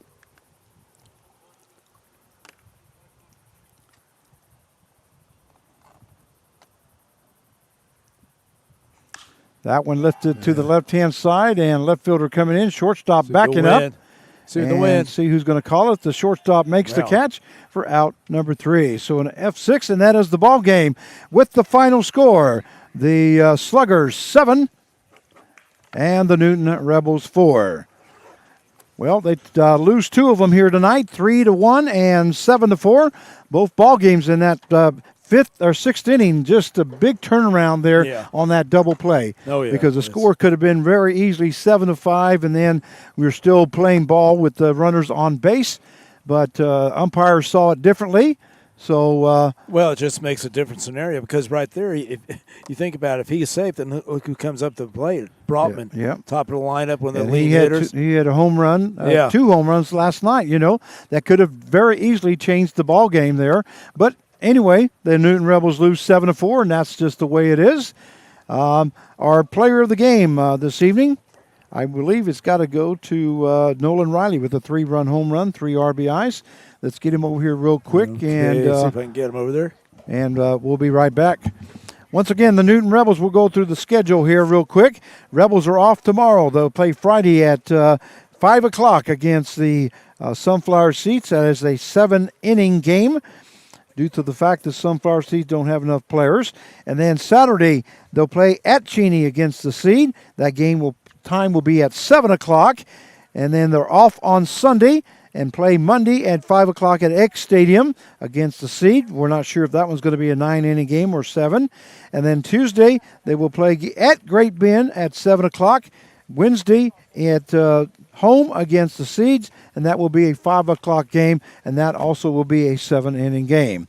We'd like to thank all our sponsors. Double Play, sponsored by the team of Peyton Paul, attorneys at law. Doubles are sponsored by Cobra Enterprise Store and Stuff and Realty Connections. Plays at the Plate are sponsored by the Colonel Tim Marler family in honor of the Kansas National Guard. Your home team, always ready, always there. Pitching changes are sponsored by the Ray Roofing. They have you covered. Home runs are sponsored by the John Odom family, proud friends of the Newton Rebels. Any great plays or players of the game are sponsored by the Carl Hodges and family. The Rebels tradition continues since the year 2000. Also like to thank Back Alley Pizzas and Courtesies. Also like to thank all the host families for hosting the kids here this year. Once again, we're going to have Nolan Riley as their player of the game here tonight as he hit a 3-run home run in the 6th inning and got 3 RBIs. We're going to cut back to us here, and we'll get Nolan Riley coming over to get that quick interview, and then we'll be on our way. And once again, we'll be off tomorrow evening. No ball games tomorrow. And joining us here is Nolan Riley, our player of the game, sponsored by Carl Hodges and family. Rebels tradition continues since the year 2000. Nolan Riley, congratulations on being the player of the game. A 3-run home run for you tonight here in the 6th inning. Boy, how big was that double play? Yeah, it was tough, but it is what it is, and learn from it, move on. Try not to get in that situation where we're down by that much, that late. Yeah, you use the words that I used on the broadcast, and that is, it is what it is. I mean, we can only do so much, and you guys were giving your effort there in the 6th inning. It could have very easily been a different outcome, but it is 7-4, and that is the ball game. You had the big hit in that 6th inning with that 3-run home run. That was a line shot basically over the left field wall. You know, we weren't really even sure if it was going to get over or not. Yeah, I had seen all of his pitches and felt pretty confident in that 1-2 or 2-2 pitch and just got it out front, backspun it, and let it fly. So, anyway, you end up hitting a 3-run home run this evening. That gives you the player of the game tonight. We want you to make sure that you announce who your parents are. Darren and Renessa Riley. And they were in the stands here tonight. Yes. So they got a chance to see that 3-run home run. And then who your siblings are? I have a little sister, Camry. Okay, I'm sure you want to say hi to her. Yeah, if she's watching, hi. There you go. And then your school that you're going to be going to? Arkansas, Fort Smith. Okay. And then your favorite player? Favorite player right now is DJ LeMahieu. All right. And then the last thing that we asked you in that it was who you'd like to spend 5 minutes with if you had 5 minutes to spend. Derek Jeter still. Derek Jeter. There you go. All right. Well, Nolan Riley is our player of the game here this evening. We want to thank him very much for stopping by. And before you do take off, is anybody special you'd like to say hi to or bye to? I mean, anybody still tuned in, we appreciate it, and thanks for the support. All right. Thank you very much, Nolan Riley, our player of the game. And once again, we thank Carl Hodges and family for sponsoring the player of the game. All our sponsors, we'd like to thank you very much. I'd like to remind you that tomorrow evening, the Newton Rebels were off. They'll be back on Friday at 5 p.m. as they take on the Sunflower Seats, a 7-inning game. We'll see you Friday night. This is Frank Martinez, the voice for the Newton Rebels. Wish you a good night. And once again, we will see you Friday night.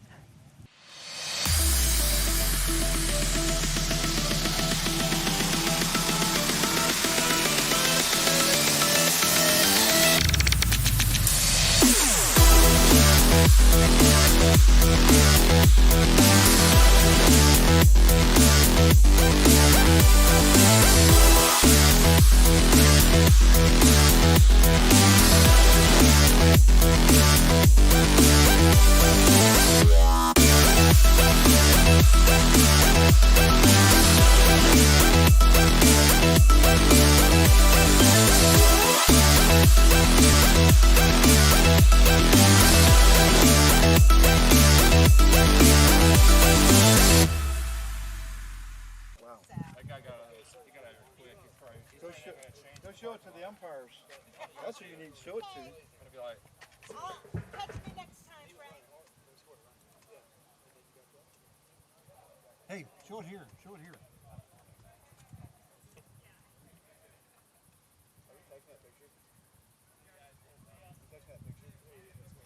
Safe.